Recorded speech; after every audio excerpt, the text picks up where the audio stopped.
Yeah, in breaking news, we do have a tornado warning that was just issued for parts of Charlotte County. So let's go ahead and take a closer look at what's going on here. This was literally just issued seconds ago. As far as the tornado warning goes, let's find out the information. This is in effect until 7:45 a.m. this morning. And like I said, this was just issued seconds ago.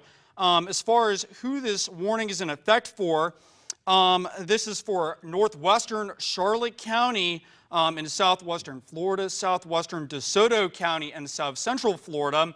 And this also includes parts of Sarasota County. So here's the info from the National Weather Service in Tampa Bay. At 7:15 a.m., a severe thunderstorm capable of producing a tornado was located 7 miles southwest of Port Charlotte, moving to the northeast at 35 miles per hour. So right now, we don't have a confirmed tornado on the ground, but the National Weather Service does believe that there could be a tornado on the ground. As far as where this is located, it's near Northport and Port Charlotte, and this is around 7:35 this morning that this will expire. So bottom line is, guys, if you live in parts of Charlotte County, take shelter. And let's go ahead and pull up the velocity here and see if we can find this rotation. So right now, it does look like that this is impacting parts of Charlotte County. Let's see this rotation here. All right, so if I had to guess where this rotation is, it doesn't look like anything too defined at the moment, but it does look like there's some higher velocities here just to the southwest of Murdoch and Port Charlotte. It does look like there's some weak rotation north of Deep Creek as well, but I suspect this is where the tornado is believed to be at the moment. So let's go ahead and put a timer out on this. Assuming this holds together here and moves off to the northeast, this will be arriving in Meadow Park Elementary by 7:26, Port Charlotte by 7:29, Kingsway Elementary by 7:33, Atwater Elementary by 7:35, and then somewhere near Lake Susie by 7:38 a.m. Let's go ahead, though, and take a closer look here at where the higher velocities are at the moment. So if you live, I'm not quite sure what neighborhood this is, but if you live in the neighborhood just to the southwest of Meadow Park Elementary, I would definitely take shelter right now because this is moving in your direction. As far as where to go, I would go into the most interior part of your home. That would be a closet, anything that does not have windows. And the reason why you want to go there is because you want to separate yourself as far from what's going on outside to where you are in the house, because debris in a tornado can penetrate well into a house. So you want to be in a closet. If you have a bathroom in the part of your house that's in the middle of your house, get in there, put a mattress in there. So you just want to insulate yourself as much as possible. But for right now, it does look like whatever rotation is going on here is over to the south of Murdoch and off to the southwest of parts of Port Charlotte. So this is a dangerous situation. The good news is right now this rotation does not look very strong. And also, this is our correlation coefficient. This is what we use to detect tornado debris. I'm not seeing any signs of a debris ball at the moment, so that's good as well. Let me see if there's just anything from the National Weather Service here on their chat. And right now, I'm not seeing anything other than the potential tornado on the ground. It does look like we have another tornado warning in effect now as well. This one is just off to the southwest of Arcadia. That was the other area of rotation that I was talking about. So we do have two tornado warnings now in effect in the Wink viewing area. And right now, for whatever reason, I'm not seeing this tornado warning pop up on here. Here it is.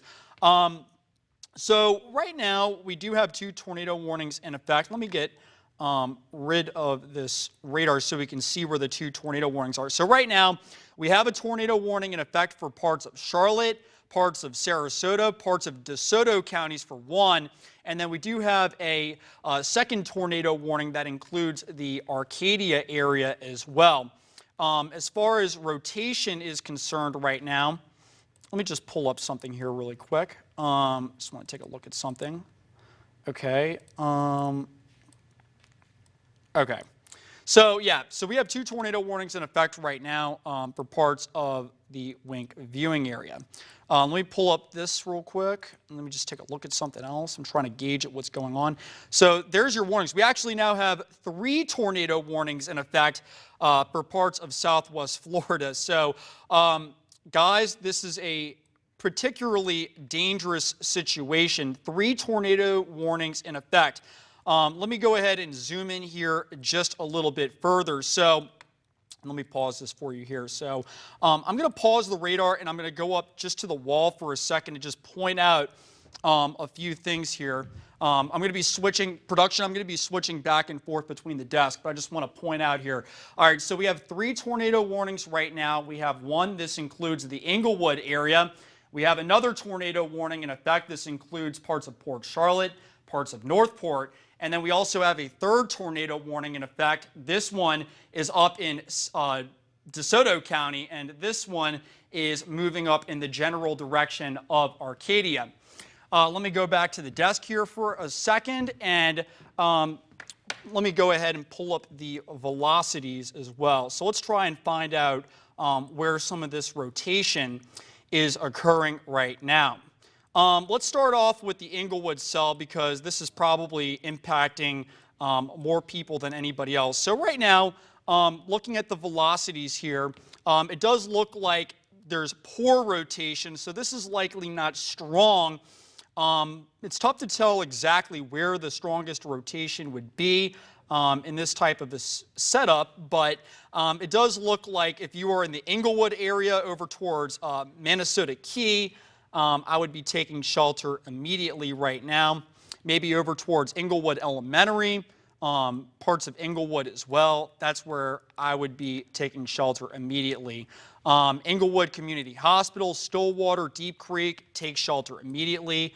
Let's jump over to the other tornado warned cells at the moment. So Murdoch, Port Charlotte, if you live anywhere near Charlotte Sports Creek, this area of rotation is moving right over you right now. And just to kind of go north a little bit here too, I just want to time this out. We have 3 tornado warnings in effect right now in the Wink viewing area. All of this is north of north of the Caloosahatchee at the moment. So this is weak area of rotation, but just timing this out, this will be arriving in the Oaks by 7:27 a.m., Church by 7:29, and then Liberty Elementary by 7:30. So this is moving in quick, and you want to take shelter immediately if you live there as well.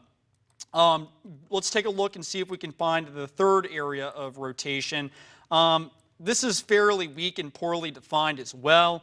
But it does look like if there is some rotation, this is going to be moving up in the general direction of Arcadia. This will be moving into Hull by 7:26, 7:34, First Baptist Church of Nocatee, 7:35, Nocatee, and then Arcadia by 7:41 a.m. So we have 3 tornado warnings in effect right now. I'm going to go ahead and pull up the warnings, and we'll go through each one once again. So zooming in here, here's the 3 tornado warnings at the moment. Taking a look here, the one over towards Englewood, this one's in effect until 7:45 a.m. The second one is in effect until 7:45, and then the one up in DeSoto. So all 3 of these expire by 7:45 a.m. That is the good news. The bad news is that we obviously have 3 tornado warnings in effect. Let me go ahead and pull this back up here, and we are going to go to our velocities again in just a second. Let's just zoom in here.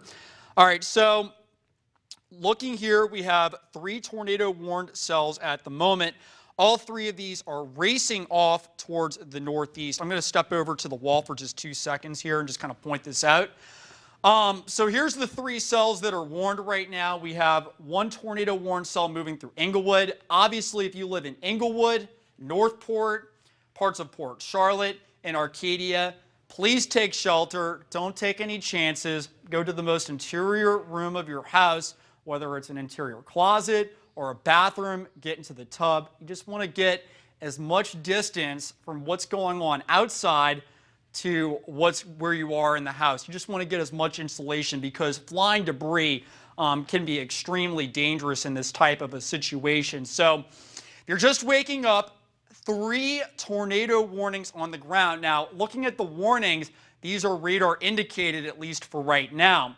So we don't have any confirmed reports of a tornado. Now, if you have seen a tornado or if you want to report a tornado, please let us know, or the National Weather Service, as soon as possible. So Englewood, take shelter. Northport, this cell's likely moving up in your direction. Port Charlotte, have a tornado warned storm in town right now. Get inside, get into the most interior room of your house, and then the same thing with Arcadia. This is a nasty cell that is moving towards the northeast in your direction. Let me just take a look here at the National Weather Service chat and see if there's anything new here. And for right now, I'm not seeing any confirmed reports of a tornado. That's the good news. The bad news is that we do have 3 tornado warnings right now in effect. So let's just recap here. All 3 of these warnings expire at 7:45 a.m. this morning. So that is another 15 minutes or so. So what I'm going to do here is I'm going to pause the radar and we're going to take another look and see if we can find any rotation on radar. And you can definitely see it. We're going to go one by one here.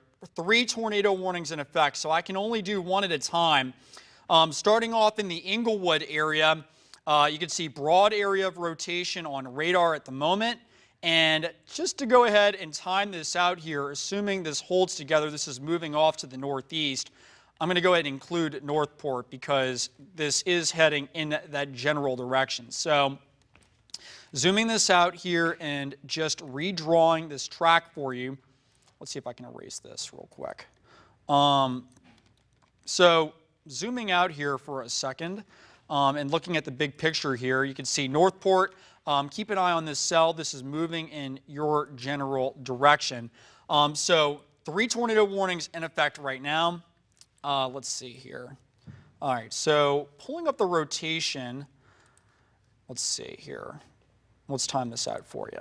So first cell moving off to the northeast. This is the one that's moving through the Northport area right now. Assuming this holds together, Tarpon Point 738, Warm Mineral Springs by 741, Northport High School by 747, Northport by 750, and Toledo Blade Elementary by 753. So right now this cell is located near Englewood, but is moving off towards the northeast in the general direction of the Northport area. Sliding over to the east just a little bit, this is where the second tornado warned cell is.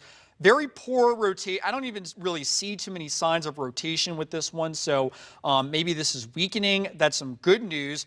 But assuming that this cell holds together as well, this will be rapidly moving off to the northeast and could impact Kingsway Elementary by 734, Lake Susie by 738, Navigo Gator Marina by 743, Thornton Creek by 745, and then South Fort at 7:47 a.m.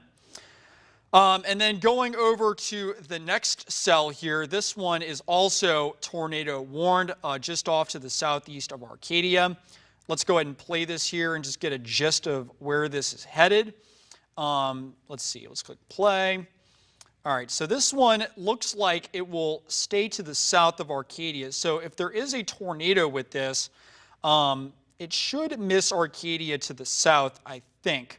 But it is rather broad at the moment.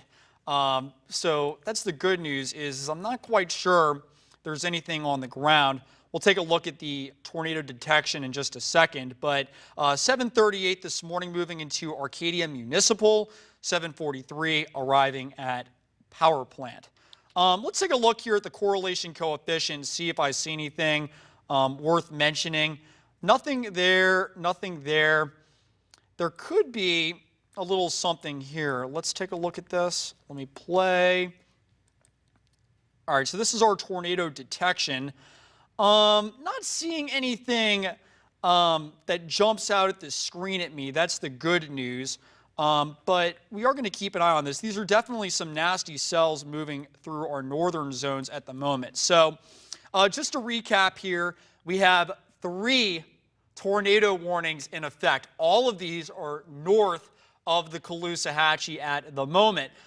This includes parts of Charlotte County, DeSoto County, and Sarasota counties. Areas or towns that are in the tornado warning include Englewood, Port Charlotte, Northport, and Arcadia as well. If you live in any of these towns, or if you live anywhere near these towns, take shelter immediately. Get into the most interior room of your house, a bathroom, a closet, doesn't matter. You just want to be as far away from what's going on outside to where you are inside the house. You want to be as insulated as possible because you want to be, or you want to avoid any kind of flying debris that could penetrate into your home. So right now, dangerous situation. Obviously, these storms are racing off towards the northeast. Let me go ahead and play this for you so you can see what we're looking at. 3 cells. We have, let me go ahead and go up to the wall for a second so I can point this out for you here. So we have 3 cells. This is the cell that was tornado warned. So we'll see if they extended this warning northward here in the next few minutes or so. Same with the Port Charlotte cell. Port Charlotte, you are in the clear for right now. Same with Punta Gorda. You guys are fine. This cell is off to the north. You guys are in the clear. Now, if you live in Arcadia, you especially need to be taking shelter right now. This cell is moving in from the southwest quickly. You want to get into the most interior room of your house, obviously. Northport, this dangerous cell is moving in as well. Take shelter immediately. And if you live in Englewood, that line of storms is moving in now. This is not the tornado warned cell. That has moved off to your north, but you can still expect strong winds and lots of lightning with this as this moves in as well. So going back to the desk here for a second, I want to go ahead and zoom out and get a picture of what's going on here. So we now have a 4th tornado warning in effect right now. This is now including Lee County. This includes parts of, looks like Fort Myers Beach, Iona, Cape Coral, Fort Myers, Gateway, and Southwest Florida International Airport as well. Let me go ahead and pull up the velocities here for just a second. And let's see, very strong winds here with this cell. You can see moving into parts of Lee County at the moment. Let's zoom in here and see if we can find any rotation here. So if there is a tornado with this cell, you can see probably somewhere near, either just near Iona or Harlem Heights or Bunchy Beach. This is moving off towards the northeast as well. So a dangerous situation for sure this morning. So let's go ahead and look at the big picture here because we have 4 tornado warnings in effect right now for the Wink viewing area. Right now we have 1 for Lee County. We have 3 more north of the Caloosahatchee. You can see up towards parts of Charlotte County, parts of DeSoto, and parts of southern Sarasota County as well. This tornado warned cell going to be moving into parts of the Fort Myers area here in the next few minutes. So if you live in parts of Cape Coral, Fort Myers, please take shelter immediately. The same goes if you live in the Arcadia area, the Port Charlotte area, and along with the Englewood area as well. So what I'm going to do is I'm going to go back to the desk here, and we are going to go through each cell one by one. But like I said, before I get to that, if you live in any of these tornado-warned areas, get into the most interior part of your house right now. Don't wait. You don't want to mess around with this, all right? The reason why you want to get into the most interior part of your house, you want to be as far away from what's going on outside to where you are in the house, all right? So let's go ahead and zoom in here with what's going on right now. So let's start off with the tornado warned cell in the Fort Myers area. So right now we have a strong storm. This is moving into Lee County right now. There is a tornado warning in effect. This one is in effect until 8 a.m. So we've got a long way to go with this one. As far as where there could be potential rotation, let's take a look. It does look like there could be some weak rotation with this cell. And if it is on the ground, it looks like it would be somewhere near Groves. So let's go ahead and time this out here. And let me just take a closer look here. If you live anywhere near McGregor Woods, Plantation Estates, take shelter immediately. Zooming out just a little bit, if you live in Gulf Harbor, McGregor Parks, Heights Elementary, Harlem Heights, Beach Walk, Thunderbird, take shelter immediately. It looks like this, if there is a tornado on the ground, it's right near McGregor Boulevard, just north of the Sanibel outlets. All right, so you know exactly where that is. And I do want to get an idea of the timing with this, so I'm going to just do a little bit of a timer here, just looking out over the next few minutes. So if this holds together, this will be moving through parts of McGregor Woods here by 7:39, Beach Walk by 7:41 a.m., Harlem Heights. Okay, this radar image just refreshed, and this is getting a little bit stronger now. So the rotation is strongest right now just north of McGregor Woods. So if we don't have a tornado on the ground, it's very possible that we do. It's located somewhere near Iona right now, just north of McGregor Woods. This is nothing to mess around with. Gulf Harbor, McGregor Park, take shelter right now. This cell is moving in your direction. It's just right on the edge of the Caloosahatchee between McGregor Boulevard, located near Iona, and this is racing off towards the northeast fairly quickly. Let's see if I can get the latest on the tornado warning right now. Hey, guys at the desk, have y'all heard anything? Are y'all getting any reports of anything? Yes.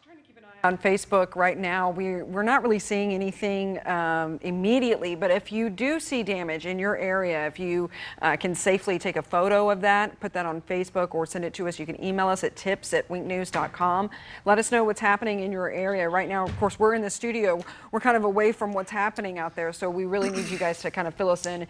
Let us know if you're seeing any damage. Of course, don't put yourself in harm's way. We want you to take cover. We want you to be safe. But if if the storm has already moved through your area, if you're seeing any kind of damage, let us know. We want to be able to get crews out there and be able to know what's happening. So let's just go through. Let's just go through right now where are the latest with the tornado warning in Lee County. We have so this is from the National Weather Service. A severe thunderstorm capable of producing a tornado was located near Iona, 11 miles south of Cape Coral, moving northeast at 25 miles per hour. This is a radar-detected tornado at the moment. The good news is, hey, look, we have a new radar frame here, and there was some rotation here just a few minutes ago, and it does look like, at least for now, that is weakened. So that is good news. So still tornado warning in effect, but for right now, it does look like this has cycled down a bit. Let me take a look here. We have some more warnings up to our north as well. We have 3 more tornado warnings in effect just up north of the Caloosahatchee. We need to talk about these as well. Obviously, it's significant that Fort Myers and Cape Coral is under a tornado warning, but up in Arcadia, parts of Port Charlotte, Northport, Englewood, these spots are also under a tornado warning, so we need to talk about these spots as well. So 3 more tornado warnings. Actually, we have 4 tornado warnings now in effect north of the Caloosahatchee. So we have 5 total tornado warnings now in effect here in southwest Florida. The newest one is for parts of Northport. Let me go ahead and pull up the velocity here, and let's get an idea of where this rotation is. We do see that there could be some rotation here. If there is a tornado on the ground, it's likely near Warm Mineral Springs and Northport, but this still looks a little broad for right now. But if you live in Northport, take shelter right now. Don't take any chances. Get into the most interior part of your house. Arcadia, this cell looks fairly disorganized. There's a tornado warning in effect, but I'm not seeing any definitive signs of rotation at the moment. That is the good news. Let me check back down here in Fort Myers. Right now, at least, it doesn't look like I see any well-defined rotation. We did see that for a second. Let me check the tornado detection here and put play on this. Let's see here. I just want to see if anything jumps out at the screen at me. This is our tornado detection. So maybe some signs here that there was some debris, though it's tough to tell for sure. We might be able to have a good view of this on our Fort Myers sky cam facing off to the southeast. I don't see anything right now. That's the good news, but the good news is that this cell is not as organized as it was just a few minutes ago. It does look like maybe some more rotation trying to develop just to the south here. This one is located over towards the forest. So assuming this cell is maybe reorganizing to the south a little bit, let's time this out for you here and just move off to the northeast. So assuming that the rotation is organizing south a little bit, and there's a tornado maybe developing further south, this would be getting over towards Bell Tower Park by 7:48, 7:50 Hammond Stadium, 7:51 Emerald Pines, and then getting over towards Old Hickory by 7:54 a.m. So tornado warning in effect right now. Take shelter immediately if you live in any of these spots. Let's look at the big picture here for just a second, because we do have 5 tornado warnings in effect. One obviously including Lee County. This includes parts of Fort Myers and Cape Coral. All right, the good news is we just got an update here. We only have 2 tornado warnings in effect now, so this is a little bit more manageable. Zooming in here just a bit, you can see 1 tornado warning north of Port Charlotte, and then we have another tornado warning, of course, including parts of Lee County, including the Fort Myers area, along with parts of Cape Coral as well. So going back to the radar here, because these cells are moving quickly to the northeast, let's start off with the Fort Myers cell, because this is impacting more people at the moment. So looking right now, we have a very nasty cell that is located just south of Fort Myers. This is impacting Villas, Page Field, Cypress Lake, and parts of eastern Cape Coral as well. But the heaviest part of this cell right now is moving right through parts of Fort Myers, mainly to the south of downtown at the moment. At least as of the last few minutes, the rotation has been very poor with this, so likely not a tornado on the ground, but we are going to take the cautious approach and just say if you live in the Fort Myers area, go ahead and take shelter immediately. Our radar is very elevated, so it could miss on any rotation that's happening closer to the ground. If there is any rotation right now, it does look like it's fairly weak. It would be south of Florida Southwest, south of Cypress Lake, crossing over 41, somewhere south of Villas, and this is moving off to the northeast fairly quickly. Heading back up north a little bit, because we do have another tornado warned cell. This rotation has actually gotten a bit more impressive. This is located to the north of Northport, and let me just put this in play here to get an idea of where this is headed. So it is moving off to the northeast, and timing this out here, assuming this impacts anybody. Yeah, this is pretty strong rotation now with this cell at least. So Assuming this holds together, this is going to be moving through Lamarck Elementary by 7:49 a.m. So this is a dangerous situation here. Please take shelter immediately. Let's see if our tornado detection is picking up on anything. Might be seeing a little bit of something here. This could be a little bit of debris being picked up by the radar here. This is just off to the southwest of Northport, and this is moving into town now. So this is a very dangerous situation here. Let's see if there's anybody locally. So if there is tornado right now, it does look there is some debris near Cranberry Elementary moving through the Northport area. This could eventually impact places like Lakeside Plantation. Let's put this into play here, or at least get a tracker on this and get an idea of where this will be moving through. Okay, so Lisa does have some damage really quick on wide touch. Let's go over to her really quick, and we'll be back with you in just a second. Yeah, these are some photos that we are getting in. This is a photo that we just got from Fort Myers Beach. You can see some rotation there in this photo. This came from a viewer that just emailed this in just a little bit ago. We got this photo. This is, again, right off of Fort Myers Beach. You can see the very, very big storm cloud there. This is coming in off of Fort Myers Beach. We have another one. This one's from Placida. Another viewer sent this in just a few moments ago. You can see now that first photo came from Dale. We thank you for that. This one is coming from, again, Placida. We've got a tip there with that. So we are starting to see some photos. You can actually hear it outside, the rain hitting here in the studio.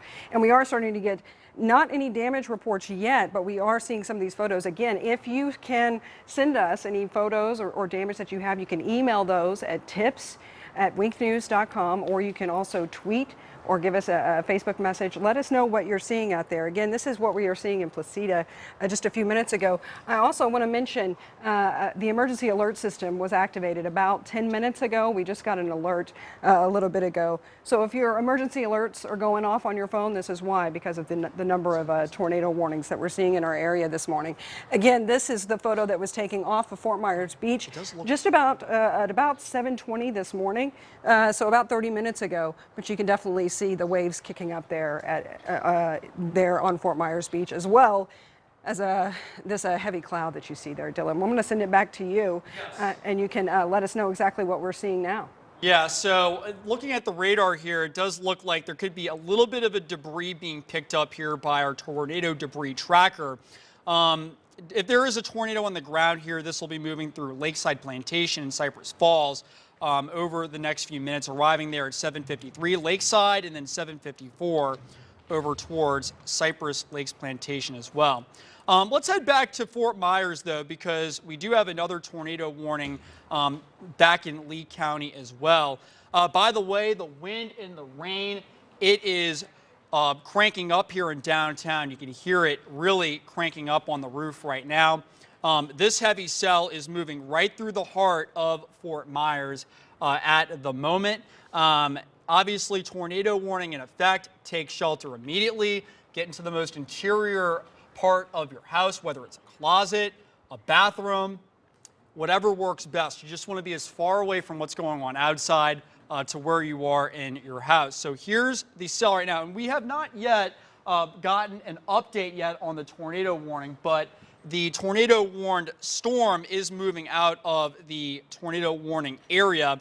I do suspect that another warning will get issued if this continues here for the next few minutes. But bottom line is, if you live in downtown Fort Myers, down towards Page Field, in Villas over towards the Forum, Tice, take shelter right now. This is nothing to mess around with.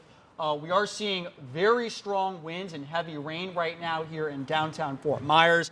You can see it right on our sky cam, actually. So very strong storm, tornado warned storm, now moving into downtown Fort Myers. As far as radar is concerned, very strong winds with this, and in fact, it does look like we have a little bit of a couplet now developing, so some new rotation developing near Hammond Stadium.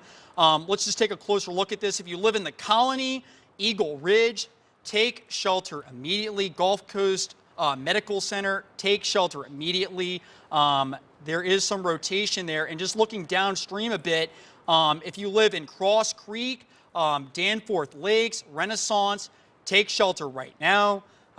There is rotation just off to your southwest. Also, it does look like in the last frame, though, that rotation has weakened a bit, so some good news there. But bottom line is we do have a strong storm with a tornado warning in effect for parts of Lee County as well. So looking at the big picture here, you can see we have 2 tornado warnings in effect, strong line of storms moving through, and we are going to toss over to our chief meteorologist, Matt Devitt. Thanks so much, Dylan. Doing a great job keeping everyone informed as we go throughout your Sunday morning. And let's go back to the 2 tornado warnings that we do have in effect. And I want to zoom on in to the cell right now, which is capable of putting down a tornado at any minute. That is why you have the tornado warning. That's why we're here at Wink, and also why you got a notification on your phone. So what we'll do now is we are going to stop this time lapse, and I want to zoom on in and show you the particular counties as we switch to our velocity signature. And if you're wondering what this is, you know, what's with the Christmas colors, when you see the light green next to the bright green, and the light green next to the bright red, that is where we have a little bit of rotation in the atmosphere. And Dylan just noted that we have some of that rotation as we zoom on in to the specific cities and communities around. For reference, there's going to be 6 Mile. Let's go even tighter. That way it shows you all the particular areas. And where we do have some rotation in the atmosphere, it is specifically around the Villa Pines community. Okay, and then what has happened is we also now have had a new radar scan, and that has shifted some of that rotation now up to the north. So now it's, I would say, positioned around Plantation Pines. For reference, there's going to be 6 Mile as this cell is pushing to the northeast at around 35 miles an hour. Now, just because we issue a tornado warning, that doesn't mean that 100% we have a tornado on the ground, but we do have rotation at the base of the cloud, and at any point that rotation could put down a tornado, and that is why we have the warning currently in effect as this cell pushes to the northeast.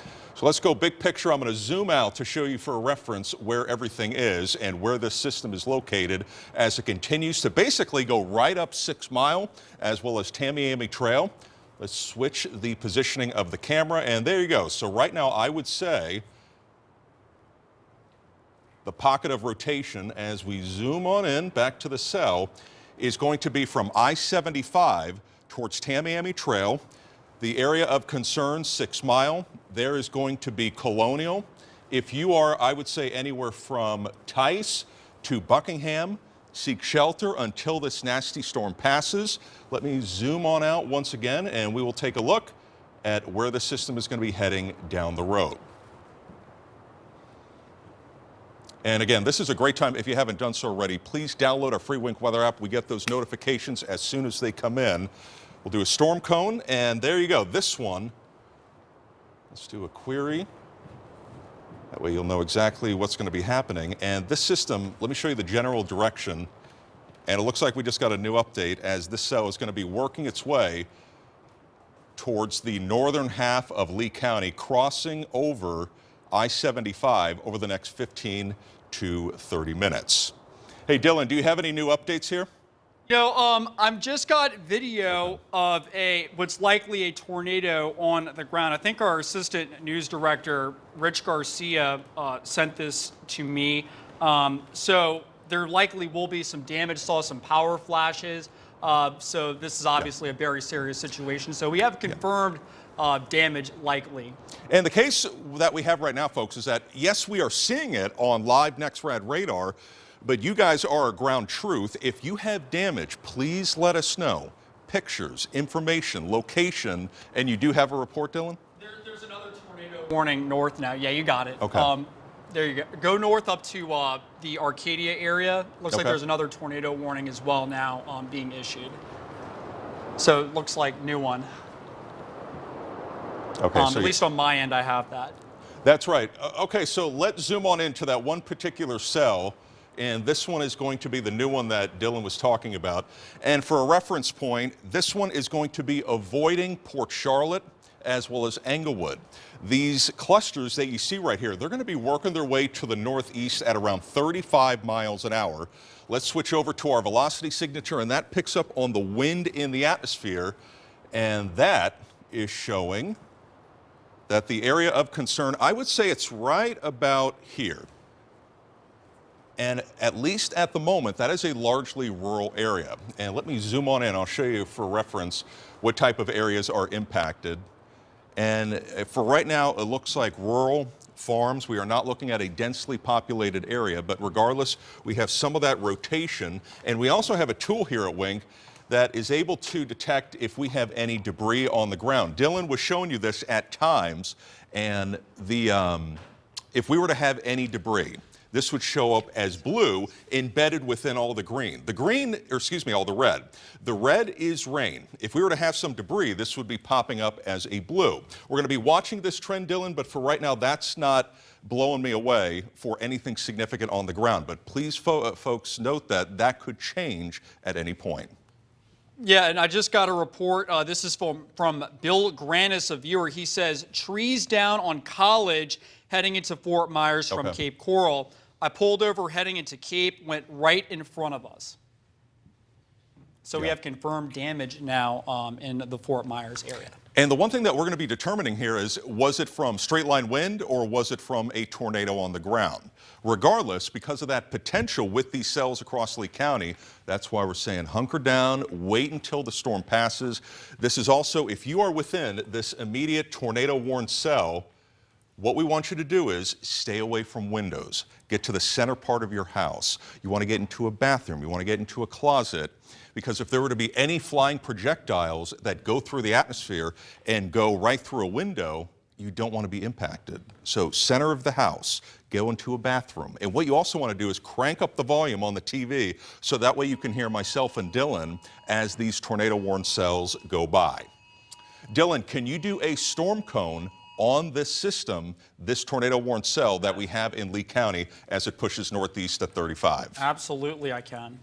Let's see. And I'm going to take a look at the Arcadia cell and the DeSoto County cell as well. So yeah, just putting a storm cone. Obviously, this is moving right through parts of downtown Fort Myers at the moment. But assuming this holds together further down the line, this will be moving through Manatee Elementary by 8:04 p.m., Buckingham 8:09, Olga by 8:14, Caloosahatchee Regional Park by 8:20, and then Alva by 8:23. And let's just see if we can find any rotation on the radar at the moment and kind of pinpoint where this is. So right now, it does look like there is some rotation just north of Gateway. This is getting ready to cross over parts of Highway 82 and Highway 884 as well, moving off towards the northeast. So we do have some rotation here. And what I'm going to do is, since we do have rotation, this is likely where a tornado would develop. Moving off towards the northeast, this will be moving through Stony Brook at 8:01 a.m., getting over towards Westminster by 8:04, Centennial by 8:05, 8:09, Sunshine Elementary, and then Lehigh Regional Medical Center, assuming this holds together a little bit longer. And it does look like we have some better defined rotation on this newest scan. If there is a tornado on the ground right now, it's somewhere near Hampton Park, just south of Pelican Preserve, near Treeline Elementary. This is getting ready to cross Highway 82, going over Westminster, and then maybe eventually over towards Lehigh Senior High School, Sunshine Elementary, or Tortuga Preserve Elementary as well. Yeah, great job, Dylan, on the specifics, because we want to narrow in on specifically where that rotation is. Now, let me highlight who's in the clear. In the clear from this particular cell is everybody west of the interstate. So the tornado warned cell, it's out of here. Now, for those in its projected path that Dylan noted, you need to hunker down and get to the center part of your house, and also the lowest level. The second floor doesn't do it. You got to get to the first floor. So let's do a new update on the specifics as to where this pocket of rotation is crossing. And this is pretty much right on top of the Stony Brook community in Lee County. Okay, so to reiterate, Stony Brook community in Lee County. For reference, there's going to be State Road 82. This cell is pushing to the northeast at 30 to 35 miles an hour. Next up, and this could be happening as we speak, there is a slight delay on radar because it has to do a 360 scan across the atmosphere, so sometimes there can be a small delay of about 1 to 2 minutes. So we need to say that right now that scan is around the Westminster community, and then see right on cue, do you see the live update as we get those in? Let me zoom on out and let's analyze the newest scan that just came in. And what we're looking at, if you're just tuning in and just joining us, we have rotation in the atmosphere, and the different colors that you're seeing here, the red is wind going away from the radar. The green that you see, that is wind going towards the radar. And where you have this conflict, see my hands here? We have rotation in the atmosphere, and that is what is occurring east of I-75. For reference, there's Colonial. You have Forum on the top left-hand portion of your screen, and the suspect area is going to be right here. Let's talk some specifics since we got the newest update in. And the area that I'm going to be looking at in particular, and if you have any damage reports, please let myself, Dylan, and Wink know, because then we can relay that on TV. So it's passing by, again, Stony Brook, Pelican Preserve. I would say as of right now, it is crossing over State Road 82, if not has already done so as we get the latest update in. Dylan, any more damage reports that you have on the wire? Yeah. Has the National Weather Service chat? Yeah, I'm checking our messages right now for any information. I'm literally pulling it up right now. But as of right now, the one report that I have gotten was trees down on College heading into Fort Myers from Cape Coral. I'm pulling up the, oh wait, we got a new video here. There's no video yet in the chat, but somebody, it looks like, attempted to send some video. Let's see here. We were getting a lot of messages right now. I'm scanning through those for right now, but as soon as I see anything, I'll let you know about that, Matt. Yeah, and this is a very fluid situation. Live coverage of a cell with rotation, and at any point could put down a tornado. Let's zoom on out and we will show you the whole big picture here. And right now the area that needs to hunker down and within the tornado warning, it is going to be anywhere from Lehigh Acres to Buckingham, specifically near Colonial. As well as, you have a new update? Yeah, so I'm just scanning. There's hundreds of messages right now that we're getting, but I am seeing, along with the video that we got from our assistant news director, Rich Garcia, I got a great picture from Dan Marino of what is likely a tornado that was on the ground just north of Bunch Beach just a little while ago. As this was pushing in from the Gulf into Lee County as well. So this was very likely a tornado. And something that we do see on occasion here in Southwest Florida, over the water, you have less friction than over the land. So you're able to get better rotation, and you oftentimes will get a water spout that pushes on shore. When that happens, we do in fact get a tornado touchdown. And then as it pushes inland, that rotation sometimes can unravel and then lift up. And that is what could have occurred here within the past 30 to 45 minutes.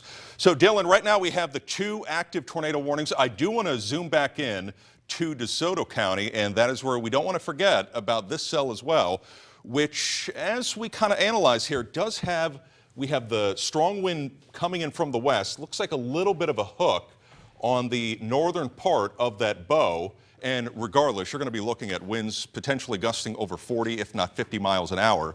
But as we zoom on in and analyze the velocity, yeah, that's exactly what I thought, right about here. So for a reference point, there's going to be the corner of Sarasota County, western DeSoto County. You see that right at home, that little trouble spot? That is where we have tight enough rotation that we could have 3 things that are happening. Either A, just rotation in the cloud, and that's the best case scenario. B, we have a funnel cloud, or C, we do have a tornado that is touched down. So I want to also now analyze if we have any debris that is being launched in the air. And the radar can detect that. It can detect anything that's in the atmosphere. And this display, I know it looks kind of messy here, the red, that is rain. So it's just rain. If we were to have any debris, from homes, trees, or anything like that being launched into the air, that would pop up as yellow, green, or blue.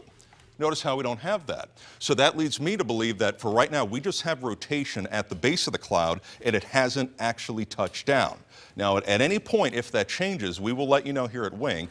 And this is currently just west of Arcadia, right along State Road 72, as this particular cell, Dylan, is riding to the northeast upwards of 30 to 35 miles an hour. Yeah, that's right, Matt. And just looking at the big picture here right now, we obviously have a strong cold front moving across the area. Strong line of storms with that. Right now we have 2 tornado warnings in effect. Obviously Lee County is one of the tornado warned storms, and then also up into parts of DeSoto County we have a second tornado warning just off to the west of Arcadia. Zooming in just a little bit here though on the tornado warned cell in Lee County right now. Fort Myers, you are in the clear for right now, so we are fine.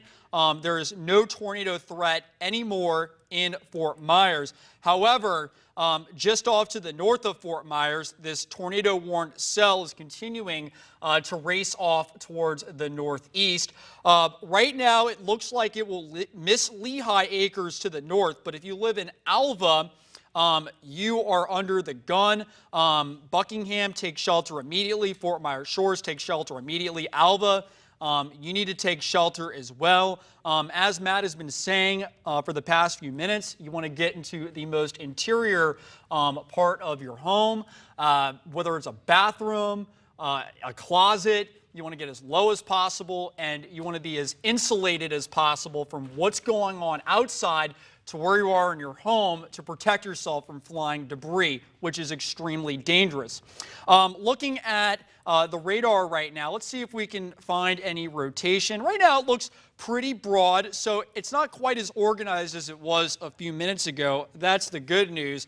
The bad news is that we still have a tornado warned cell on, at least as of right now. So timing this out for you, Harris 812 getting over towards Caloosahatchee Regional Park by 820, Alva by 822, Alva Middle School by 823, and then 825 getting over towards Charleston Park as well. So take shelter immediately if you live in any of those spots. And then going up to the second tornado warned cell. This one right now is just off to the east of Arcadia.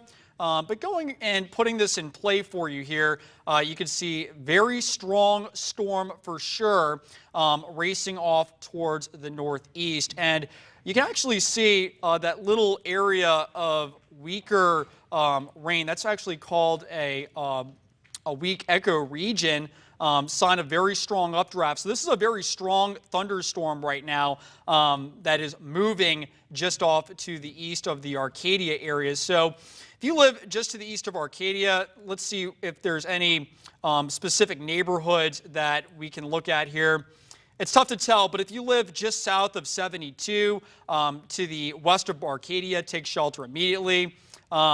Same can be said if you live anywhere between 70 and 72 just west of Arcadia.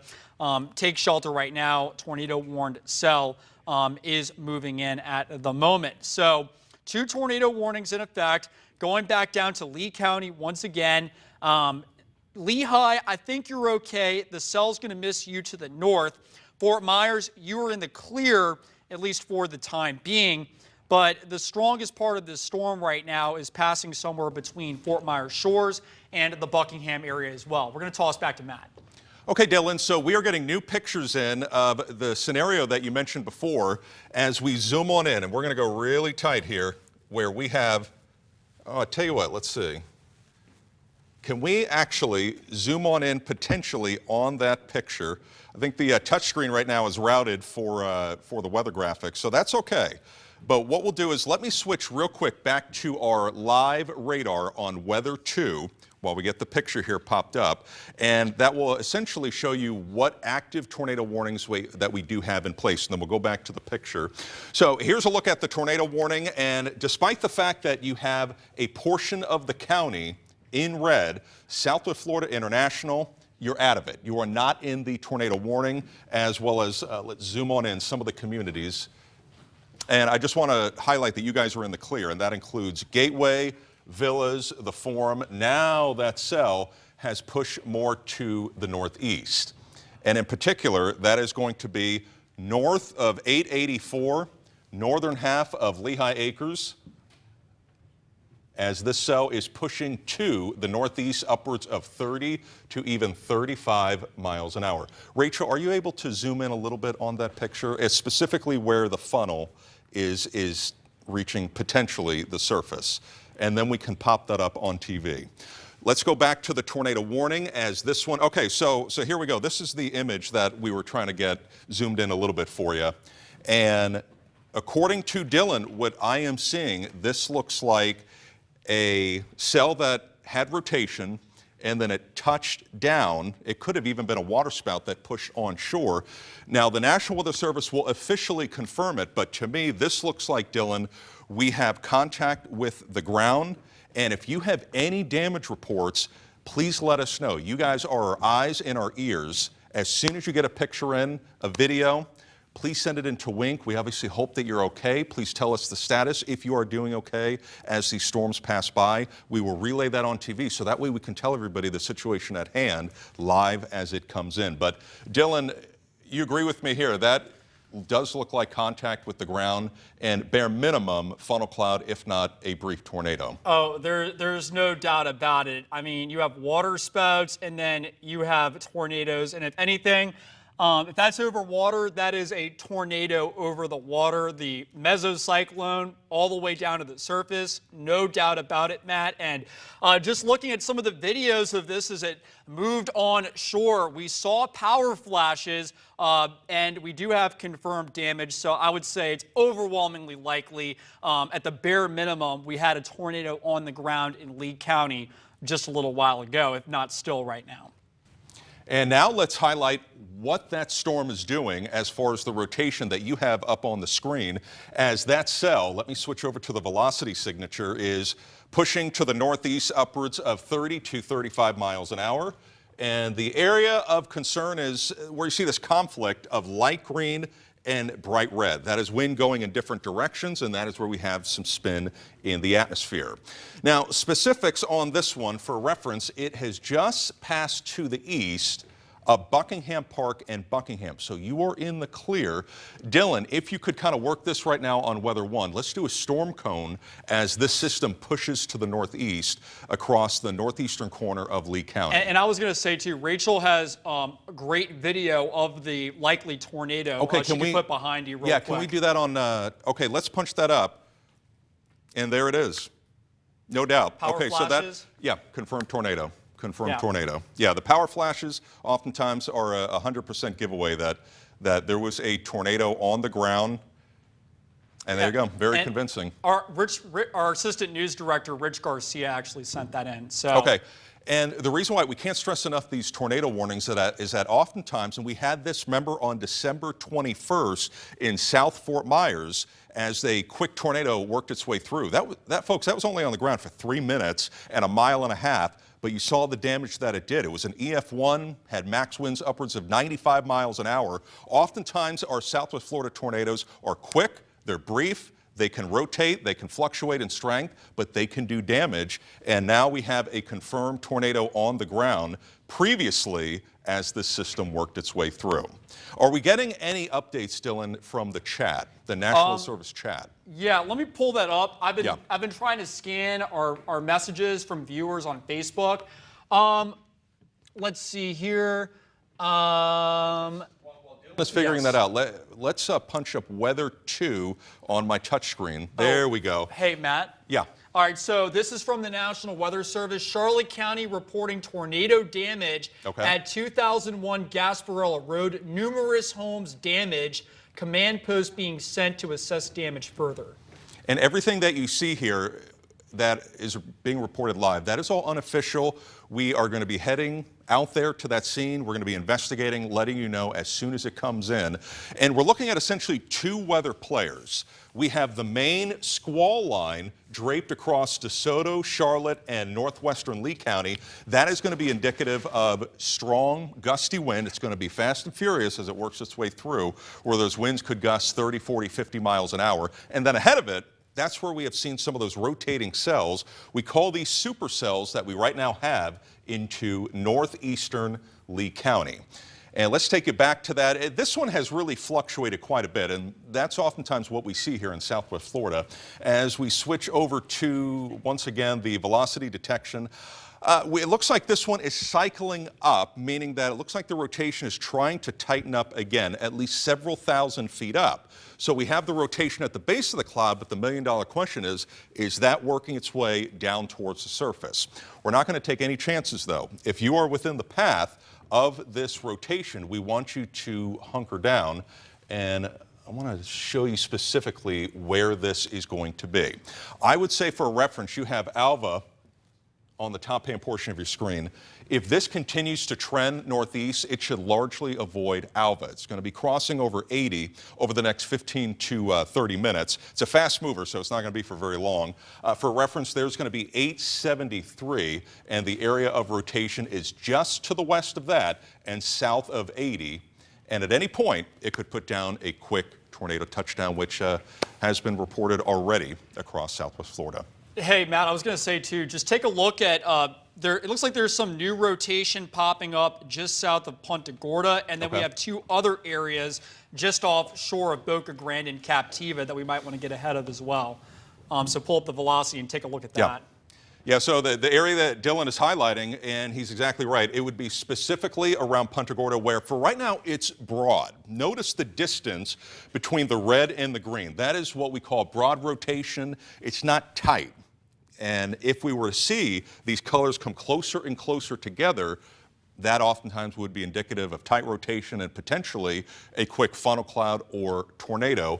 And let's talk some specifics here. And, you know, because of the way that today has gone, we're not going to take any chances. If you live within the general vicinity, and we're going to go really tight here, Punta Gorda Isles, St. Andrew South, let me move the camera down the road, Fisherman's Village, and then we have Sally Jones Elementary, Charlotte High School, Emerald Lake.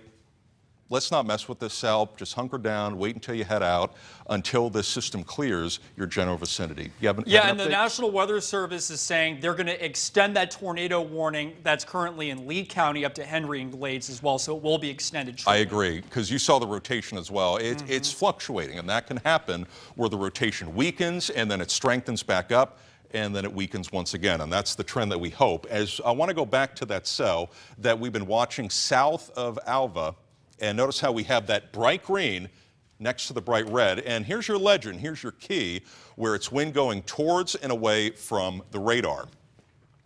Dylan, can you do a storm cone with that cell as it rides to the northeast at 35 miles an hour? So that way we can tell everybody at home who's up next for the possibility of either one of three things, either just rotation at the base of the cloud, a funnel cloud, or even a tornado. And again, the general motion upwards of 30 to 35 miles an hour. So Dylan is calculating that for us as we speak.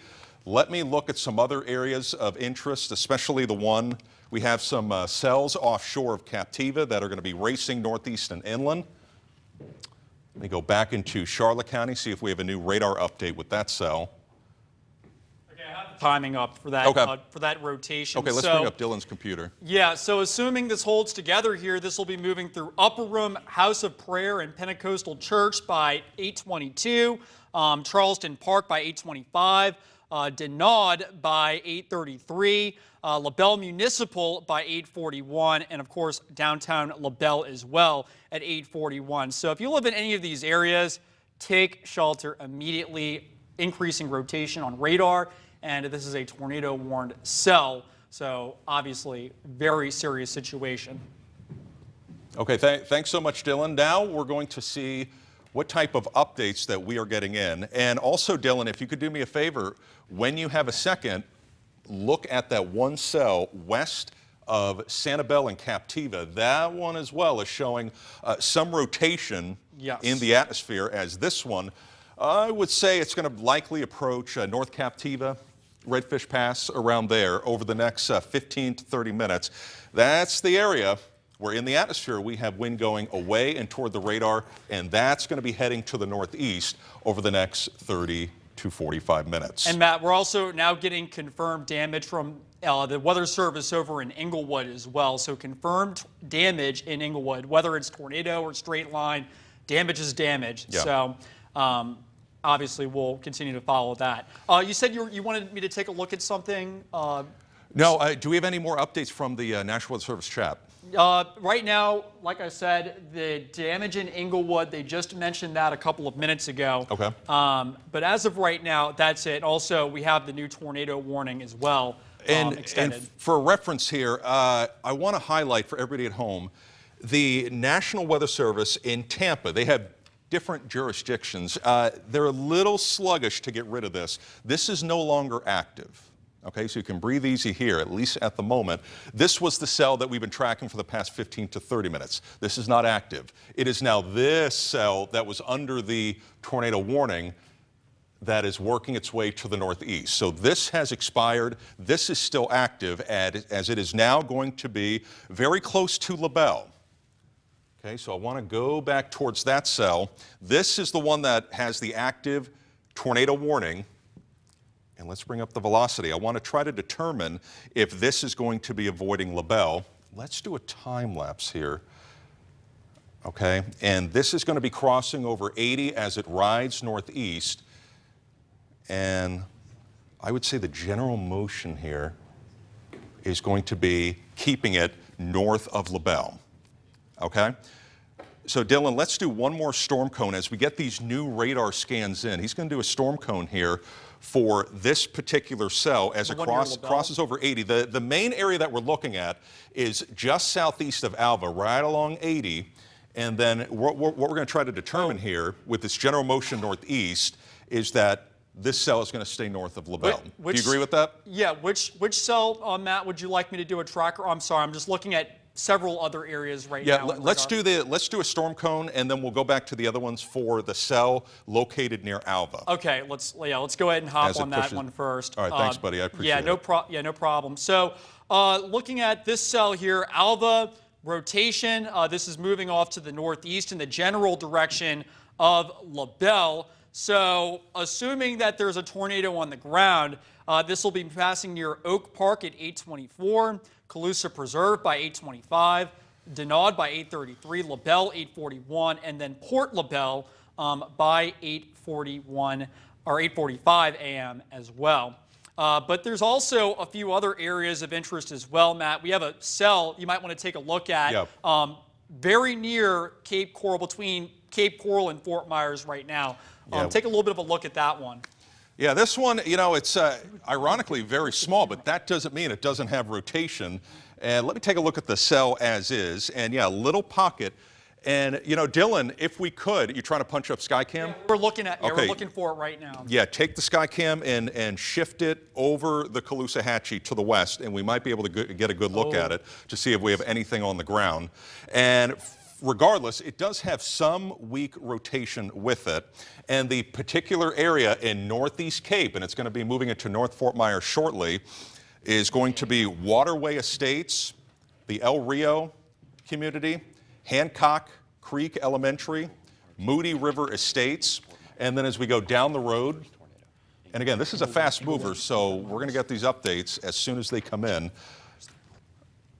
Okay, and then I would just be on alert for Old Bridge Village, and then eventually down the road, Pine Island Road, and then Riverbend, North Fort Myers as a whole, Bayshore Village. Just be on alert because that cell, as we go into time, is going to be heading towards you. Yeah, and we have confirmed damage. 3 mobile homes damaged in Fort Myers. I don't know what specific neighborhood, but we are getting more and more reports of damage down in the Fort Myers area. Okay, and goes without saying, if you are under a tornado warning, folks, let's go over the basics here. You want to get to the center part of your house, away from windows. And you do that because if a tornado is on the ground launching debris through the air, that could go through your window, and you want to avoid that by going into a closet near the center part of your house, a bathroom, and that will try to protect you from any type of flying projectiles. Before you head out into the closet or the bathroom, if you're under a tornado warning, crank up winks so that way you can hear myself and Dylan's voice from a distance several rooms over. You have an update? Yeah, and it's worth mentioning too, I'm seeing some signs of rotation near Punta Gorda, crossing over Interstate 75 as well. Take a look at that, Matt. Yeah. That's tightened up a bit in the past couple of frames. And the other cell, Sanibel Captiva, that one Yes. about 3 minutes ago was fairly tight. Yes. Yeah, Dylan's right. Dylan's right. Here is the pocket that he is mentioning that's very suspect. And what we have done here is we're going to go hyper-local, and this is pretty much right on top of Cleveland. So the area of possible rotation and where we could have a funnel cloud or a brief tornado is right on top of Cleveland. There's going to be I-75. You have the Peace River Bridge, and then US 17. There's going to be Cleveland, bright green, bright red. That's where we have that rotation. Let's see if we can go and see if we can pick up on any more communities as we go very local. And at the moment, no, but that could change at any minute as the cell cycles where the rotation strengthens and then it weakens once again. Hey, Matt, also take a look. That Captiva cell is really strengthening now on velocity as well. Take a look at that one as well. Yeah, he's right. We need to talk about that one. Okay, so this one, granted, it's going to buy us some time before it approaches Pine Island, but I would say it's almost a given that this is going to be crossing over North Captiva over the next 15 minutes. And then I would say anywhere from, let me move the camera, anywhere from Bokelia to Pine Island Center, after that cell crosses over North Captiva, you guys need to be on alert. We could have a situation like we may have seen earlier with a waterspout pushing on shore and producing a tornado that we had earlier in Lee County. So this is the area right here from this one cell. There's the rotation, and it's going to be working its way to the northeast and then crossing over Stringfellow Road between Pine Island Center and Bokelia. Dylan, let's do a storm cone and show the timing of that particular cell near Captiva, just west and offshore. Yeah, and it's worth mentioning too, the Weather Service says they will likely be issuing a tornado warning with this cell as well. We're just got to wait for it to get onto land. But going ahead and getting ahead of this and just timing it out, this will be moving into North Captiva at 8:39 a.m. Pine Island Center by 8:48 a.m. Pine Island Marina by 8:49, 8:53 Bokelia, and then getting over towards Trafalgar Elementary by 8:58 a.m. So very strong rotation with this cell as well. The National Weather Service will likely be issuing a tornado warning on this within the next few minutes. And if you're just waking up and just joining us, a lot has happened. And now, if we could, let's punch up. Rachel is on the side computer. We want to show you what has happened this morning. And there looks to be, we had already noted the power flashes, a well-defined tornado that was on the ground previously. On the ground previously, you can see the base of the cloud touching down. We had some power flashes, and that was because of debris that was hitting various power lines as it pushed on shore. And Dylan, if you were to time this out, when this specifically happened, what would you gauge the time? It was about 45 minutes ago now. Yeah, it's been moving quickly inland. And that cell, if we could now punch over to Weather 2, that is the cell that is right now passing by just north of LaBelle. So it originally was along the coastline. Now it's pushing northeast and inland. And Dylan, they have just issued the tornado warning for other sections of Lee County. And I think that's a very good call from the National Weather Service, considering the rotation that we're seeing, that we're analyzing. And, you know, the radar can do so many things. It can detect rain, but it also can detect wind. And that's what we're looking at here, this strong couplet of wind and at the mid-levels of the atmosphere.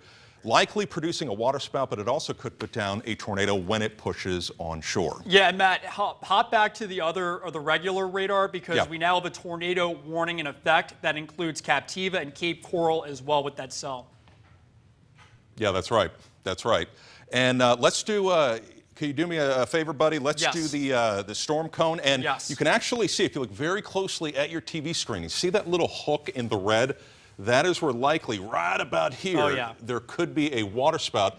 And, you know, it's not impossible that this is trying to give us some interesting values with reflectivity. Granted, it's a little messy here. So let's see when it eventually works its way towards Pine Island and Northwest Cape, if those various colors start to change. I have a tracker up, Matt, too, Okay. if you want to do that really quick. Let's do it. This will be moving into North Captiva by 8:39, Pine Island Center by 8:49, 8:54 Matt Lachey, 9:02 Cape Coral, and then McGregor by 9:08 a.m. So take shelter immediately if you're in any of these spots. This is very strong rotation, getting ready to move onshore into Captiva. This will be rapidly moving towards the east-northeast into North Captiva, eventually crossing over Pine Island.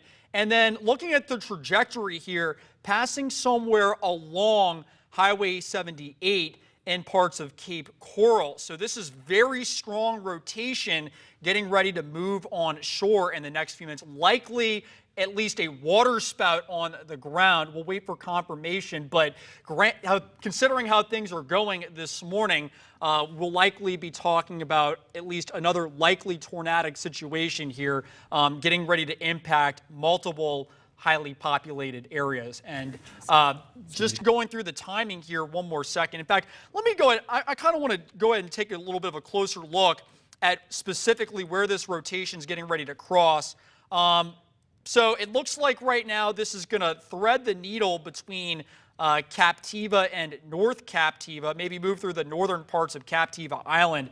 And then just zooming in a little bit further here, if you live in Pine Island, Matt Lachey, this rotation is heading directly in your direction. Pine Island, take shelter immediately. We'll go back to Matt for a second.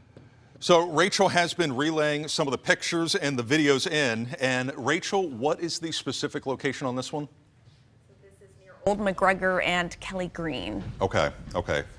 And oftentimes when we issue these EF ratings from the National Weather Service, we are looking at wind damage and analyzing some of the scenes right now.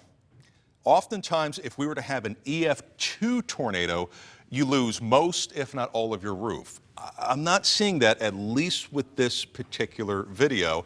But as you can imagine, what a mess here on our Sunday morning as we have tree limbs scattered across the ground, debris all across sections of the road. Okay, and obviously our first responders doing a wonderful job this morning trying to keep everybody safe. And I'm just trying to analyze, Dylan, some of the looks here. We have a lot of tree limbs down. That's oftentimes indicative. There's a palm tree that has been collapsed over. That's oftentimes indicative of an EF0, EF1 within that range. The fact that we don't have any significant structural damage, at least in this particular video, that would keep it within the EF0, EF1 range. Yeah, cool. With this video. Yeah, for sure. And Nash and I were just taking a look at the Captiva cam, and at least for the time being, we don't see any signs of a tornado there, so that's the good news offshore, but we'll keep an eye on that. But just to recap, right now we have 2 tornado warnings in effect. One includes parts of Lee County over towards Captiva, Sanibel, Pine Island, Cape Coral. And then, of course, we have a second tornado-warned storm located near the LaBelle area as well.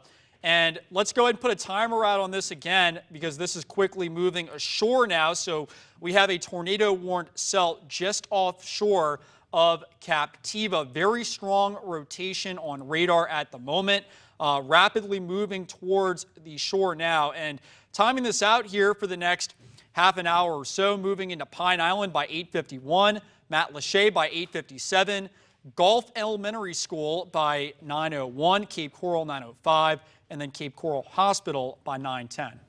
According to at least the recent radar scans, I want to give some good news for our viewers in Hendry and Glades counties. That one has largely unraveled, Dylan. Don't you agree? The velocities, at least in Glades County, I'm not seeing anything too terribly tight. It looks like at one point this tight rotation is kind of unraveled, and this would be a good sign down the road for the system eventually trying to collapse and fall apart. But the same cannot be said for this one cell as we take you back to coastal Lee County. If anything, this one has been strengthening as we have brighter green, even a little pocket of blue next to the bright red as it's going to be working its way. Again, I'm still going with my thought here between Pine Island Center and Bokeelia right along Stringfellow Road. Let's not mess with this one. If you're watching me right now, please hunker down, get to the lowest level, get to the center part of your house, closet, bathroom, crank up wing so that way you can hear me from multiple rooms away, because this one's a fast mover. It's about 30, 35 miles an hour, and I would say right now it's smack dab on top of North Captiva. It's going to be crossing over Pine Island Sound and then on its way to Pine Island. Let's see, right now it's about 8:37. I would say between 8:45 and 9. 8:45 and 9, it is going to be crossing over Stringfellow Road. And then beyond that point, as Dylan showed you with the storm cone, the northwestern corner of Lee County as we go throughout the morning. I was going to say, too, our Captiva cam is now down. So it was up a couple minutes ago, and now it's down. And that could be potentially the power source. The internet could have been knocked out, so we can't always confirm that it is necessarily a tornado. But we do have some messy reflectivities, buddy, here in southern DeSoto, northern Charlotte, and it's that one that was near Cleveland, right near the border. This was very messy. Granted, we'll watch it for you. Let me see if it's producing anything with our correlation coefficient. And you're like, my goodness, what is that? Correlation coefficient, best way to think about it, it's a tornado debris tracker in events with severe weather. And what we would be looking at, let me kind of show, I'll zoom out so you can see some clarity here. The red is rain. If we were to have anything that was launched into the air, including debris, tree limbs from a tornado on the ground, this would pop up as either yellow, green, or blue. We don't have that at the moment. So the fact that we are just seeing red, that tells me that we don't have a tornado on the ground that is launching debris. Now, if we start to see a little pocket pop up, we will immediately let you know. But the situation at hand, we have supercells ahead of a main squall line working its way through southwest Florida. Let me kind of show you the big picture as this is draped. Right now, the squall line is on top of DeSoto County. It is now clearing Port Charlotte and Punta Gorda. And by the way, when that squall line clears, please listen to this, then your chances for severe weather will significantly lower. So here's the line. If you're ahead of it, you still have a chance for severe weather. If you're behind it, the atmosphere has sucked out all that energy and has lowered your chances for severe weather. So hang on tight. I know this has been a little bit of a rough Sunday morning. Once this line clears, then your chances for severe weather will go down significantly. But for now, if you are along it, ahead of it, you still do need to be on alert for any severe weather that we do have here in southwest Florida. Let me go back to the cell. We're getting those new scans in as we speak, and right on top of North Captiva on its way to Bokeelia, Pine Island Center, right along Stringfellow Road, and then eventually Northwest Cape as we approach the 9 o'clock hour, as well as 9:15. Do you have updates on the chat, Dylan? Yeah, so we're getting confirmed damage. We also have power outages right now in Lake Placid and Highlands as well. And I was trying to take a look and see if I could find any more additional information on power outages in Lee County, maybe where the tornado crossed, or the likely tornado crossed at least. So damage reports coming in consistently, Matt. Okay, and I was just told that we have some video that has just come in. Okay, and here's a look at some of the video from Jim. Thank you so much for the report, Jim. You're helping us out here at Wink, letting people know exactly what is happening. And I would say very likely this was the cell about 45 minutes to an hour ago as it pushed on shore in Lee County. And you can see the lowering, the rotation, as well as you see how it's getting breezy in the video. And that is the wind getting sucked into the rotation as it pushed to the northeast at around. Okay, and Dylan, my goodness, in the video, you can actually see the debris being launched into the air. Yeah, look at that. Yeah, so how about that? This is a scene you do not see very often in Southwest Florida, with video with debris being launched into the air. And what's going to happen now is the National Weather Service, and again, this is not current, this is not live, this was about 45 minutes to an hour ago, as we had a tornado that was on the ground launching debris. As Dylan and myself were live here as the system was pushing on shore, and Dylan has done a wonderful job all morning getting you those updates. And Jim, thank you so much for the video. If you have any video at home, damage, funnel cloud, tornado, please let us know. This is the one scene that we had this morning, as no doubt about it, confirmed tornado, debris being launched into the air. The National Weather Service will be relaying this video. We're going to relay this video to them, and then they will be able to analyze, was this an EF0, 1, or 2? I would say that's probably the range that we're in as this system worked its way through. Yeah, and let's do a quick update here on the tornado-warned storm crossing over Captiva Island. So the strongest rotation right over northern Captiva Island right now, but this is getting ready to move into Pine Island within the next few minutes or so. And we have a new scan. So let me just adjust this here for just a second. All right, so this will be moving into Demir Key at 8:47 a.m., Matt Lachey by 8:55, 8:59 Gulf Elementary School, and then moving into Cape Coral by 9:03 a.m. So we have a tornado-warned storm with very strong rotation getting ready to cross over parts of Pine Island. Assuming this holds together, this will then be moving into parts of Lee County in the Cape Coral area. So if you live in any of these spots, you need to take shelter right now, considering how things have gone this morning. We have had confirmed tornadoes on the ground here in Southwest Florida, and we have yet another tornado-warned cell getting ready to pass just south of Highway 78 over in Pine Island near Demir Key, then crossing over into parts of the Cape Coral area. And just looking at the trajectory here of this, likely south of Highway 78 in Cape Coral as well, though we'll see how this plays out here over the next few minutes. Let's go back to Matt for a second. You know, looking at the strongest velocity, I do believe if we were to have a water spout here, it's pretty much right on top for reference, South Seas. South Seas. It is right now passing by, and if you are right now watching me from South Seas, whether you're on vacation, you have a home down here, please send in any pictures or videos that you have safely, and that is where the strongest wind has currently been indicated. Let's take you back out a bit and for a reference point.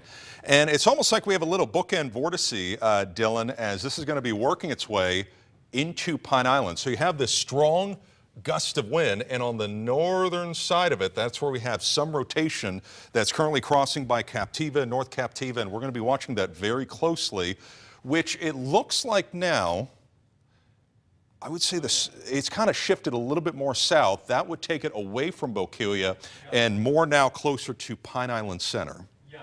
And it's worth mentioning too, by the way, really quick, with this squall line moving across the area, that some parts of coastal Charlotte County up towards parts of northern DeSoto County, those spots are now out of the tornado risk area. So I think that those spots are okay, but the greatest tornado risk is moving now into the heart of the Wink viewing area as well in the Fort Myers. And Dylan, I would say at this point, I would say, you know, there's always a small, no matter what radar is across the state, world, you name it, there's always a small delay because the radar is going to scan and do a 360. And we need to anticipate that now this cell is right on top of Pine Island Center. And let me kind of take you out a bit, and you can literally see this area. And if you look very closely on live radar table, let me take you back in a bit. You can see some rotation as this system was working its way in. All right, let's try again. Okay, maybe not, as this one was crossing over North Captiva and then on its way to Pine Island Center. We'll go back to the velocity here, and it's still holding together. It's still pretty solid. Now, this doesn't 100% mean that we have a tornado on the ground, but at any point, it could put down a quick spin up. And that's oftentimes very notorious of our Southwest Florida tornadoes. Remember December 21st, right before Christmas, we had one in South Fort Myers. That one, folks, was on the ground for just a mile and a half. And, you know, it was on the ground for like 3 minutes, but it was an EF1. We had winds upwards of 95 miles an hour, and it did produce damage. So the velocities tell me which is wind going towards the radar and away from the radar, and that's where we have this spin. That is right on top of Pine Island Center as we speak. Any updates, Dylan? Yeah, I'm just taking a look at the velocities here, and at least in the latest scan, it does look like the rotation with this cell moving into Pine Island has weakened a little bit, so some good news. It could just be cycling down, but either way, tornado warning in effect right now, and this could easily cycle back up. Let's go back to Matt for a second. Okay, so we are getting new video in. If we could punch up Rachel's computer of some of the damage, my goodness. That's serious. I hate to see this. Oh, on your Sunday morning, and you know, the warnings came in. You try to give as much notice as you can. This is clearly a mobile home park. Rachel, location? This is Tropicana RV Resort in Fort Myers. Actually, our meteorologist, Casey Sherman, tweeted this out. Okay, okay. Oh, my goodness. I hate to see this to our Southwest Florida community. And, you know, obviously this was probably some of the debris that was being launched into the air when we saw the previous video. And you hope that they were able to get to their safe spot. And granted, a mobile home park, oftentimes it's tough when these tornadoes go by because of the way that they are structurally made. And, you know, wind and tornadoes at that can do significant damage. And that is what we are seeing right now. Several mobile homes impacted, and you can see the debris being scattered all across the road as this tornado did touch down about an hour ago. Yeah, terrible video, and I hope everybody is okay. If we have any injuries, anything like that, we will let you know here at Wink.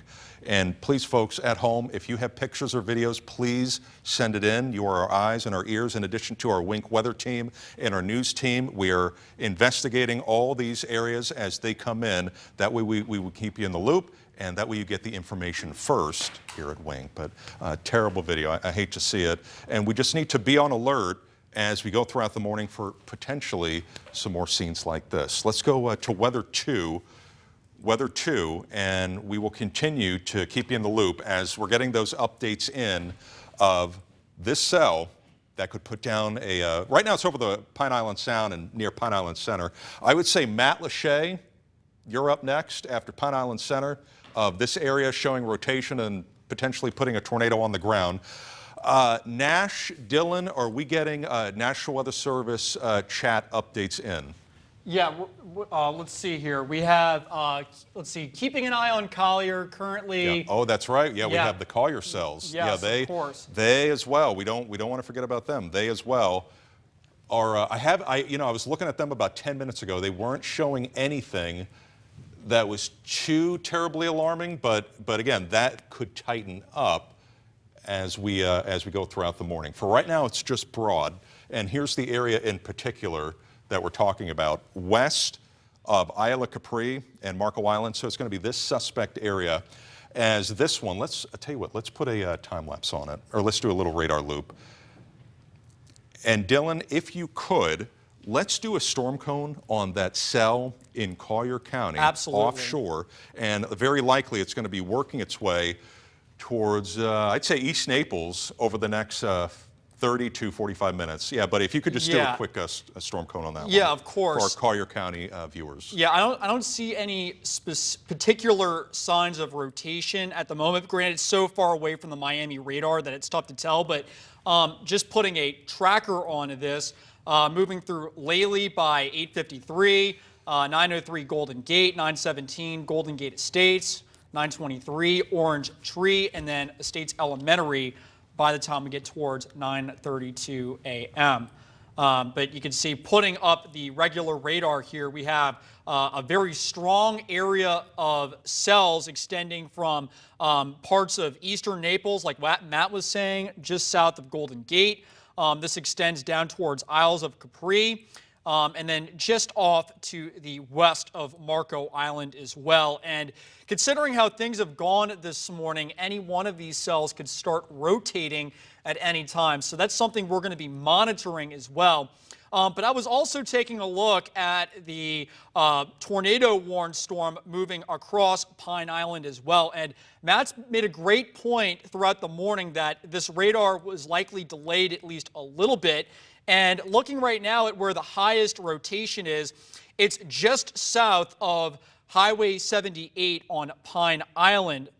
This is getting ready to cross just south of Matlacha and then into parts of Cape Coral as well, given that this holds together. So just timing this out, there's a bit of an easterly component with this. So this looks like the trajectory to me. So assuming this holds together, Royalty 8:57 a.m., 8:59 getting over towards Trafalgar Elementary, 9:03 Cape Coral generally along or just south of Highway 78, and then getting over towards Caparata Elementary by 9:04 a.m.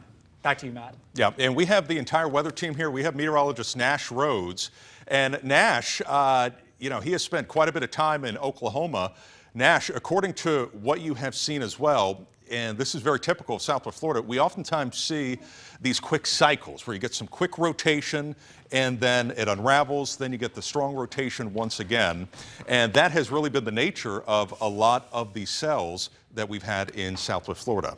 Yeah, wouldn't you agree, Nash? Yeah, tracking these tornado-warned cells is like whack-a-mole, especially with the wind dynamics the way that it is, because they form so quickly, and before we can get a hold of one, another one will form and start rotating rapidly. But the best that we can do is just continue to keep an eye on all of the cells that we're tracking, because any one of these could show signs of rotation at a moment's notice. So it's very difficult to give people signs that, hey, you're in the clear at this point, until that front eventually pushes all the way through.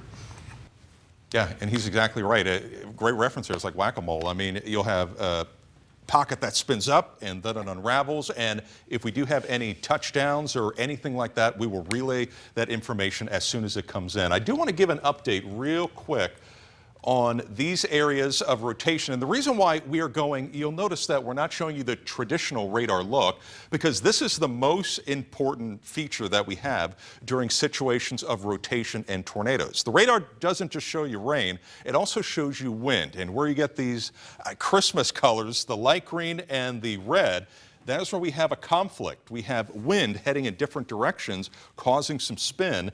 And for right now, this one is weaker, thankfully, than what we had about 15-30 minutes ago, but it's still there. And we need to still plan on the possibility that this could put down something at any minute. For a reference, let's zoom on in. And right on cue, oh, what a nice sign. Let's keep this going. This is right along Stringfellow Road. Just got the newest scan in, and the brighter reds have been reduced to a dimmer red.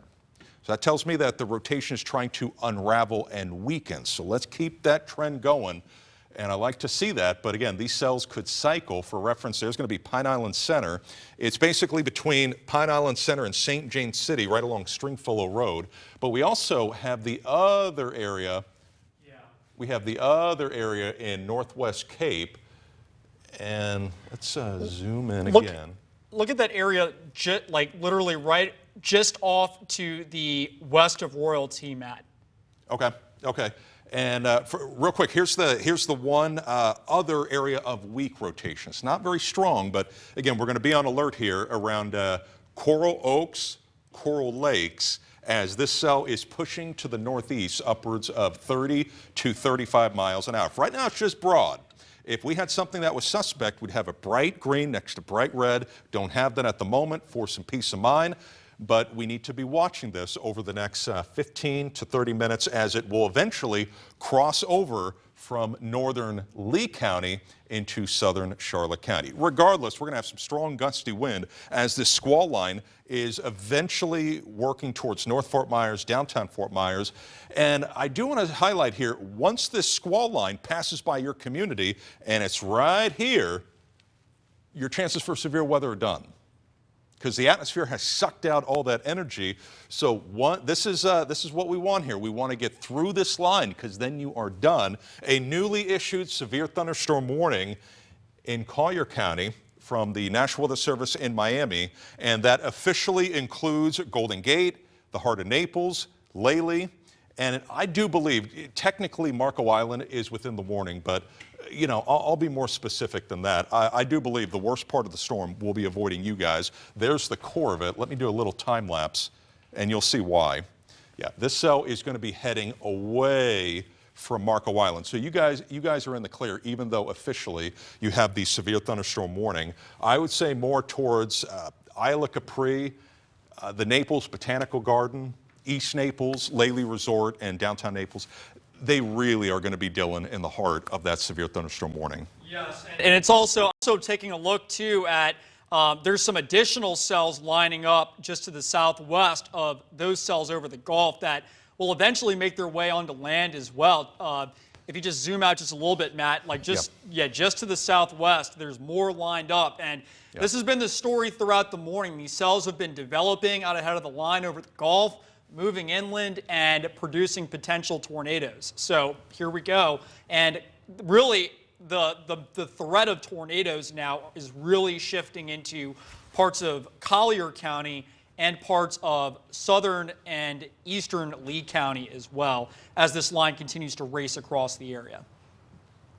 And I'm also, Dylan, taking a look at the tornado debris tracker that we have here at Wink. And I know this looks messy, so let me kind of highlight what's going on here. The red that you see is rain. If we were to have any debris that was launched into the air from a tornado on the ground, you would see a well-defined pocket of yellow, green, and blue. Notice how we don't have that. So that's a nice trend. But there also is, on rare occasions, this can happen, I've seen it, where you may not have this, but there might be a tornado very, very close, bringing debris closer to the ground and not so much lofting it up through the atmosphere 5,000, 10,000 feet. So it's a good sign, but it's not bulletproof here. There have been times where, you know, although it hasn't popped up, there have been these little weak tornadoes that can sometimes do debris. But it's at least a nice trend. I wanted to relay that. But if you do have any debris or any damage reports here at Wink, please let us know. Dylan? Hey, I was going to say, switch over to the velocity. It looks like there's some rotation trying to reorganize now with that cell in the past couple of frames. Yeah, and that's specifically around Southwest Cape, Matlacha. And you know, Dylan, it's been a while since we have done the storm cone. Yes. Can you do a storm cone as it works its way through Lee County? And that way, we'll show you which communities down the road over the next 30 to 45 minutes could be impacted by this cell. Yeah, I literally was reading your mind. I was getting ready to pull it up right now for you. But you would agree that this is moving at an east-northeast trajectory. So once again, Royalty, this is pretty much on top of you. If you haven't taken shelter yet, do it now. This will be moving towards Trafalgar Elementary by 9:04, Sun Splash by 9:08, 4 Mile Cove by 9:14, and then Waterway Estates by 9:15. And it does look like, Matt, in this newest scan, we just got a new scan in, it does look like there's some tightening up here in parts of Cape Coral now. If you want to pull up the velocity there, I'll let you take it, of course. Yeah, you know, he's right. Latest scan, literally a few seconds old, just came in, and the most suspect area, hands down, and we want to, I tell you what, let's go even zoomed in more. We have some hyper-local communities, and I would say specifically this area of rotation and where we could have rotation at the base of the cloud working its way down. This is between, and looks like we just got a new radar scan in. I'm pulling up a storm tracker for you, Matt. Okay. And this is heading in the general direction of Fort Myers, by the way, if it holds together. Let's hope it weakens by that point. Pelican Elementary, the area of rotation. Let's zoom on out for some clarity. I have the tracker up if you want to see Oh, you got that the tracker. quick. Okay, Yes. yeah, let's throw on some cities. Yeah, so obviously it's right over Cape Coral right now. Cape Coral, if you live south of Highway 78, take shelter right now. Rotation on radar. Could possibly be a tornado. It's a tornado-warned storm. This will be moving over 4 Mile Cove by 9:07, 9:09 Waterway Estates, Palm Lee Park by 9:11, and then if this holds together, this could very well move into parts of downtown Fort Myers down the line here, but we'll see how this evolves over the next few minutes. We have meteorologist Nash Rhodes with us. Hey, Nash, why don't we adjust the Skycam? We'll point it to the west. On it now. And granted, it's going to be rainy, and we're going to have a tough time seeing it. But let's try our best as that's working its way through Cape Coral. The area in particular, there's going to be Cape Coral High School. You have Pelican Elementary. It has now cleared Gulf Elementary School and Baker High School, as it is heading to the northeast upwards of 30 to 35 miles an hour. I want to see with our correlation coefficient, which tells us if we have any debris, if any of that is popping up. And nothing right now is standing out at me. But again, that's not 100%, but it is at least a nice trend. We could have bare minimum rotation at the base of the cloud, but does it bring its way all the way down towards the surface? That's what we use these radar products for. And for right now, it is not showing anything, suspect where we have debris being launched into the air. But Rachel, I know you have a picture from earlier on the side computer that I wish we, there we go.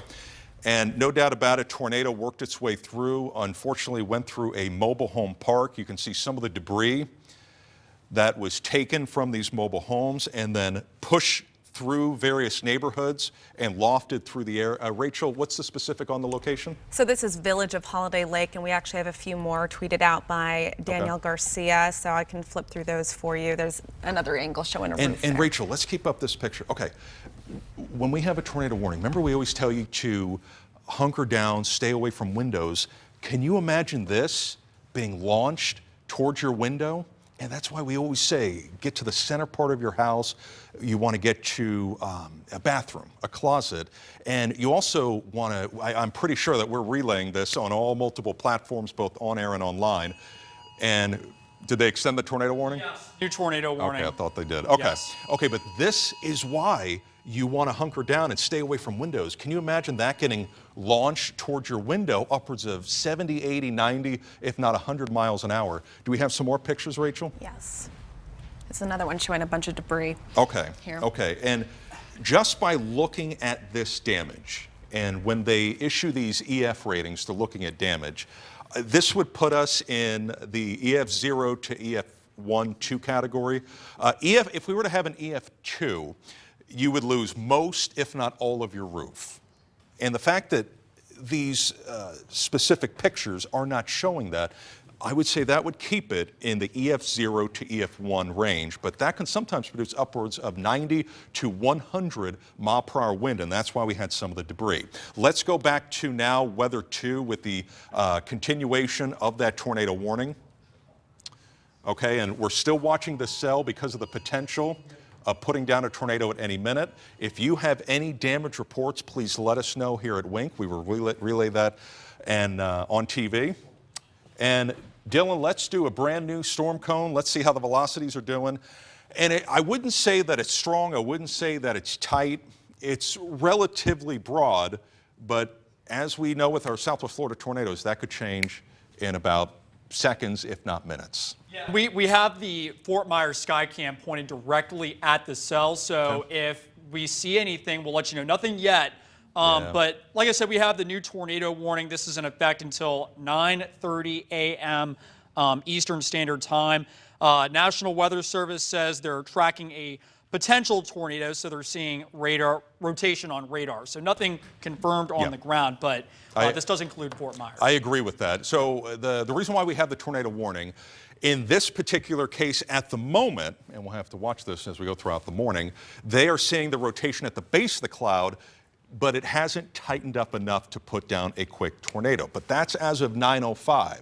We'll have to see how things go at 9:10, 9:15, and 9:30 as it works its way towards North Fort Myers, the Caloosahatchee, and downtown Fort Myers. The Skycam, I would assume, Dylan, because we have the rain ahead of it, we're probably not going to see anything. Yeah, it would be rain wrapped. Yeah, rain wrapped. It's almost impossible to see. The cell across Collier County, let's go back to that one to see how it's doing. And that one as well, no doubt it's packing a punch with some heavy rain as well as some lightning. It has now cleared Marco Island.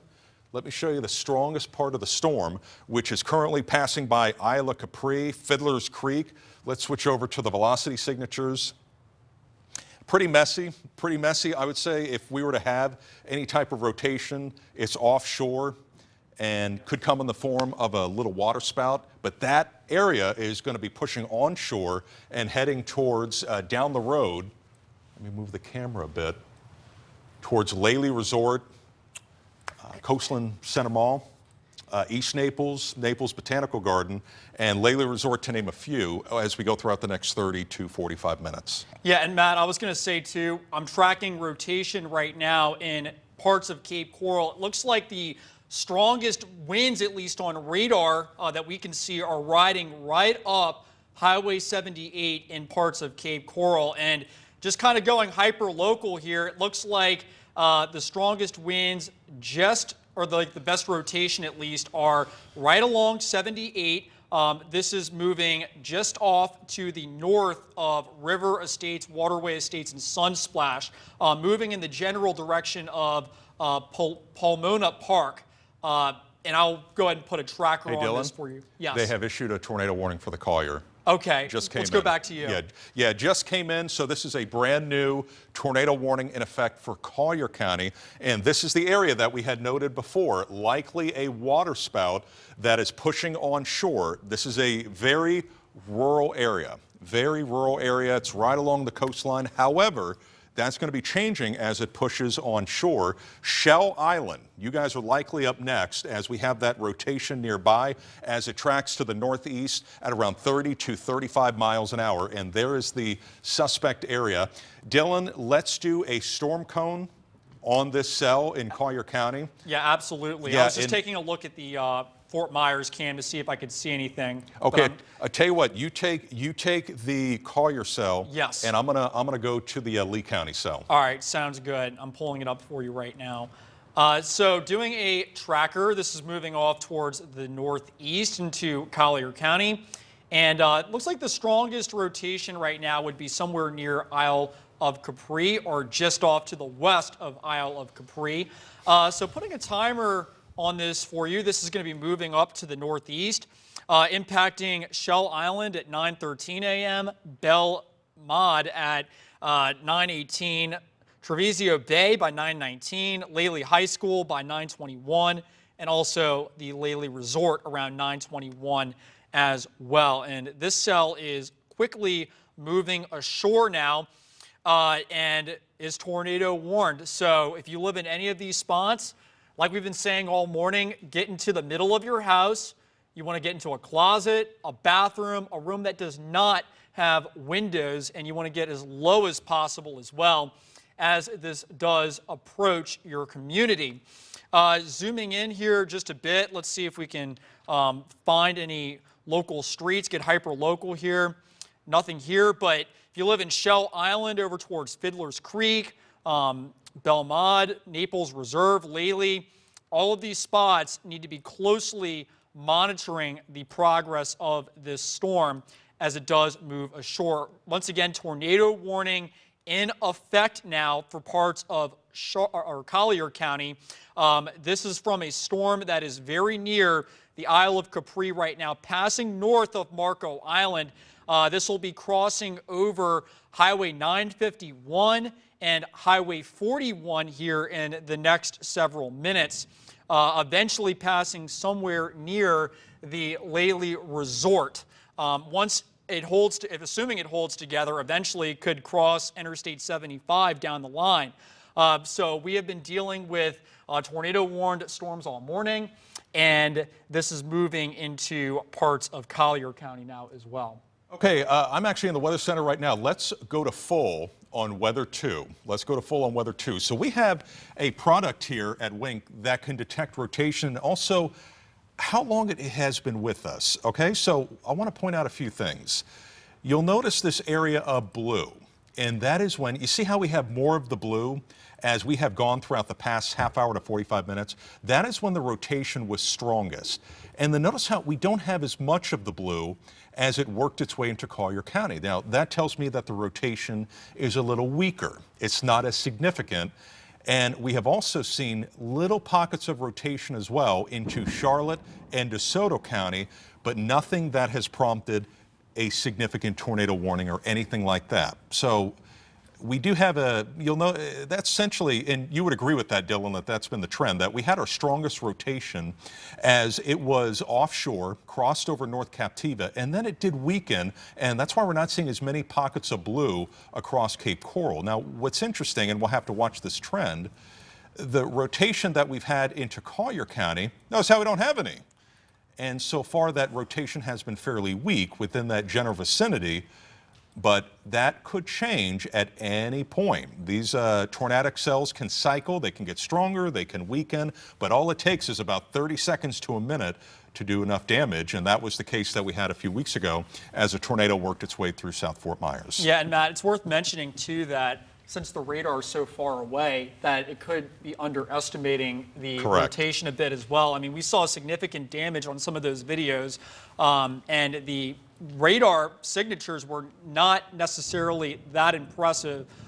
So it's very possible that the radar has underestimated some of these winds with these storms as well as they move through southwest Florida. But right now we have a tornado warned storm in Lee County. This is moving through parts of Cape Coral, now into parts of North Fort Myers and into downtown Fort Myers as well. You can hear plenty of lightning with that as well. And it does look like the lightning is increasing a little bit. Could be a sign that the storm is cycling up a bit once again.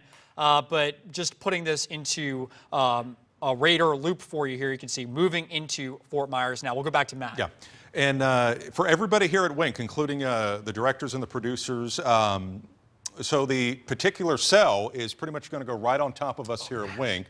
Please be on alert. If we have to, we would have to evacuate everyone here from the station and hunker down as this cell is pretty much going to go right on top of us over the next several minutes, and that is when the winds will increase, and also we would be watching for the possibility of a quick touchdown. For right now, I am not seeing that according to some of the velocity signatures. It's pretty broad. I would say at this point, let's do a few things. Let's punch up in the back the Skycam shot. And Dylan and Nash, the camera is pointed to the west, correct? Yes. Okay. We're trying to find the most likely spot if there is a tornado. Yeah, let's where it would be. Yeah, why don't we shift it a little bit to the right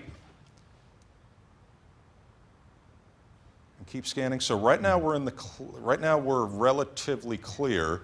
But we will be looking for that rotation. Bare minimum, we're going to see some strong gusty wind, upwards of 40 to 50 miles an hour, and even that can do some spotty power outages. We can see some medium-sized tree limbs break off and then get hurled down the street. So bare minimum, some strong gusty wind. For right now, I'm not seeing anything too suspect.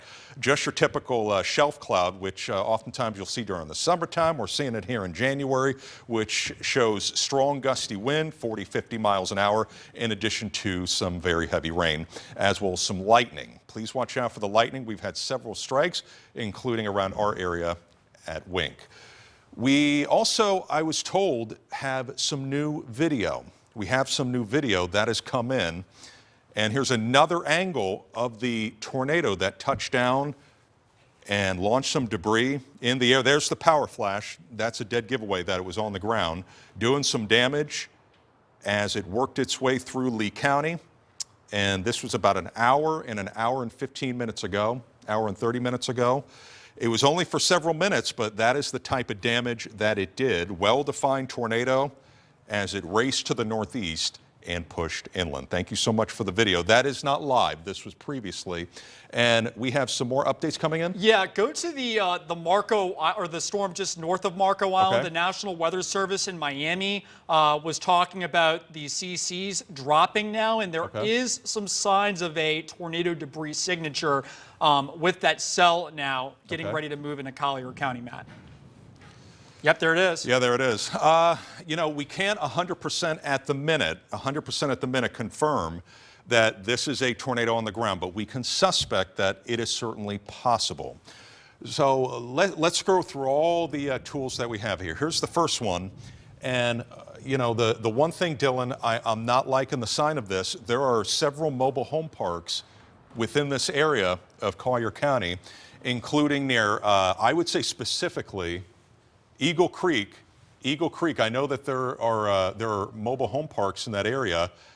Tall Oaks, you guys need to hunker down immediately. I'm putting a tracker Okay? right now. Thank you very much. Thank you very much. This is going to be crossing over Tamiami Trail, Tall Oaks, Eagle Creek. I know that there are mobile home parks in this area. Please, please, please hunker down. Stay away from windows. The possibility for a tornado is going to be right here. It's going to be racing northeast at around 30 to 35 miles an hour. As the system has tightened up a bit. Hey, Matt, I have a tracker up if you want to. Okay, let's do Dylan's tracker. Yeah, so real quick, we have the debris signature on radar, and just looking at the trajectory, this is going to be moving into La Jolla at 9:20, Laley Elementary by 9:21, 9:24 Naples Heritage, 9:26 Madison Park, and then 9:30 in the Golden Gate area. It does look like this signature, this debris signature, is continuing to get better defined on radar right now. So we could possibly be dealing with a tornado getting ready to move into the La Jolla area in the next few minutes. So like I said, if you live in any of these locations highlighted right now, you need to take shelter immediately right now. Get into the most interior room of your house. You want to get as far away from windows, you want to get as low as possible, and you want to insulate yourself as much as possible. Let's go back to Matt. Exactly right, Dylan, and we can't stress this enough. There's the possibility that we have a tornado that is on the ground as we speak. What we're looking at here, for some clarity at home, all the red that you see, that is rain. The red is rain. But we have also a tool that can detect if debris is being launched into the air from a tornado on the ground. That pops up differently on live radar, and you see this pocket right here. There's the possibility that this is debris in the shading of yellow, green, as well as some blue, as it is now crossing over Tamiami Trail. And let's talk some specifics here, and it is going to be, for the producers in the back, for the producers listening to me in the back, let's see if we have any damage reports around Trail Acres. Okay, so Trail Acres, the Tall Oaks community. Let me zoom back out a little bit more. Trail Acres, near Tamiami Trail, Tall Oaks, Eagle Creek, and it looks like for right now the worst part of it has stayed away from Belmead and Holiday Manor.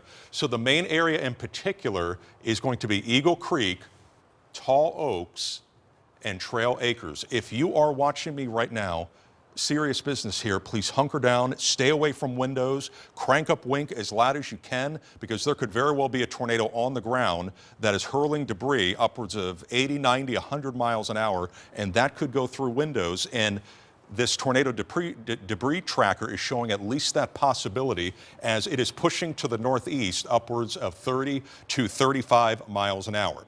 Down the road is going to be Laley Resort, the general motion here. Okay, so some of the areas that bare minimum, let's not take a chance with this one, that I want you to hunker down is going to be Naples Manor, La Jolla, Classics, Laley Resort, and then as we take this into time, this would be, if we zoom on in, you can sometimes see even more specifics.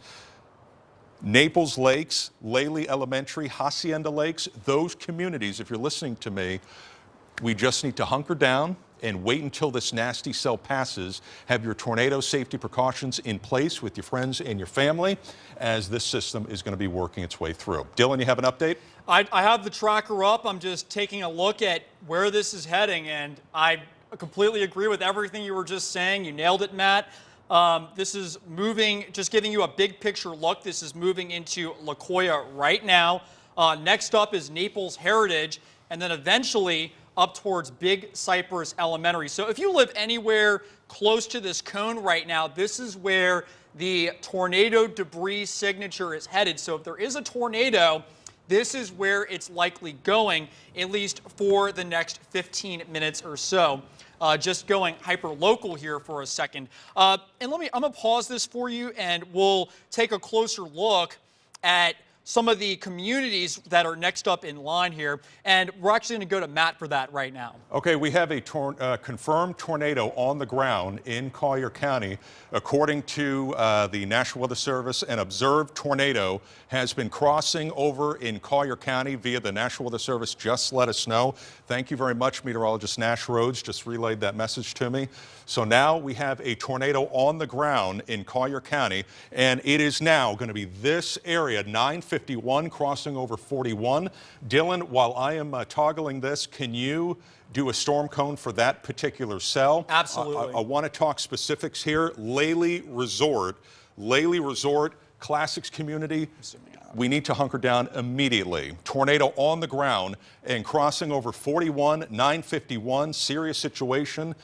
And this could be hurling debris upwards of 80, 90, 100 miles an hour through the Southwest Florida community upwards into the atmosphere. Let's take a look at the velocity signature.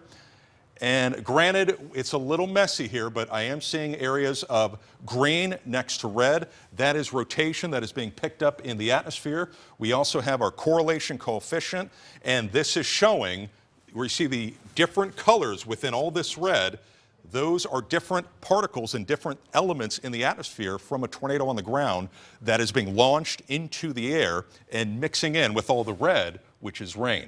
So tornado on the ground, to reiterate, in Collier County. If you're listening to me, let's take this seriously, as we don't know how long this tornado is going to be on the ground for, but oftentimes our tornadoes, they can be on the ground for a few seconds, a few minutes, but Dylan, they can certainly do some damage. Yeah, and Matt, I do have the brand new tracker up, and just timing this out, this is going to be moving through Classics at 9:22, Lely Elementary by 9:23, Physicians Medical Center and Collier by 9:24, 9:28 Forest Glen, and then if this holds together, 9:43 getting into Golden Gate Estates as well. And like Matt said, we have a confirmed tornado on the ground. The radar confirms it with a debris signature, and this is a dangerous situation. Take shelter. Get into the most interior part of your house immediately. We cannot stress this enough. You've seen the videos of damage so far this morning already. Back to you, Matt. Yeah, and now we got a newest scan in. Let's talk specifics and location. And I would say, Dylan, the main area of interest is where you see this little hook, classic hook echo, right on top of the Classics community. At home, and also the producers in the back, these are the areas that we would be looking at for any damage reports coming in. Classics community, Lely Resort, right along 951. And it goes without saying, if you have a damage picture or a video, please send it to us here at Wing. We will relay that on TV. It's a great way to get the most accurate information out with this potential tornado on the ground. And thankfully, it is a Sunday, and Lely Elementary, all the kids are at home with their parents, hopefully taking this seriously, as this cell is racing northeast upwards of 35 miles an hour. This is not the time, as you can imagine, to panic. You take a deep breath, you go to the center part of your house, you get away from windows. You can do several things. You can stream Wink right now via your app, or if you don't have a phone nearby, an iPhone, you can also crank up Wink as loud as you can, that we can hear me from multiple rooms away, as we will be relaying you this information as the tornado is near Classics, Lely Resort, crossing over 951. And then as we take this up, we need to assume that Naples Lakes, Hacienda Lakes, you are very close to, if not being impacted by this possible tornado. As we zoom out. Hey, Matt. Yeah. I was going to say, pull up the CCs really quick with that new scan. It's okay. You can get a better look at where yeah. exactly this is right now. Yeah, okay. Yeah. Yeah, so it looks like it's verifying everything that we said. The tornado debris tracker, if you're just tuning in, the red is rain. Where we have debris being lofted into the air is right here near Lely Resort and the Classics community. We'll zoom on in once again as this cell is riding very quickly along 864, La Jolla, Classics, Lely Elementary. If you have any damage reports, please let us know and we can relay that on TV. And in addition to the tornado debris tracker. Now let's switch over to the velocity. We'll zoom back out. Any updates from the chat, Dylan? I was just looking. They're just talking about the TDS signature, the tornado debris signature, but I was just pulling up another hyper-local tracker of where this will be moving through over the next few minutes. So this will be moving through Naples Lake at 9:28. So you only have a couple of minutes. In fact, this radar is likely delayed a little bit. So if you haven't taken shelter yet, you need to do it immediately. Naples Lakes. Next up, Serenity Walk Park, 9:29. Naples Heritage, 9:30. 9:32, Forest Glen. And then 9:33, Club Naples. And this is just a very short tracker. But bottom line, confirmed tornado on the ground. Strong signal from the radar about that. And this is going to be moving through these communities here in the next few minutes. So please take shelter immediately if you live in any of these spots. As far as what to do, turn wink up very loud like Matt was saying. Then go into the most interior part of your house so that you are insulated from what's going on outside to where you are in the house. And we'll go back to Matt here. Okay, apparently we are getting some new video in. Rachel, you have it popped up from Collier County. Just south of Lely from Hammock Bay. Okay, from Hammock Bay, and yeah, there it is. Okay, so this is one of two things. This is either A, waterspout, or B, a confirmed tornado on the ground within this time lapse and within this video. So this is one of a few that we have already seen today in Southwest Florida. Based off the location here, this is either, again, A, waterspout, or B, a tornado. And as we go back to our radar composite, I want to show you where this cell right now is.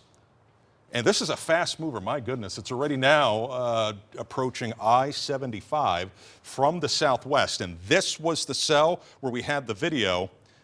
Okay, so it is now clearing. Let me stop the radar loop. Okay, let's talk about the street level and some of the communities. Okay, here's the area where we could have a tornado on the ground. It has now cleared east of Naples Lakes. You guys are done. It has passed by Lely Elementary. It is now north of Hacienda Lakes. And the main area, Dylan, while I'm doing this, can you do a brand new storm cone on this area? Absolutely. It's where you see this pocket right here. That is where it is. Let me see if we have a new...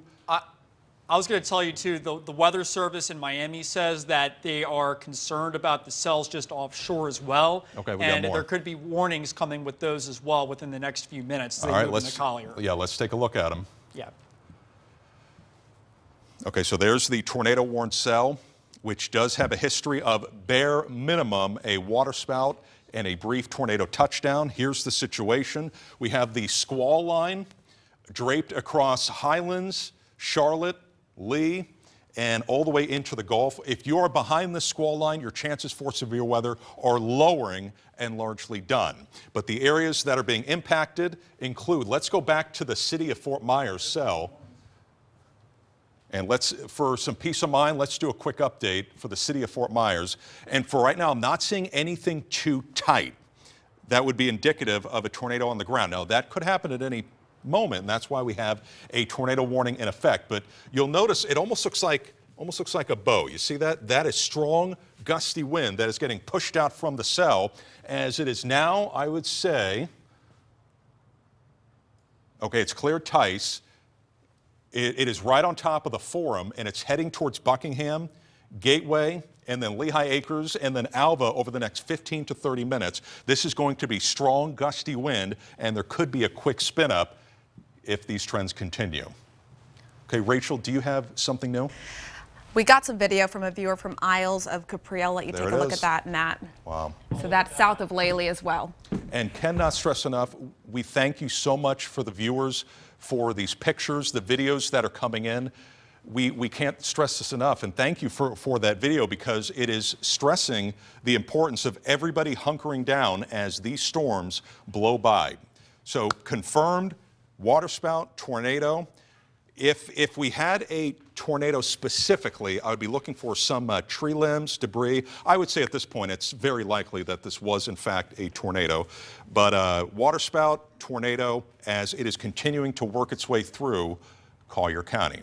And this is the cell, Dylan. Boy, we talked about it from the beginning when it was all the way in the Gulf. Yep. It tightened up, pushed on shore, and did some bare minimum through some tree limbs up into the atmosphere, if not homes, and we will be getting those reports in as they come in. And the good news is right now it appears as though we don't have any tornado warnings in effect for our viewing area, at least on my end.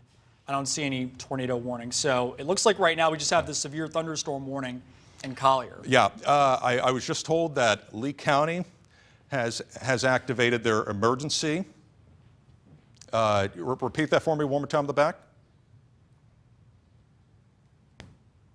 They have partially opened the Emergency Operations Center. So they have partially opened the Emergency Operations Center in Lee County. Thank you for that update. Let's take you back now to Collier County. And Dylan, it looks like they have now expired the tornado warning in Lee County. Yes. They still have active the severe thunderstorm warning. If we could in the back, let's change the super to tracking severe weather. We at the moment do not have any tornado warnings, but we're still watching cells that could put down a tornado at any minute. And it's this one crossing over I-75 right here. It's going to be this one that is right now. You know where this is, Dylan? This is right near the Alligator Alley Toll Plaza. It's mile marker 100. And there's going to be 951. It's right now pretty much on top of the Alligator Alley Toll Plaza, mile marker 100. And then now it's going to be pushing to the northeast. We'll do a brand new storm cone. What I do want to see is it showing, yeah, it's gotten a lot messier. It's gotten a lot messier with the CC values. And what that could be is we had the tornado on video, but now the debris is just being kind of lofted across the atmosphere and spread out. It's not as tight and as compact. Dylan, you have a new update? Yeah, and I wanted to say too, I want you to take a look at the cells offshore of Collier County. Granted, it's so far away from the radar, it's tough to tell, but it does look like there's at least some weak areas of rotation just offshore, Matt. So I want you to take a look at that as well. Because that's something we need to look ahead to as these move on shore over the next few minutes or so. Yeah, exactly right, Dylan. And, you know, with the time lapse on a lot of these, they're going to be heading to the northeast, anywhere from Naples and even Marco Island. You are by no means in the clear. We still have to watch these cells. And let's do another look at these cells, and it's going to be right about here. That's for right now. It's not strong. It's fairly weak rotation, but heads up Naples and all the way up Tamiami Trail. We're going to be watching the progress of this cell as we go throughout the next 30 to 45 minutes. And I was going to say too, that's what the cell that moved into Collier a few minutes ago. That's how that cell looked when it was offshore 30 minutes ago. It's just so far away from the radar. It's tough to tell. Hey, Rachel, you have some new video, and you said this one was Marco Island, correct? Yeah, this was sent to us by a viewer, and this is right by the bridge to Marco Island. Our anchor, Danielle Garcia, just tweeted this out. Okay, and this is basically being viewed from Marco Island. This doesn't necessarily mean at the moment that it went through Marco Island, but this is being viewed from Marco Island to the west. This was the cell that we just highlighted. It was crossing over the Alligator Alley Toll Plaza and now just east of Golden Gate. It's going to be working its way through more of Golden Gate estates over the next 15 to 30 minutes. Thank you so much, Rachel, for that video. Now let's go back to the severe thunderstorm warning. And if you're wondering, you know, why don't we have the tornado warning anymore? The rotation has unraveled a bit and weakened, but we still do have a severe thunderstorm warning in effect for that particular cell as it has crossed over the interstate. And now, Dylan, let's do a storm cone on the cell that is offshore of Naples, southwest. Yes, I see the cell. Yeah, I see the cell that you're talking about right here. Is this the one just between or just off to the southwest of Naples? Correct. Yeah, let's go ahead and put a tracker on that cell, and this is moving off towards the northeast fairly quickly. So Timing this out for you, this is going to be moving into Port Royal at 9:43 a.m. Naples, 9:45. Naples Airport by 9:48. Park Shore by 9:51. And then potentially Pelican Bay by 9:55 a.m. And we might be able to get a better look at this on the velocity. Yeah, Matt, there is some rotation with this. So this is just like I was saying a few minutes ago, that the cell that moved into Collier earlier had weak rotation, then it kind of tightened up as it approached the coast. And that could be that friction. But now that we have a good view of at least a weak couplet of rotation, let's pull this up and we can get a really good idea of where this is going to be heading. So unfortunately, this looks to be moving into the Naples area within the next few minutes or so. Just to recap here, Port Royal 9:46, Naples 9:49, Naples Airport 9:51, and then 9:58 Park Shore. This will be moving onto land. Let's go back to Matt. And, can't stress this enough, now is not the time to panic. We have always known that we have our tornado safety precautions with your friends, your family, and you just act them if we do, in fact, have ourselves under a tornado warning. And to reiterate what that is, you want to get to the center part of your house, you want to get away from windows, and you want to have some type of notification system, whether it's our free Wink weather app or watching us live on TV to get those updates as they come in. And that's what we are always happy to do for you here at Wink. We want to get you those updates minute by minute. There is the cell that is right now offshore, showing some rotation as it is going to be working its way towards the heart of Naples over the next, like Dylan said, 15 to 20 minutes. The rotation right now, it's not strong, but it doesn't mean that we do not have a water spout that is right now passing by the Gulf. Yeah, and worth mentioning too that the Weather Service in Miami is saying in their chat that they have some concerns that this cell is strengthening as it moves onshore. Nothing official yet as far as a potential warning, but they are monitoring that cell very closely. We have an at-home analogy here as to what's going on in the atmosphere, okay? You have a home, you have tile, you have carpet. Have you ever tried to glide on the carpet and notice how it doesn't work as well compared to the tile? That's because you have more friction. We have more friction over the land than we do over the water. And we had the case this morning, a little bit ago in Lee County, where we had potentially a water spout that pushed on shore. That's because it generated most of its rotation over the water, and that's exactly what is happening right now. We have more rotation over the water because of less friction. That's allowing the spin to tighten up and work its way towards the southwest Florida coastline. Now, oftentimes what you'll have is that as it pushes more inland, that friction starts to chip away at the rotation and it kind of unravels. And that's what we've seen with two of our tornadoes already this morning. But we're going to have to watch this trend, Dylan, to see how it fluctuates both up and down. Our tornadoes in southwest Florida are notorious for lasting just a few miles, few minutes, but they can certainly do a lot of damage. Hey, Matt, I was going to say, pull up the velocities just north of Royal Palm, Hammock, and Everglades. It looks like there's a little bit of tightening on the radar there in the past couple of frames now. You can see it's on the bottom left part of your screen. Yeah. Now, this is going to be largely over the Everglades. And zoom in just a little bit. Yeah, it's thankfully going to avoid Port of the Islands. I'm happy to report that. But yeah, that certainly does have a few suspect areas, bare minimum weak rotation, but could obviously tighten up with every scan that comes in. Yours is popping up a little bit, a little bit more. Okay. Yeah. Let's punch up Dylan's. Let's punch up Dylan's. He's got a little bit more. Yeah, it's punched up on air, and it does look like if there's any rotation here, it's just north of Everglades and Royal Palm Hammock moving off to the northeast. It does look like there's some roads in this area, so we'll put a track on this and just give you an idea.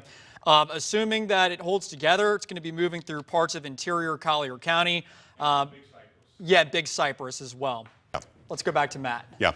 So thank you very much, Dylan.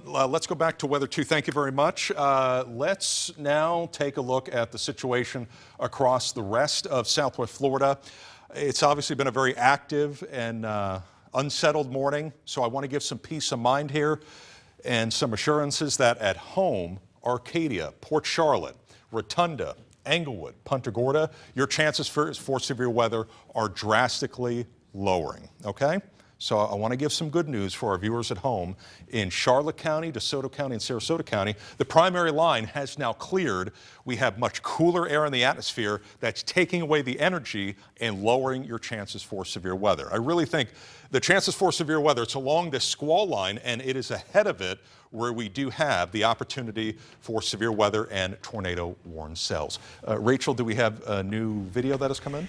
Yeah, we have some pretty good video from just north of Marco Island. I'll let you take a look there, Matt. Okay, yeah, so that's why I was saying it was either A or B, or both. There is from Marco Island looking to the west. It was a water spout in this particular video, and then as time went on, it pushed on shore, and it did bare minimum hurl some debris through the air. Now that could have been trees. We don't know for right now if it went through communities, mobile home parks, but we are getting, this is a live developing situation, and if we do get those updates in, please let us know. We are in direct contact with emergency management officials at Lee, as well as Collier counties, and no doubt about it, contact with the water, and that eventually made contact with the land as it pushed on shore. Yeah, and Matt, the good news is, and just to reiterate this right now, no tornado warnings in effect for Southwest Florida. And like you've been saying, if you live in Port Charlotte, Arcadia, the front's through. The severe threat is over for you. The severe threat right now is confined to our southeastern zones, and that's where we're going to continue to watch out for potential tornadoes. But zooming in here just a little bit, we have a very strong cell now moving into parts of Naples, and the National Weather Service has been watching this for some weak rotation. The cell that moved into Lely a few minutes ago, that one didn't tighten up until it got into land. And looking at the radar right now, the good news is that whatever rotation is there, it remains pretty broad and weak. But if this does tighten up, we'll be watching out for another potential situation where we could be dealing with dangerous weather. So I'm going to time this out for you here. There's a weak area of rotation. This is going to be moving into Port Royal at 9:47. So you have 4 minutes in Port Royal to take shelter. Naples, this will be moving in at 9:51. 9:53 Naples Airport, 10:01 Golden Gate, and then Vineyards by around 10:03 a.m. as well. So we are going to continue to watch that strong cell as it begins to move into parts of interior Collier County. The National Weather Service is closely monitoring this cell as well. No tornado warning with this, Dylan, at least for right now. Yes, let's toss back to you. A few seconds ago, they just issued the warning. All right, so you want to go back to you? Yeah, they literally just issued the brand new tornado warning. A few things to reiterate. In Charlotte County, real quick, the Ann and Chuck Dever Regional Park Recreational Center has been opening as a refuge for residents that were impacted by this morning's severe weather. We also have, let's punch up Rachel's computer real quick. There is the notification from the Charlotte County Emergency Management Office. Okay, we also have new video of the water spout that pushed on shore. And Dylan, that is a pretty well-defined and not very tiny water spout. At least for what we typically see here in Southwest Florida, that's got a pretty good size to it. Yeah, that is what we call a tornado over water. Yeah. That is a very serious water spout. That's a medium, yeah, that's definitely bare minimum, a medium-sized tornado, and that's why we eventually down the road had the tornado debris picking up tree limbs that were being lofted through the sky as it did push on shore. Okay, now let's go back to Weather 2. I want to go back to the tornado warning that is currently in effect for Collier County. And this was the cell that Dylan noted around Royal Hammock. It's now pretty much on top of, we got another one, Dylan. Okay, we have two now. Brand new, and this one is right on top of and right along the coastline. I would say near the Naples Pier. That's the one we just tracked. You want to put a tracker on it, Matt? Yeah, let's do a track. Let's do a track on that. Excellent. And I'm going to zoom on in because this one is largely rural. This one is very populated. Let's focus on this one first. And let's take a look at the velocity signatures.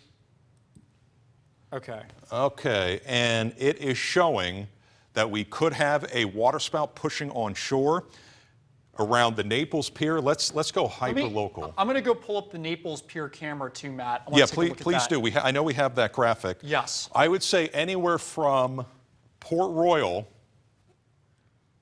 to the Naples Pier, Royal Harbor, Bayfront, Naples, including Fifth Avenue, and even as far north as NCH Baker Hospital, and including Naples Airport and Lake Park, Naples Botanical Garden. For reference, there's going to be the Naples Airport. Let's get to our safe spot.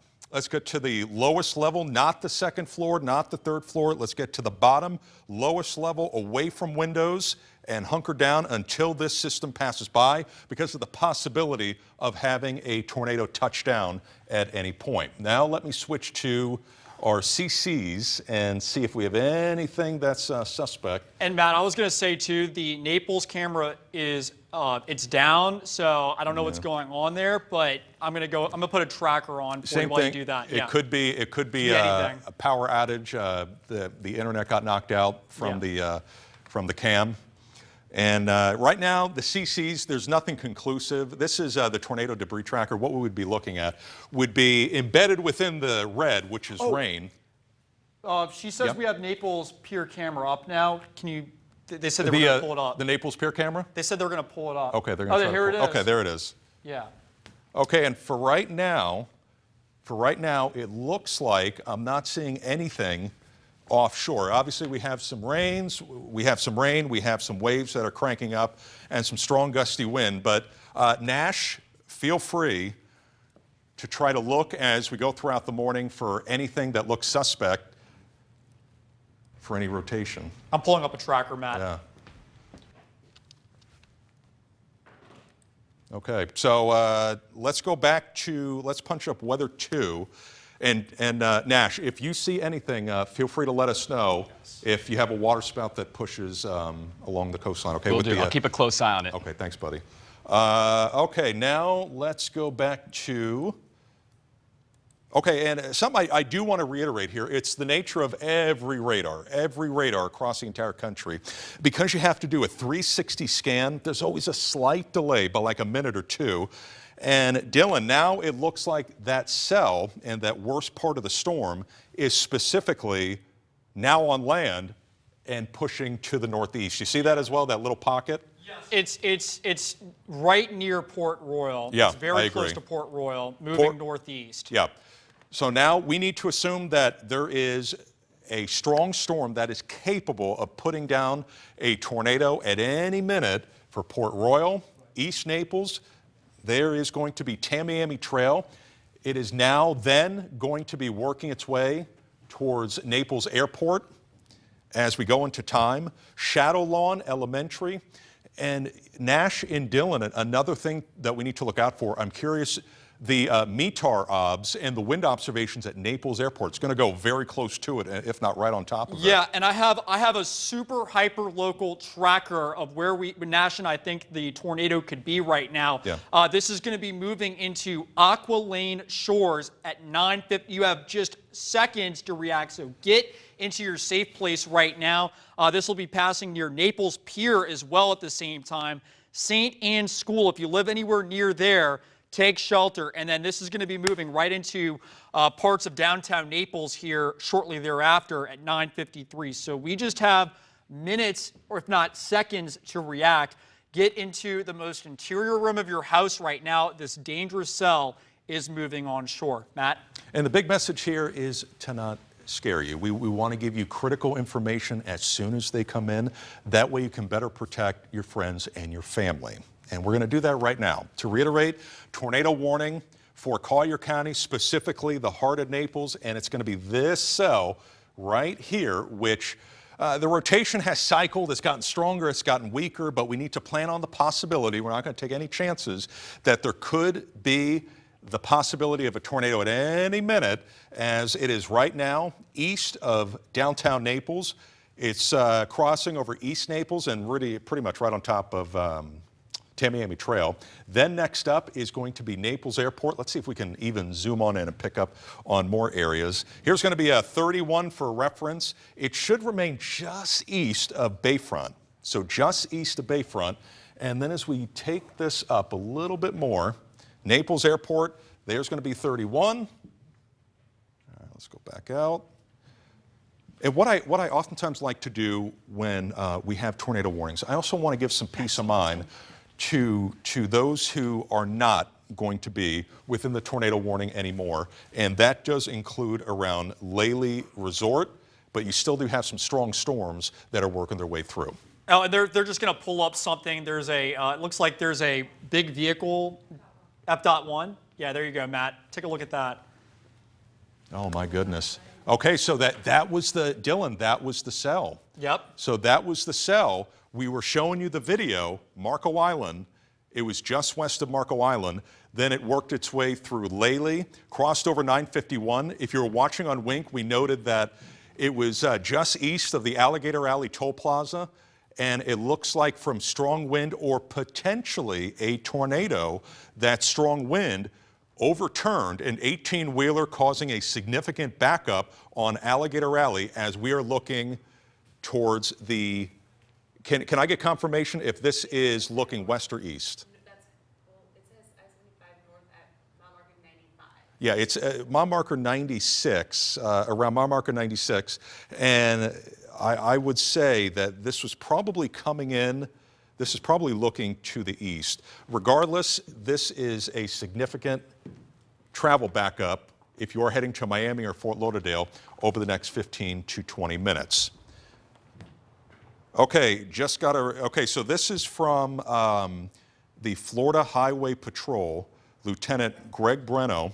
He was saying that at about 9:34, so give or take 18 minutes ago, a large tornado was spotted crossing over the interstate, and one semi-truck trailer, an 18-wheeler, was overturned, and minor injuries have been involved. So it looks like the gentleman or the female who's driving that 18-wheeler was injured when the tornado crossed over and overturned the 18-wheeler. So it looks like, granted injuries, but in that particular case, they will be okay. My goodness, what a story to tell. And if you have plans over the next several hours towards Miami, Fort Lauderdale, you need to plan accordingly, have a backup. If not, try to move those plans to another day. Yeah, and by the way, this is from the Weather Service in Miami. Report 9:50 a.m. Twitter video shows a confirmed tornado on the ground near the Artesia community in Naples. Okay, reiterate that one more time for our viewers at home. Yes, Twitter video shows a confirmed tornado on the ground near Artesia community in Naples. Rachel has video up. Let's punch that up. Rachel, can you relay the nature of this video, location and time? So this is a video from Casey Sherman, actually tweeted it out. This is Artesia community in Naples. Casey tweeted that out about 10 minutes ago. Okay. So we don't know exactly what time this hit. Okay, so that's meteorologist Casey Sherman, who just shared this video with us, a well-defined tornado passing through Collier County. If you have damage, if you have video, if you have any injuries, people that you know, let us know here at Wink. Obviously, let our first responders know. They will come and help you out and get you through this very rough Sunday morning. But a well-defined tornado that was on the ground previously. This was the exact same one, or it could be one of many, Dylan. It's tough to speculate the specifics of this particular cell, but this is one of many rotating cells that we have seen in Collier County. Dylan, I want you to take it to full here. Yeah, and I was going to say too, I mean, this is, granted, this is a very sparsely populated area, but it does look like there's at least some new rotation getting ready to cross over Interstate 75 over interior parts of Collier County as well. We don't have any official information on that yet, but it does look like there is some strong rotation with that tornado-warned cell getting ready to cross over Interstate 75 just off to the west of Highway 29 in interior parts of Collier County as well. So this is a dangerous situation. The good news is that if you live in Sunnyland, you do have at least a few minutes to take shelter as this moves off in your general direction. So I'm going to track this for you. If you live in Sunnyland, this is a tornado-warned storm moving in your general direction. So timing this out, this is going to be moving over the Florida Panther National Wildlife Refuge over the next 10 minutes or so, near the North Collier Church of Christ by 10:13. And then if you live in Sunnyland, this cell is going to be passing very near, if not over you, at 9:15. So we're giving you plenty of advanced warning to take shelter, but of course, go into the most interior part of your house. Matt? Okay, so I want to real quick bring up Rachel's video again, and this was the one that I was able to confirm that this was the one that stayed west of Marco Island. It was the water spout. We saw the video. Then it pushed on shore and worked its way through the Artesia Naples community. I do have even a few Wink viewers who in the past they have sent me messages saying, you know, in other previous weather events that share me good weather pictures. They send me every now and then bad weather pictures. If you have a picture or damage reports, please send them in. And I want to show you for a reference where this video was. Let's go to Weather 2, and it was right about here. So this was not recent. That video is about a half hour old, and it was right about here. It was west of 951, and then it was south of Tamiami Trail. That is where that tornado was on the ground doing damage, crossed over Alligator Alley around mile marker 96, overturned an 18-wheeler, injuries reported, but no fatalities, thankfully. Dylan, any new updates from the National Weather Service chat? No, I'm about to look right now. I was just taking a look at the tornado-warned storm in Collier County. Let's see here. They are talking, so at least on the chat, they're saying FHP witnessed and advised it was due to strong winds. That could mean tornado or straight-line winds with that overturned vehicle on the interstate. I don't have anything new, at least on that one. Otherwise, though, and for whatever it's worth to Rachel and Danielle, our Facebook Messenger for the Facebook page for Wink is getting flooded with tornado videos and pictures. So we have additional content coming in, so you can pull that up, and we can get that up on air as well. Gotcha, gotcha. Thanks so much, Dylan. Now let's take a look once again at the two tornado warnings that we have right now. One just north of I-75, the other one impacting western and coastal Collier County. I am not seeing anything at the moment that is too terribly strong or tight. It is weak, but then these systems can cycle. They can strengthen once again. And if you are under a tornado warning, you need to take it seriously. Get away from windows, lowest level of your home. And I would say the suspect area, it's getting a little bit messier, Dylan. Wouldn't you agree? It's getting messier not only to find well-defined parts of this system.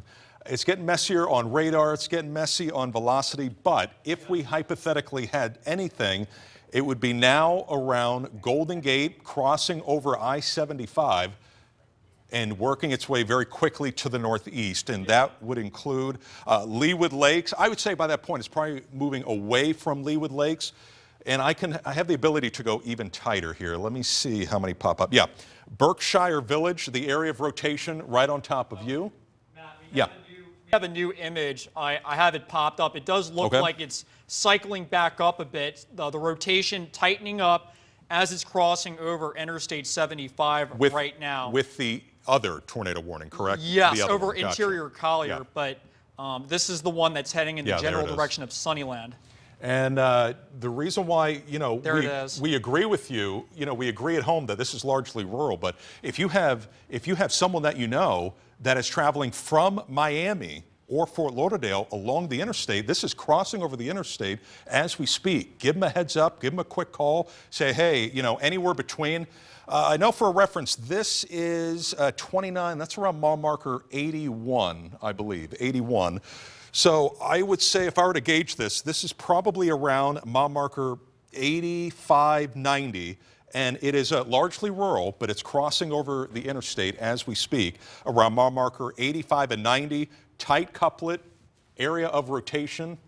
And let's see if any streets pop up. This is largely going to be Big Cypress.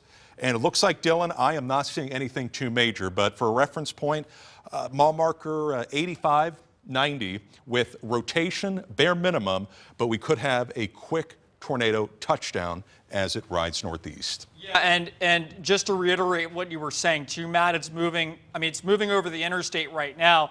It'll then be moving over some extremely rural areas. Yep. But if it holds this trajectory and holds together, eventually this will reach Sunnyland in about 15 minutes. So we have plenty of advanced warning about this. But look, we do have some video, it looks like, of damage. Let's get back over to Matt. Okay, and we do have some damage. I believe this was from earlier today. Yes, this is the one in Lee County as it worked its way through. Correct, Rachel? Yes. Okay, so this was the cell in Lee County. Do you have the specific location for this one? This is the Tropicana RV Resort, and I believe Danielle Garcia has an update on what is going on there from our reporter on the ground. Yeah, so Tiffany Rizzo, who is reporting on the ground there, she spoke with a firefighter who said that over 20 homes were damaged. You can see it there. They're all really damaged. Yep. One person was injured and transported to the hospital. We haven't gotten yet an update on their condition or how severe those injuries are. There's parts of the roofs in the road and light signals are out. You can see that in the video again. Yeah. He said that all of the lights in the park have been moved in the rec facility for safety. All the people that live in the park, have been moved to the rec facility for safety, and they're walking up. It was a bunch of people in the small room. So those who had family in stable homes were having them come to pick it up. So yeah, lots of damage. We are starting to get some more reports from our crews on the ground of what exactly is happening there. We hope that they were watching Wink and they had advance notice and they knew that this tornado cell was coming. I mean, based off of the damage here, and you know, we know that with mobile home parks, they are not reinforced and built like other communities that we have here in South Florida, making them more prone to not only strong winds, but damaging tornadoes. And you can see the debris littered across the road. And a few things to note, I would say based off of this video, this is probably within the EF1 to EF2 range.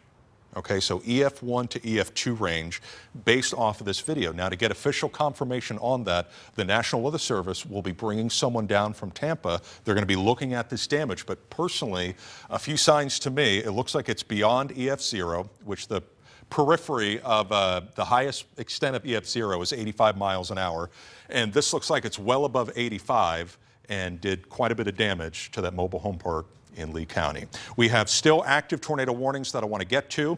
Dylan, let's do a storm cone on those cells that we've been watching into Collier County. Absolutely, Matt. I'm pulling it up right now. I do agree with you that out of the 2 tornado warnings that we see, I want to show everybody at home here on Weather 2 real quick. Let's go to full here. We have the 2 tornado warnings, and you can see this clear as day at home.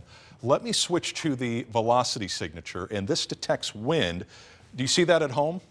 Look at how we have brighter shading of red and green close together with the rural tornado warning compared to the one over the densely populated coastal and western Collier County. Now, that doesn't mean you need to lower your guard down. We still need to treat this as a tornado warning, but this is a better sign for Naples and Golden Gate compared to this cell, Dylan, which is showing brighter colors, more tightening over a rural section. And it's cycling up too. I agree. It's cycling up. So you have State Road 80, or excuse me, a State Road 29. You have I-75. That's around mile marker 81. For a reference point, that area of rotation is give or take a few miles to the northwest. I was going to say too, our tracker has been very consistent.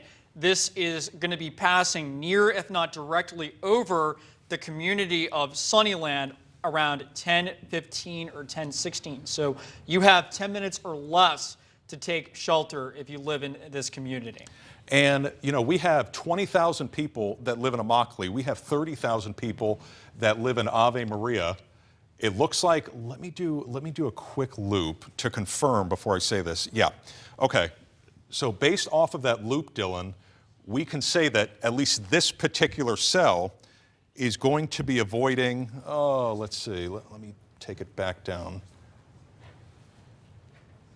Okay, so the one suspect area is this one here. Okay, let me switch to the velocity. Okay, granted there's a little bit of rotation near Ave Maria, but the stronger one is going to be avoiding Ave Maria, area of 30,000 people, and it also will be avoiding Immokalee. So 50,000 people are at least in the clear with this cell that Sunnyland is going to have to watch over the next 15 to 30 minutes. And I was just going to mention too, Nash just got a video. We're going to get it up as soon as possible for viewers, but it's a video of the tornado in Fort Myers with lots of debris spinning around the funnel. So we'll have that up in just a few minutes, but it looked very serious. And that was that is not live. That is not in progress. That was a previous storm that we were tracking throughout the morning.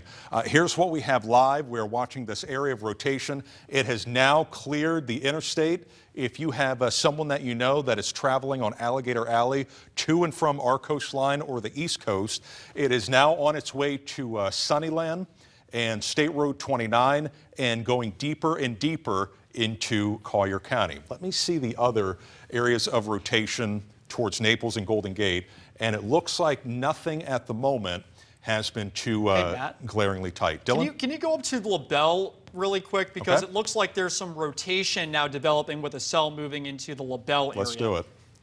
Yeah, just head up that way. Yeah, and yep, there it is. Okay, and I don't believe there's a warning. I'm going to take a look. And there you go. This is under the Miami National Weather Service Miami jurisdiction. They probably have their hands full with multiple cells, but in Glades County, northwestern Hendry County, we do need to treat this as a system that is trying to tighten up. We don't have any warnings as we speak, but considering the nature of how this atmosphere has gone this morning, we can't take any chances. Please watch the progress of it. And I tell you what, let's take you street level. We'll zoom on in, and this is right on top of the Caloosahatchee. It is, for reference point, there's LaBelle a few miles to the northwest. And I was on 29 just a few days ago. There's a few mobile home parks north of LaBelle that really need to be hunkering down just in case if this does put down a quick tornado. Dylan? I was just looking at the CCs to see if there was anything definitive. It doesn't look like it. That's the good news, but I was just taking a closer look at that area of rotation, though, that is passing near LaBelle as well. I'm going to go ahead and loop this for you here so we can see it. So it does look like if there was anything spinning there, it's just passing just north of downtown LaBelle. And we'll keep an eye on this, but as of right now on our social media, the pictures and videos of tornadoes from earlier, they're continuing to flood in, Matt. And we cannot thank you enough for all of our wonderful, fantastic viewers at home. Thank you very much for the pictures, the videos that are coming in. You are helping us out big time and relaying up-to-date information that is coming in. And on that note, Rachel, you have some of the, some new video. Yeah, let's punch up that one. My so we're going to start with this one. This one is Walk, right? Oh, yes, this one is just south of Verona Walk and east of Lely, and this was sent in by a viewer at about 9:50. Okay, and this is about a 2-minute video, correct? Yes. Could you fast forward a little bit? Let's see if we can get a good look at the funnel as it was behind the home. And apologies, a bit of buffering here. Yeah. And something on a serious note here, when you're taking pictures and video, if there's even a threat, let's put the phone down and you seek shelter. Okay, we don't want to take any chances, especially with something like this. After the fact, we can do pictures and videos, or if you're from a safe distance, but safety first with a situation like this behind the homes. I know you had, it looks like you had some more pictures and videos that were coming in. Yeah, it looks like we have Twitter. Yes, another one here. Oh, there it is, yeah. Yeah, Collier County, Hitching Post community at 9:51 and 41. This was tweeted out by a viewer as well. What's eerie, and I hope that it avoided this mobile home park, susceptible to strong wind, tornadoes, just because of the way that they are manufactured, as well-defined tornado working its way through, medium-sized tornado, potentially EF1, EF2. We'll get the official confirmation after it's all said and done. And this gentleman trying to get into better position. Again, when taking weather video, safety first, safety first. I would prefer if you know, they're inside hunkering down and not trying to capture it. But as long as, you know, we just want to have safety first here. You can see the strong gusty wind. The funnel should eventually start to peek its way through as we go throughout the video. And it looks like, okay, it looks like, Rachel, that's probably all of what we can see with that video. Do we have some more that are coming in of the previous situation in Collier County? This is not live, but it was previously. These are the two videos I have, but we're getting lots more. We'll be pulling up more for you soon here. Okay, thank you very much. I was going to say too, the National Weather Service in Miami just issued a severe thunderstorm warning with that cell we're talking about in LaBelle with possible tornado. So they're not issuing a tornado warning, but possible tornado. They're monitoring it closely. Okay, and that is via the National Weather Service chat? Yes, just now. Okay, so if you're wondering when we bring that up, we have a direct communication and a direct feed with the National Weather Service, both in Tampa and Miami, and they're looking at the situation along with the Wink weather team. As soon as we get those updates in, we are letting you know. Let's take it back into Collier County with the dual tornado warnings that are right now in effect. These are both possible situations. See, we don't have anything at the moment that is confirmed on the ground. If that changes at any point, we will immediately let you know. Looking at the CC product, Dylan, I'm sure you would agree with me here. It's particularly messy. I don't have anything that's standing out. You know, there might be a little area here north of Alligator Alley, but even that is, you know, it's suspect. It's nothing that we can confirm 100%. But, you know, it's not just rain that's going through the sky right now. It could be birds, mosquitoes. We know how big they get in our area. So it could be anything that's being picked up. But if we get any confirmation of a tornado on the ground, we will let you know the second it happens. It looks like, though, can you go over to Sunnyland, Matt? It does look like whatever rotation is directly over town or very close to it. Yep, and that is the area that Dylan had noted with his storm cone. 10:13. We gave right on the money. 15-minute warning. So yeah, right on the money. Hopefully those folks listened and they're in their safe place right now because that rotation is moving through town right now. Yeah. So the area that Dylan is highlighting right here, it's Sunnyland, which we do have several communities and several Wink viewers that live there. And we want to give them the heads up that right now it's on top of you and it's going to be racing to the northeast, so you can time it. It's only going to be for several seconds, few minutes tops, and then this area of concern is going to quickly zoom on by. Matt, I was going to say, too, they just said in the chat that they will allow these 2 tornado warnings to expire. Okay. And really, based off of what we've seen on radar, that's a good call. It's a good call, yeah. I'm not seeing, and we're not seeing, a lot of tight rotation embedded within these cells. Let me do the big picture of Collier County. You know, the rotation is there, but it's not tight. It's pretty broad. And yeah, you know, you got overwhelmingly green, little speck of red, that's broad, that's nothing to really worry about.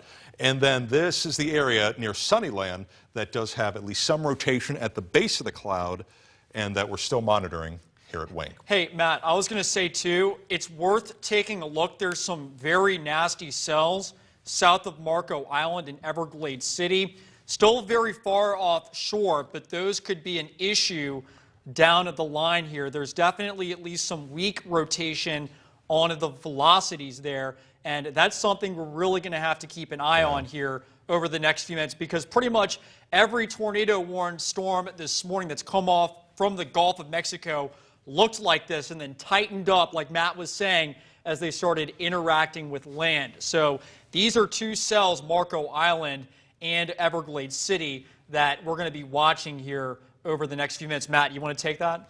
Yeah, by no means are we done with the situation for, and I'm going to name a few cities and communities: Marco Island, Goodland, Plantation Island, Everglades City, Copeland. You still do need to keep it here to Wink, keep you tuned in. We will get you those updates every single minute. And we do have, you see these little pockets, these little pulses? That is where a possible waterspout can't be ruled out over the open Gulf. And that is where, if you missed this earlier on during the severe weather coverage, over the water, we have less friction. That allows the rotation to tighten up and potentially put down a waterspout or tornado. And by the way, the meteorologist from Miami just said that that cell south of Marco is the most concerning at the moment. Yeah, I would agree with that, considering the brighter colors that are right now being picked up on the velocity signature. Yeah, right there. That is the area. And you'll notice in total, technically, Dylan, there are three areas that we're watching. There's number 1, there's number 2, and there's number 3, as they're all going to be working their way towards coastal Collier County, as they're benefiting from that lower amount of friction over the water. The rotations are able to tighten up. So 1, 2, 3, we'll be watching that trio. Right now it's about 10:16. From 10:30 all the way towards the 11 o'clock hour. I was going to say too, Matt, it's worth taking a look. This is just something that's popped up in the last couple of frames, but it does look like there's at least some weak rotation now just north of Fiddler's Creek, just south of Laley Resort. You want to take a look at that? Yeah, let's do it. Let's do it. I have it zoomed in, but we'll go to Matt for that. And this is the nature of how our atmosphere works oftentimes in Southwest Florida. It can cycle, it can fluctuate very quickly, sometimes in seconds, if not minutes.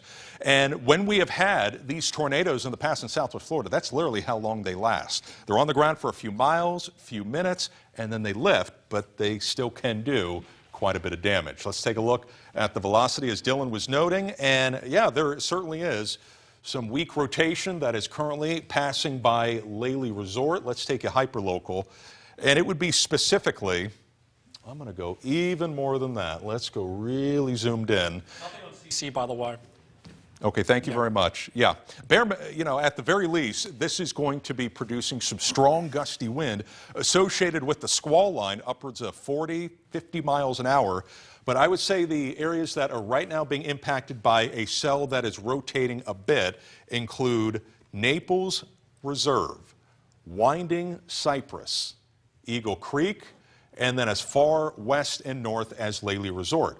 Now, the thing I don't like to see, Dylan, we already had the one video from Verona Walk. They are close to this area of weak rotation again, as it has just been quite a morning. And and I was going to say too that I'm taking a look at the one cell offshore of Marco Island. I'm going to time this out really quick because the Weather Service in Miami is watching this cell, and we are too. So if this gets to Marco Island, you have about 30 minutes to watch this. Hopefully it falls apart, but there is a cell with some strong rotation that'll be arriving. Our tracker has 10:48 a.m. Can you try to clear that and do a query of the wind? Yes, that is associated. So we have the ability to sample some of the wind upwards in the atmosphere, because this is really kind of a dual threat. You have not only the rotation that we've been showing you, but also the strong wind that can be associated with these cells as they work their way through. And on that note, I do want to go big picture. Let me show you who still needs to watch out for severe weather and others that are in the clear. Let's first start out with those that are in the clear. If you are hearing me right now, into all of Lee County, you are in the clear, okay? All of Lee County is in the clear. All of Charlotte County, in the clear. DeSoto, you're done. Sarasota County, you're done. It is going to be primarily this line right here, near it and ahead of it, that still needs to watch out for the possibility of severe weather, including isolated tornadoes and strong gusty wind. So again, to reiterate, Lee, Charlotte, DeSoto, Sarasota County, you're in the clear, you're done. You still are going to have some rain passing by, but it will not be severe. The severe weather threat is where we have more power and energy, and that includes sections of Glades, Hendry, and Collier County. And Dylan, right live on TV, it just happened, they issued a tornado warning for the cell. This is the one that you alerted, and we've been covering it, as it is now over State Road 29, LaBelle, let me switch over to the velocity. And I agree, it's better to be safe than sorry. And yeah, I know this area very well. It's pretty rural. It's basically between LaBelle and Palmdale as it's riding to the northeast. And Dylan can do a storm cone on that cell to show you how pretty rural this area is. But we still do have some farmland and homeowners that are within that area, and that's why we're going to give you the storm cone and let you know exactly where it is heading. But no doubt, you can see the velocity signature and what we have. Let's go to full here. Oh, and by the way, Matt, I was going to say, I just pulled up the tracker. This will be moving into Hall City at 10:23 a.m. So you have 2 minutes to react, Hall City. This cell is moving in as we speak, and if it holds together, this could eventually move into Lakeport as well. The good news is, if you live in Moorhaven, this tornado-warned cell will stay to the north of you. But if you live in Lakeport, and if any of you are watching over in Buckhead Ridge as well, this could eventually make its way up in your direction as well. So we have another tornado warning in effect right now, and what I can do is I can go ahead and pause this and go hyperlocal and take a look and see where this could potentially cross. So this is pretty much riding right along Highway 29 over just to the south of Hall, and it looks like it's getting ready to cross over Highway 27 as well into parts of interior Henry and Glades counties. The good news is, like I said, this is going to be passing north of you in Moorhaven. So Moorhaven, you have nothing to be concerned about as this is staying north of you. So right now, we're tracking a tornado-warned cell. The National Weather Service has updated that with that latest warning. And you can see there definitely is a little bit of a notch there on the radar, a little bit of lightning associated with that storm as well. And this is a strong storm, tornado-warned storm, getting ready to move now into Hall City. I'll zoom in a little bit too. Like I said, this is getting ready to cross over Highway 27 and could very well cross over 78 as well over the next few minutes as well. Let me take a look here at the CC. I do not see, yeah, it's pretty messy. We don't see any signs of tornado debris signatures. That's good. At least right now, there's no definitive signs of a tornado, at least on our end. And Dylan, let's go to full now on Weather 2. I want to go through one of our products here that shows history of rotation, and you can see how this one, I'm going to put a little bit of a time lapse on it, and you'll be able to see where we have had those areas of rotation, and that includes the cell that Dylan has been highlighting. Now, notice how you get a few specks of dark blue. It's nothing that looks too consolidated or bright blue or bright purple or pink, but we do have... We're going to put up FDOT at mile marker 75. That strong storm again is crossing there. We just got word on that right now from Lenny, our very heavy producer. rain. Yeah, very heavy rain, blinding conditions at the moment. So we have that up. Very dangerous situation. Guys, I would stay off the roads if you can until this weather passes. Just stay on the safe side. We're not done yet, especially down in Collier County. And I do want to take another look again at the cells just offshore of Marco Island. Fortunately, at least for now, the rotation isn't as strong as it was a few minutes ago. But as this approaches the coast once again, this could be a situation where whatever weak circulation is there could tighten up a little bit as it approaches. So I'm gonna zoom in on Marco Island here for a second. Isle of Capri, very strong cell, getting ready to move in the next few minutes or so. And like I said, there's not strong rotation with this, at least for the time being, but this could tighten up. So Tiger Tail Beach, over towards Isle of Capri, Shell Island. Please keep a close eye on that over the next few minutes. And Matt has something he wants to talk about. Well, yeah, Dylan, we were talking about the rotation history, and look at that. Yeah, look at that down there. Okay, so I want to point out right here, see the blue and how it almost makes like a perfect line? If you were to extrapolate that out, it would be heading towards Everglades City and Plantation Island. So let's go back to the velocity, and there is the cell right there, which has had a history of rotation. And as we kind of give you the storm cone, and I'm here on the Weather Center toggling all this, you know, let's say around 10:45, Everglades City, Plantation Island, you guys need to be on alert, because we have had a few waterspouts that have pushed on shore and produced tornadoes. That could happen at any minute. So Plantation Island, Everglades City, let's be on alert with this cell offshore. Yeah, and Matt, I'm getting flooded with pictures from Naples. I'm not sure what road this is, but somebody named R.S. McQuarrie just sent a picture of a tornado crossing a highway in downtown Naples. I'm not sure where this is located. I asked, but right now, like I said, we're getting flooded with reports of damage and tornado pictures. So we've had at least multiple confirmed tornadoes here in Southwest Florida this morning. So we'll continue to watch these as they continue to roll in. And Matt, is this a new warning right now that just popped up, or is this an old warning that is still up? And as you can imagine, folks, this is a very fluid situation. Yes. We're getting new updates as they come in. Cell. That's the cell we were watching a couple of Yeah, minutes ago. this is brand new, 1025. They just issued it, so All right, 60 seconds 21. old.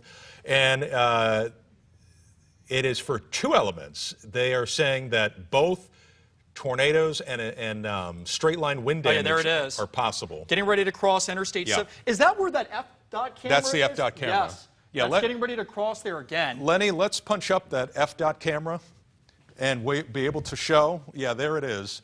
The heavy rain, the gusty wind, as we would be watching for the possibility of a quick spin up. Yeah, look at and this was someone who was impacted by a tornado previously that crossed over Alligator Alley, overturned the 18-wheeler, and injury was reported. Apparently, the person, there were no fatalities, thankfully, but the problem is we already have a cell that's going over the exact same spot, and we have people backed up waiting on the interstate as these cells are approaching. So they're literally just sitting there as these tornado-warned cells are working their way through. And specifically, I want to zoom on in. If we could, let's punch up Weather 2, and it's this cell right here. So this is going to be around mile marker 90 to 100. 100, for a reference, is the Alligator Alley Toll Plaza. And that is where we have the heavy rain, the lightning, and the possibility for two things, either straight line wind, and what we're looking at, this is the velocity, and it just shows that bright green, the bright wind coming in. And then we also have our velocity signature where it shows the rotation, and where you see the bright green next to the bright red, that's where we have some rotation as we speak, crossing over Alligator Alley between mile markers 90 and 100. I would say, if I were to be very specific, I believe around mile marker 93, 94, Dylan. And if we could, let's do a storm cone on that cell. I'm doing it right. I Thanks, read buddy. your mind. Thank you very much. Yeah, so assuming this holds together, this will be moving near Palmetto Elementary at 10:38, Sable Palm Elementary by 10:45, Ave Maria 11:57 a.m. So this will be a cell to watch as it moves quickly off towards the northeast over the next half an hour or so. And Matt has a great view of that cell on his end right now. Yeah, it's, again, largely rural spot as we speak, but we do have it crossing over the interstate, and there always is a small delay in radar, any radar across the country, because it has to do a 360 scan. So I would say, as of right now, this was about 2 minutes ago, I would say for right now it is either A, on top of Alligator Alley, or B, now past it, once we get that newest scan in. Hey, Matt, I was going to say real quick that F.dot camera, it is shaking very let's hard punch that right up. now. The winds have likely picked up. Look at that, Matt. Yeah, let's stick with this live, and let's see if we can see anything. And this is just a terrible situation, because this is an area that was just impacted by a tornado. People in their cars. Yeah, and then now they have another one going over the exact same spot, 18-wheeler down, traffic backed up, as there literally is a tornado-warned cell and a possible tornado working its way toward these people waiting in line, waiting in Alligator Alley. I believe we might be, if we are simulcasting right now, and there is that possibility, if you are listening to me on Alligator Alley, there is a tornado warning in effect, and please, please, please be on alert as the camera is shaking quite a bit right now. Heavy rain, gusty wind. If you're listening to me and you're behind that 18-wheeler, there is a tornado warned cell that is crossing over the Alligator Alley as we speak, racing northeast with heavy rain, gusty wind, potentially damaging wind, and a brief tornado is going to be possible. I was going to say, too, if you look closely, too, the trees were moving very violently on the side there as well a second ago. It's tough to see. Yeah, look at that. Boy, the winds are really picking up. Yeah, I very rare you see the FDOT camera shake like that. Yes, very strong winds. Yeah. All right, well, let's hope that this rotation stays in the clouds and does not reach down to the surface. But we're going to continue to watch this for you as people are up.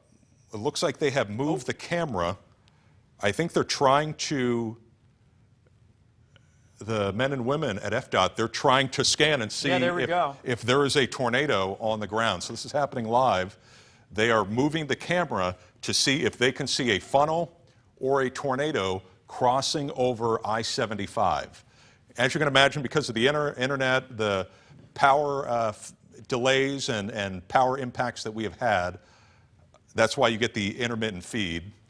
And I was going to say, too, the radar was picking up on winds as high as 40 to 50 miles per hour at the very bare minimum. Yeah, bare minimum. Okay, so right now they are trying, and we have no control over this. This is FDOT. They are trying to find a tornado or a funnel cloud that is right now passing by. I definitely see a lowering. Yes. There is a lowering, but is it making contact with the ground? And that wind could be inflow as well. Yeah, and the wind can sometimes be, you know, the wind is nothing to take lightly either. You can still have winds gusting 40, 50, 60 miles an hour as it passes by, and that could take some of the branches from the pine trees in Big Cypress and blow that onto the interstate. Okay, now it's yeah, getting a little convoluted there. Let's take a look once again at live NextRad radar. As the cell, exactly where we said it was going to be, it's right on top of I-75, riding to the northeast, upwards of 30 to 35 miles an hour. And do we have any more updates, Dylan, from the chat? Anything from the chat? Let me take a look at the latest products that we have coming in. And there it is. There's the rotation. And it's, all right.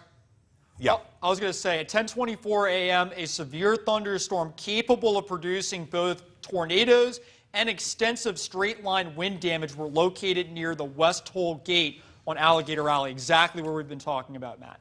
Okay, and now this next product, if you don't see this very often, it's because Oh, and then they just said, and there's a new tornado warning now. They just said drafting a tornado warning for Everglades and Chokoloskee, and now we have a tornado warning there. And we were tracking that cell just offshore as well, Matt. That's right. Okay, so now let's go down to the cell. Brand new tornado warning. There it is. There it is. Okay, let's do it. Oh yeah, look at the hook on the western side of it, Dylan. You see that? Yeah, pull up the velocity. It's very well defined. Okay. Chokoloskee, yeah. Okay, two things. See the hook? That's a hook echo. If we were to have, at this point, because it's over the water, a water spout, it would be located right here. This is a classic supercell structure. There's the heart of it, and then you have the possible water spout, and then if it stays like that, tornado. Let's do the velocity signature, and Dylan's right. It is pretty defined as it is going to be. Let's do while I'm toggling this, Dylan, let's do a storm cone on it. I'm right on it. When I did the storm cone previously, it was about 10:45 Everglades City. Has that sped up or gotten slower? It says 10:52 a.m. Everglades Airport, 10:53 Everglades City. So it's about 20 minutes away, Everglades City. Plenty of time to take shelter if you need to. And even, really, Chokoloskee, Plantation Island, Everglades City, let's hunker down. The atmosphere. has produced a few tornadoes today. And it looks like, you seeing that as well? Looks like it's tightened up. Oh yeah, it's tight. This is cycling up just as it approaches the coast, like all the other ones this morning, Matt. You know what? I tell you what, I'm not going to take any chances with this one. Let's get to the, let's not take a chance with this one. Chokoloskee, Plantation Island, Everglades City. Let's treat this like we have a tornado approaching. That type of signature is pretty significant. And so what you want to do is get to the center part of your home, get away from windows. The second story is not going to cut it. It needs to be the bottom floor.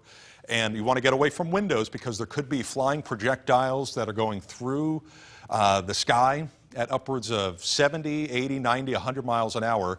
And the closer that you get to the center of your home, the better that you can protect yourself as well as your family. Let's go and punch up Dylan's computer. He's got the storm cone as it rides northeast. Yeah, so assuming this maintains course and holds together, this will be moving into the Everglades City area and Chokoloskee within the next 20 minutes or so. So if you live in any of these communities, you need to take shelter immediately. Turn Wink up all the way. You have at least a 15 to 20 minute warning that this cell is coming in from the Gulf of Mexico. But considering how things have gone this morning, this is likely going to be another tornadic cell moving in to land and potentially impacting people in homes here in the next 15 to 20 minutes or so. Fortunately, we have plenty of warning if you need to take shelter. Matt?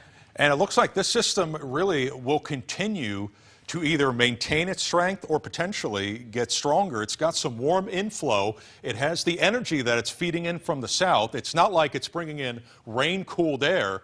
The atmosphere has been largely untouched to its south. It has the warmth, it has the humidity, and it's going to be ingesting that and trying to maintain its strength as it works its way towards Everglades City and Plantation Island. And no doubt about it, Dylan, it has certainly a couplet, a hook echo attached to it right there as it is going to be heading towards Everglades City between 10:45 and 11 o'clock. And the three areas in particular, Everglades City, Chokoloskee, and Plantation Island, let's have our tornado safety precautions in place. Yeah, and they want to go over to Tiffany really quick. She has tornado damage down in Iona.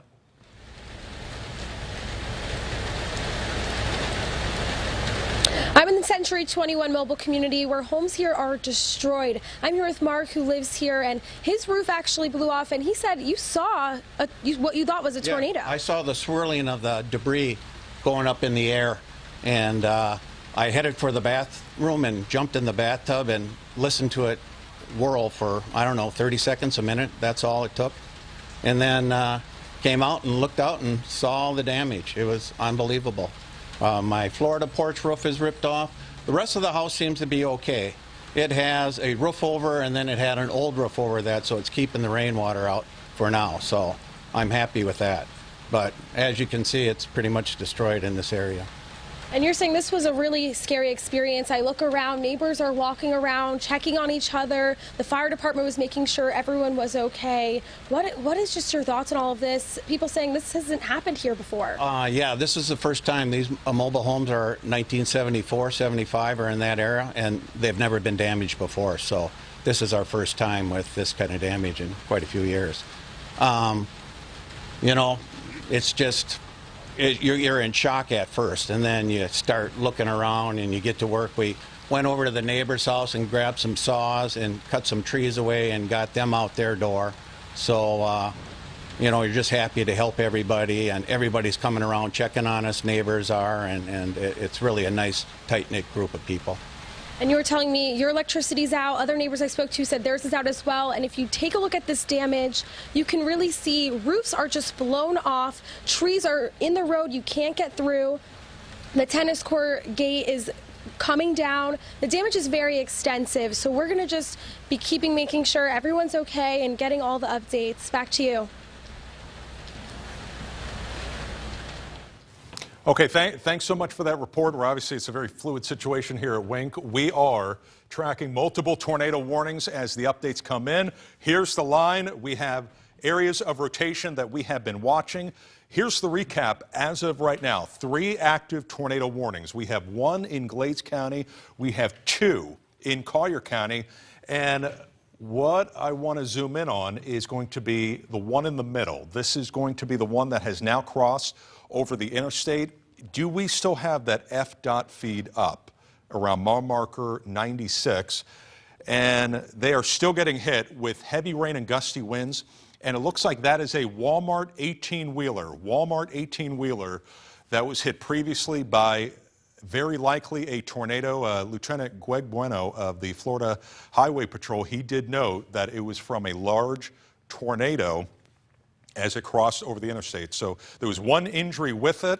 Let's hope that that individual gets back and in recovery as we speak. But again, that is a 18-wheeler, a Walmart truck that is right now on the interstate causing a significant backup westbound, according to what I was told. Okay, now let's go back to live Next Rad radar. There's the one cell. It is away from Golden Gate and Naples. Let's go to the one cell now in southern Collier County, and this is going to be impacting Everglades City, Plantation Island, and Chokoloskee, and it's still holding a pretty tight couplet, an area of rotation and velocity. Yeah, the good news is that the National Weather Service just allowed the tornado warning in interior Glades and Henry County to expire. Let's go back to you, Matt. Okay. Dylan's mic that is off at the moment. Sometimes that can happen with long coverage, so we're going to get him a fresh mic and a fresh battery. Let's now take you back to the Everglades City Plantation Island cell. There is the couplet. There's the hook echo that is going to be pushing northeast at about 30 to 35. We have pictures and video? Okay, we are doing a phoner right now. We're going to toss it to Lisa. Thank you so much, Matt. I appreciate that. Right now, we have on the phone with us Khalid Akil. He is the Deputy Chief Operations Manager at Iona McGregor Fire Dispatch or Fire District. Mr. Akil, I was going to ask you here. We got the update from you at about 10:20 this morning. You let us know that there's about 150, 200 people displaced in your area. You're responding to calls right now. What are you seeing in your area? So definitely a lot of significant damage to a couple of really concentrated communities, mobile homes, things of that sort, but also a lot of trees down and debris that is affecting some access to some of those areas. So initially calls, responding, a couple of rescues, and now getting to the point where we going back, fine-tooth comb, clearing out some areas and making sure that we really complete our survey of the district. Yeah, and I definitely see here you're asking the public just to stay off the roads, find a safe spot to stay. Of course, if anybody needs emergency assistance, to call 911, and the crews will get to them as soon as possible. We're looking right now, our viewers are seeing video of this mobile home area there in your district that seem to be hit pretty hard. You're saying 150 to 200 residents displaced. That seems like a lot there in your area. It is. We have some really concentrated senior communities, and it just happened to specifically impact that little small area, in particular where that heavy concentration was. I mean, it's expanded to some larger areas, but it really did hit a concentrated area. So that speaks to a lot of the displacement with that regard. So it really is a concerted effort. We have agencies working with us. We have a lot of collaborative efforts that are normal part of our planning and operations here in the county. Lots of units, lots of collaborative efforts between the different departments, and we are diligently working through it. I'm sure it is going to be a long day for you guys. Can you tell us any specific areas where you're seeing the biggest impact right now? Any particular roads, areas that maybe our viewers could really zero in on and know particularly where you're talking about? Definitely our Zone 72 area, which you're talking McGregor, John Morris, Kelly Road, from Gladiolus down that way. That area of our district is where a lot of the significant damage is, even Iona Road. It actually brings up another point.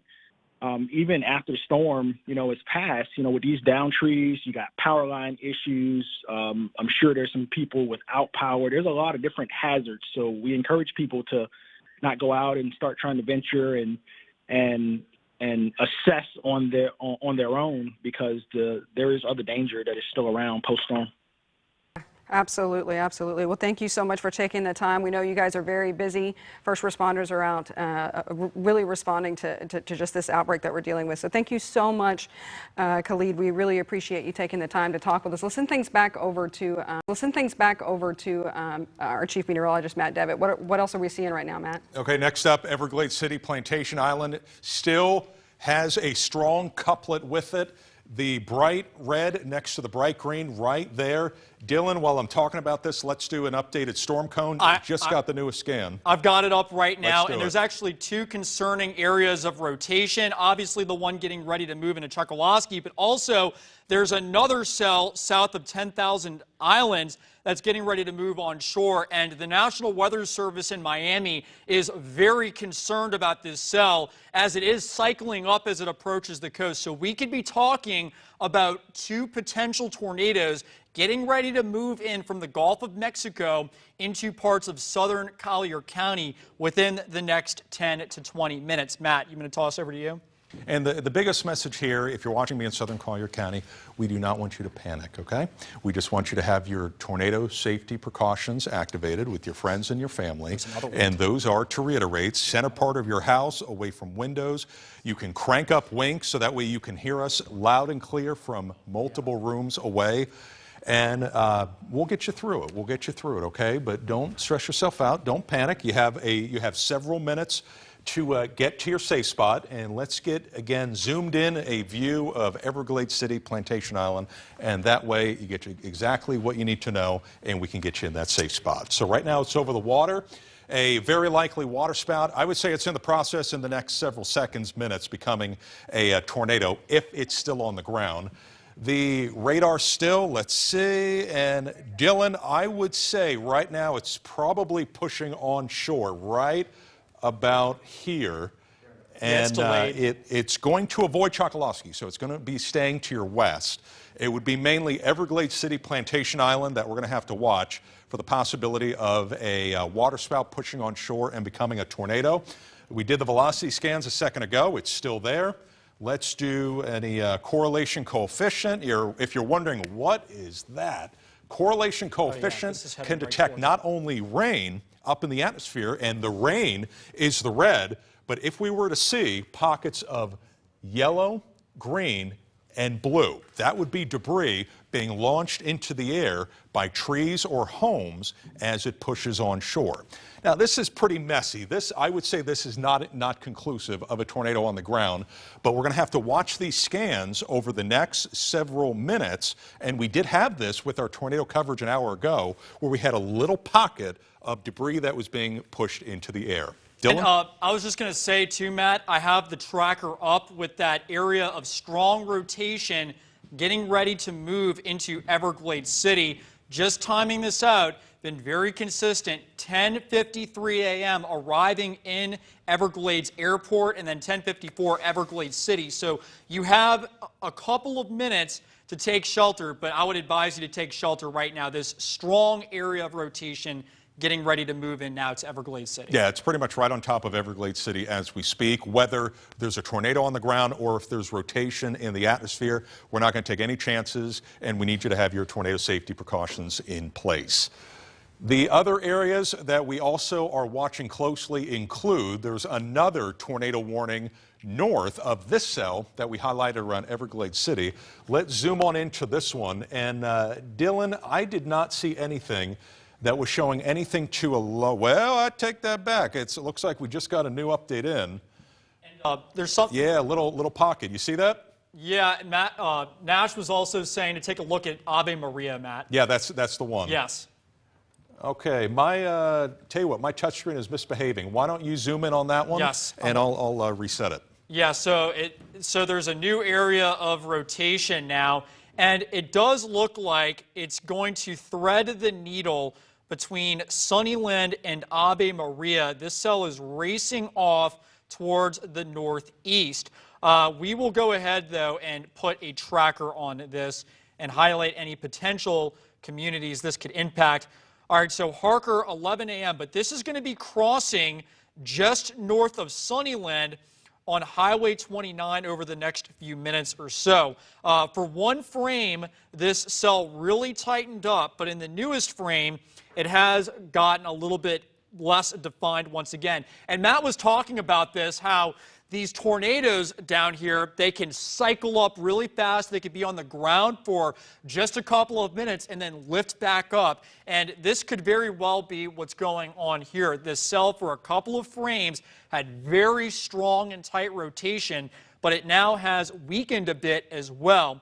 So if you live anywhere between Ave Maria and Sunnyland, take shelter now. There is an area of rotation, potentially a tornado, getting ready to pass between Ave Maria and Sunnyland, crossing over Highway 29 within the next 10 to 15 minutes or so. And just looking at the big picture here for a second, we do have 2 active tornado warnings, mainly down into parts of Collier County. All right, the 2 cells of greatest concern, obviously, we have a very strong storm moving into parts of Ave Maria, but also we have 2 other potential tornadic storms getting ready to move into parts of southern Collier County as well. And right now we are looking to see if we can see any signs of a tornado, or at least Matt's taking a look to see if there's any signs of a tornado on radar. But like I've been saying, if you live anywhere in southern Collier County, especially in the Everglades City area, you need to get into your safe place right now. You only have a couple of minutes to react. I'll actually pull back up the velocity here, and you can see very tight couplet there, Matt, getting ready to roll into Everglades City right now. Let me get back to Matt. He's got a good look at that. Yeah, that's right. And I would say, because with every radar scan, there's always a small delay. That's the nature of radar across the country, because it has to do a 360 scan. We can now assume that it is right on top of Everglades City, at least that area of rotation. If you see a funnel cloud or a tornado outside, please let us know here at Wink. If you have any damage reports, pictures, videos, anything like that, the faster that you can relay that to us safely, the faster that we can put this on TV and know if we have a tornado on the ground or not. So there's the area of bright red next to bright green, and a very simple thing that you can do here at home, and to kind of picture what's happening in the atmosphere, where you see the green next to the red. I want everybody to take a look at this magic marker. You'll notice how it's spinning. See how the magic marker is spinning? That is exactly what we have in the atmosphere currently around Everglades City, with wind heading towards and away from the radar. And that's a small-scale example of what's happening up in the atmosphere. I also now want to zoom in and zoom out and then take you to Ave Maria. That is the other cell that has had a history of some rotation. And let's see how this one, okay, Dylan, the latest scan, boy, let's keep this trend going, did take away some of the brighter green and the brighter red south of Del Webb. So there's going to be State Road 29. Sunnyland already had to deal with a rotating cell, but looks like the newest scan has taken away the brightest green. It has taken away the brightest red. The rotation with the latest scan is weaker, and this would lower the possibility that there is a tornado on the ground. Can you go back to the Everglades City? It is really trended up here on radar. It's the strongest signature by far. Go back to Everglades City. Okay. Zoom in. I have it up on my end. Oh, yeah, I see it. Yeah, look at that. Yeah. This is very serious. Okay, yeah, okay. That is, yeah, no doubt. That is a very serious signature right now, and very likely for the producers that are hearing me in the back, let's try to get in some reports from Everglades City of possibly any damage. That is a strong couplet and an area of rotation, likely a waterspout that has pushed on shore. Once we get any word that we have a tornado on the ground, we will let you know. Very close to Everglades City. Serious situation. If you are listening to me right now in Everglades City, very calmly, get away from the windows with your family. Get to the center part of your house, as we have a storm and a possible tornado that is showing strong rotation very close to you. Either a mile, if not 2 miles, just to the west. Plantation Island, if this trend continues, it's going to try to keep it to your west, so it's too early to determine it, but you might be in the clear. Let me see with our CC if anything is popping up. And right now, granted, Dylan, I do believe this is an old scan. We should get the new one in, and we'll have to see if anything pops up. Looking at that radar signature, though, and I have the tracker up, there's almost certainly a tornado, if not a very strong funnel cloud, moving into Everglades City right now. But I did measure about 80 miles an hour gate-to-gate shear, so the Miami radar is picking up at least on 80-mile-per-hour winds there with this moving into Everglades City. Nash, do you have anything in the chat from Miami on the status of this one? Yeah, let's check right now. Miami, that's saying rotation moving onshore now near Everglades City. That's the same storm we've been tracking, but I'm confirming the same thing you two are seeing. Very strong tightening in that velocity couplet over the last few scans. Yeah, there is a good probability that there's rotation at the base of the cloud that is trying to work its way down to the surface, if not doing so as we speak. And there it is. You can see a hook echo right on top of Everglades City with heavy rain, lightning, gusty winds at a bare minimum, and the possibility of a tornado that is on the ground racing northeast upwards of 30 to 35 miles an hour. Let's go back to the velocity signature, and Dylan, that is right on top of Everglades City. Yeah, I would say it's overwhelmingly likely that there is a tornado moving into, if not directly over Everglades City right now. This is going to pass somewhere very close to Everglades City School, Everglades City, or Everglades City Airport. So this is look at that, Matt, new scan. This is the strongest rotation that I have seen on radar all morning. So overwhelmingly likely a tornado is moving over Everglades City as we speak. Matt, let me let you take this over. Okay, so let's talk some specifics. Everglades City School, it's Sunday, so thank goodness the kiddos are at home with their parents, hopefully hunkering down. Heart of Everglades City, Everglades Air Park, this is literally traveling right on top and working its way to the northeast. You know, when we talk about the velocity signature here, you have the bright red next to the bright green. We are seeing pink. Pink is being picked up, and that is even stronger wind next to green, as well as a darker green shading. And there is, you know, Dylan and I were saying, we can't say with 100% certainty yet that there is a tornado on the ground, but that is very strong evidence that we certainly could have one on the ground. And for my friends and my viewers in Everglades City, please take this seriously. We treat it as there is a tornado on the ground. Okay? Don't mess around with the cell. Pretty significant as it is coming in from the Gulf and pushing northeast. I mean, my priority is everyone at home. Please, please take this very seriously as it is going to continue to go deeper into Collier County as it eventually is set to cross over Tamiami Trail. Dylan, any new updates coming in?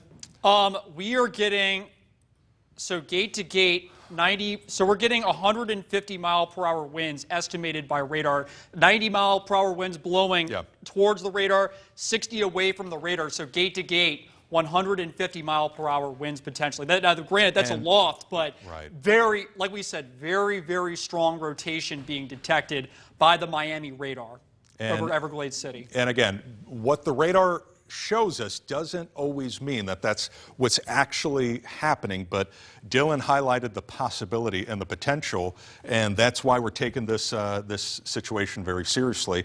I'm still not seeing anything on CC, Dylan, but that certainly could be a lag effect, and there could be a delay. Let's go back to the radar, which the radar has the best estimate on location, and I can get an elevation on that too, Matt. And, you know, Dylan, look at this hook. You know, we'll have to get the reports coming in, but I think this went right over the heart of Everglades City, if not just north. It did, and for what it's worth, that 150-mile-per-hour winds, that was at 4,000 feet. 4,000 feet. But, I mean, so who knows how strong it was at the surface, but like you said, this is the strongest rotation that we've seen on radar all morning. All morning, and I tell you what, there's a high amount of probability that this is a tornado on the ground and that it just went through a section of Everglades City. Dylan, Look with me, the hook echo. Oh, look at this. It went, you see the hook echo? It Yeah, went, and it the went velocity, right on. yeah, the velocity just updated as well. It's very strong and now approaching Highway 41. Ochapi. So, yeah, so if you live just to the west of Ochapi, take shelter immediately. Let's get back to Matt.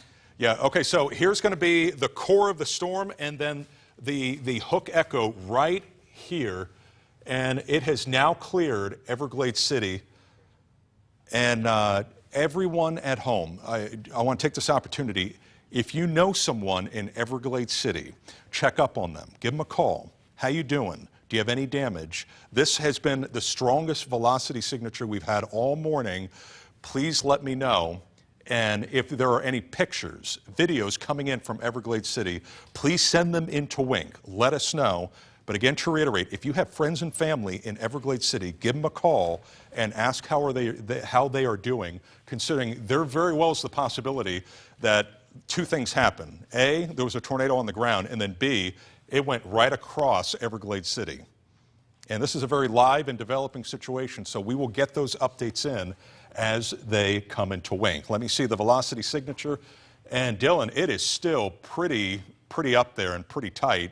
And upwards of, the latest scans, potentially 90, 100 plus, as it is now, I would say, approaching Tamiami Trail and just west of Ochapi. Yeah, and we have gate to gate about 120 mile per hour winds with that. So the radar is detecting very, very, very strong winds over 100 miles per hour just above the surface.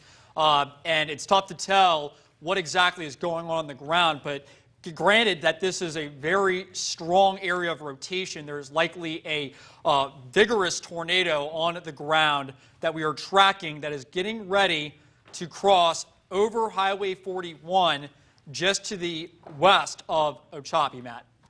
Okay, meteorologists Nash Rose and Rachel, can we try to scan social media and any messages that we have in for our great viewers in Everglades City?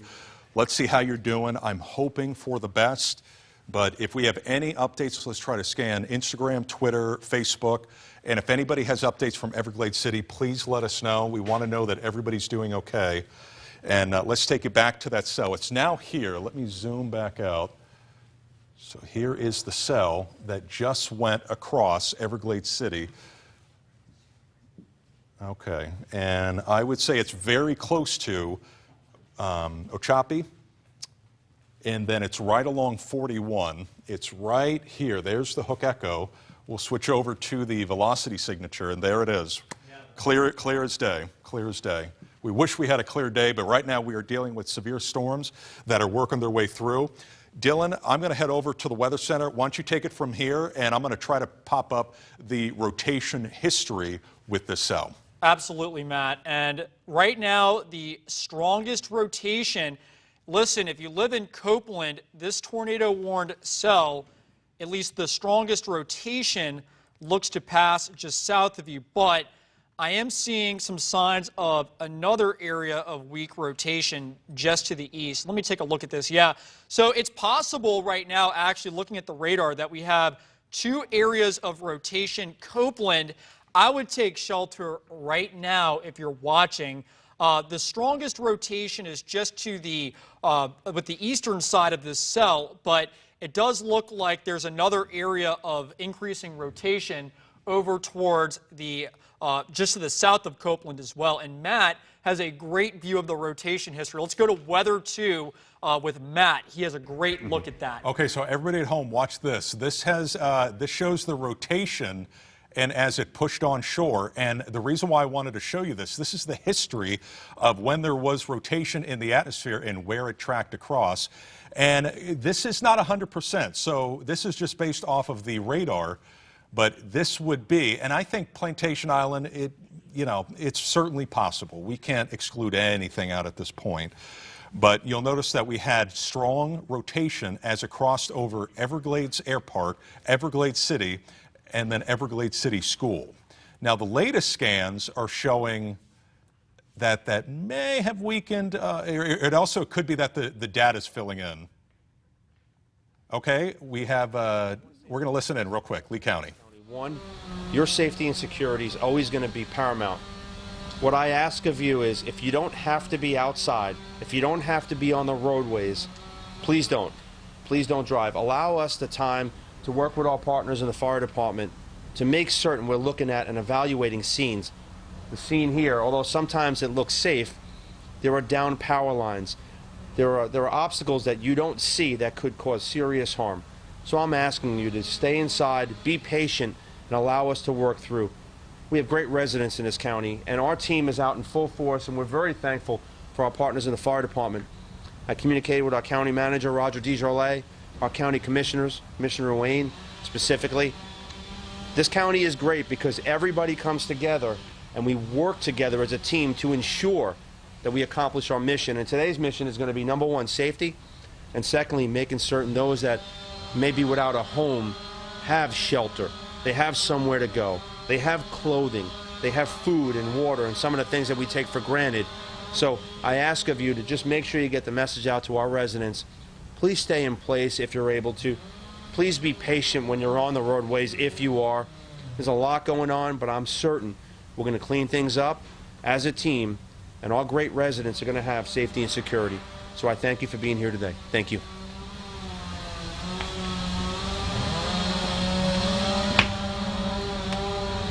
Everybody knows about the secondary event. Okay, so that was an LCSO press conference on some of the damage in Lee County. Do you have an update here? They're going to be having a refuge center in Waxahachie. Okay. Near Waxahachie, the Iona-McGregor area. okay, in the Iona-McGregor area, they're going to have a refuge center opening, Waxahachie. That's what the food was talking about. Okay, thank you very much. Danielle Garcia doing a great job behind the scenes. We also have, this is a very interesting velocity signature right now. There is the possibility of now 2 possible tornadoes embedded within this complex. Dylan and I were just noting this, how you have this one right here, and then you have another one to the left. So potentially 2 areas of rotation very close by, and 1, if not 2, possible tornadoes, as this one, for reference, near Copeland.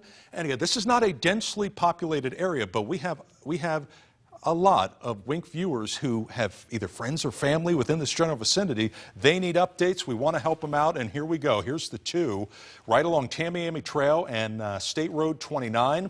This complex is pretty much right on top of Copeland.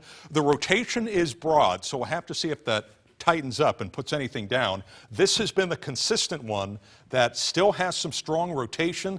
Let's see if anything is popping up on CC, which is correlation coefficient. And for a quick recap of what this is, the red is rain. If we were to have debris, it would be popping up as yellow, green, and blue within this red. Because we don't have anything defined, that tells me at the moment that we either have 2 things that are happening. Either A, we don't have a tornado on the ground, or B, there is the chance of a tornado, but it's producing debris below what the radar can see. Yeah, and I was going to mention, too, that assuming this holds together, this could eventually cross Interstate 75 over Alligator Alley. So if you know anybody that might be taking that route right now, tell them to take it easy. This is going to be crossing Interstate 75 in about 30 minutes from now, over interior parts of Collier County and Alligator Alley. So if you know anybody that is in that area right now, please let them know. Matt? Yeah, and you know, obviously it's been a very active morning of severe weather. Now I want to provide some good news for those who are wondering, hey, do I have to deal with anything more throughout today? Let's go through the counties and say which ones are in the clear, okay? Listen very closely. Sarasota County, DeSoto County, Charlotte, and Lee County, you are done. You are in the clear. No more severe weather. The area that still has to watch is going to be Moorhaven, Clewiston, all the way towards Ave Maria, Everglades City, and Plantation Island. You are still under a severe weather threat, and that is why we are getting you those updates continuously throughout your Sunday morning. So again, to reiterate, Lee, Charlotte, Highlands, DeSoto, Sarasota County, you are done. No severe weather for the remainder of today. Yeah, and Nash was just telling me that And you can see it clear as day on the CC map if you want to pull that up. Yeah. We are starting to see some hints of maybe a debris signature developing on radar. Nash Yeah, says that there's a little bit of a lag, but if that's it, that's going to be it right there. You know, Dylan, why don't you put, he has the ability to do it, why don't you do a little time lapse and you might be able to see that CC value pop up. Absolutely. Okay, and yeah, that's certainly suspect. And yes, we're starting to see more evidence that this was in fact a tornado on the ground. And you see how it kind of sticks out a little bit more right here. And this, the red is rain, but if we were to have tree limbs or any type of structures being lofted into the air, that is what this could be detecting in Collier County east of Copeland. Good pickup, guys, Dylan and Nash. I appreciate it. And there it is. There is the rotation that we still are monitoring. And it could be a brother and sister here as we have one area of rotation here and then another one as it is near Copeland. So this entire area, granted, it's going to be moving into Big Cypress and a very largely rural spot with primarily snakes and gators, but we still are going to be watching the progress of these cells down the road because it is going to be working its way towards Alligator Alley as we approach the lunchtime hour. If you got someone that you know that's going from Southwest Florida to Miami or Fort Lauderdale or vice versa, we need to give them a heads up because these cells are going to be working their way towards the interstate as we hit noon. Dylan, any more new updates coming in? Yeah, well, I was just taking a look because there's some really rough weather moving through the Clewiston area, and this spot is a little far, but it does look like there's some weak rotation passing just to the south of the town of Clewiston, at least on our end here. You can see nice little weak area of rotation there. Matt has it up on his end. Let's go to Matt over on his camera. Yeah, for some peace of mind in Clewiston, northeastern Hendry County, I'm not saying anything tight. The only little area would be, I would say, on the southern periphery here, but this should largely avoid Clewiston to your south. It's going to be a strong blow of wind, potentially upwards of 40, 50, and 60 miles an hour. But that wind can not only bring down some trees, but also can lead to some spotty power outages. So I don't want you to think, hey, I'm not in a tornado warning, no big deal. We still do have a strong gusty wind event as these storms are blowing by. And you can see the brighter colors on live NextRad radar of orange and red across Hendry County. Dylan? Oh, I was going to say too, Matt, if you go downstream a little bit, there's also a couple of other pockets of weak rotation to the southwest of that as well. Fortunately, right now, over unpopulated areas, at least it seems like on my end. Yeah, so we do have the, oh, look at that, newest scan. It just tightened up, Dylan. Yeah, how about that? Literally just tightened up. Just south of Clewiston there. And that's why, you know, we are continuing this coverage because just in a few seconds, a few minutes, you can see how quickly things can change. And we are going to stay on air as long as we have to until 100% of Southwest Florida is out of a threat area. So again, for reference, let me zoom on out as this area has tightened up. We'll have to see if the National Weather Service in Miami does issue a tornado warning. We'll have to see here. They're going to be looking for consistency just south of Clewiston. I would say nothing yet from them. Nothing yet. Let's, you know what, let's go back to the cell and the cluster in southern Collier County, and it's still holding together pretty good for northeast of Everglades City. Have we gotten any damage reports from Everglades City, how our viewers are doing there?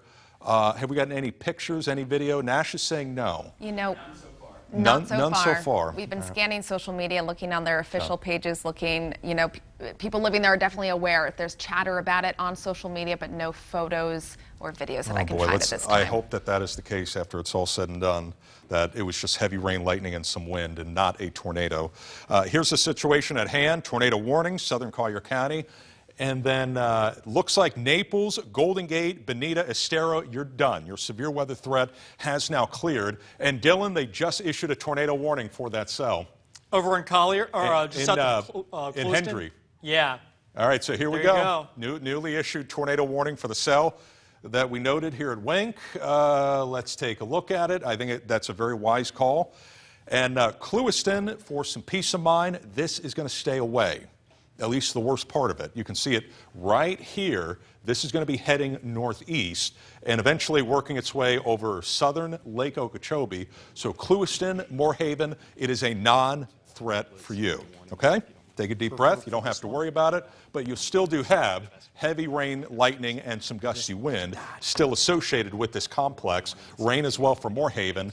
And it looks like now this cell has pushed out of Hendry County with the latest update and working its way ever so closer to Lake Okeechobee. Okay. What's the status on the FDOT camera? Have we had any situations and improvements on Alligator Alley around mile marker 96 where we had the overturned Walmart truck? No, it looks like, okay, so it looks like they have brought the Walmart 18-wheeler now upright because they're trying to get the traffic flowing here. This is westbound, I believe, westbound. As earlier, if you're tuning in, we had a Florida Highway Patrol. They noted that there was a large tornado that crossed over Alligator Alley. This is specifically mile marker 96. This has pretty much halted traffic, miles and miles of a backup as a result, westbound.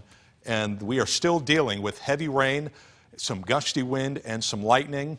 There was one injury reported with this 18-wheeler as it toppled over from the tornado, but it would appear that it is not a fatality. It is just an injury, but we hope that they get their lives back together and recover as soon as possible. Rachel? Yeah, and FHP did tweet out a video. I'll have them put that up with you, Matt, when they can, of the actual tornado that went over Alligator Alley. Have they put that up there? Yeah, let's punch up what Rachel is highlighting in her computer onto my touchscreen, and we will be able to get a good look as to the cell that she is referring to. Here we go. Okay, so here we go, and a few things to analyze. This is about 9:34 in the morning as we had the tornado-warned cell, and I know it's a little blurry, but there it is right there. There it is right there as it crossed over Alligator Alley. And it was quick. I mean, it probably crossed over the interstate in the course of 15 to 30 seconds. And that was the video. Okay, so again, that was the video. I-75 Alligator Alley. We now want to toss to Lisa, who's going to take it away. All right, Matt, thank you so much. We have Brianna Ross with us. We're going to go out live to her. She is on Windcrest Drive in Iona McGregor. Brianna, what are you seeing there right now? Hey Lisa, well, I just finished speaking with the owner of this home.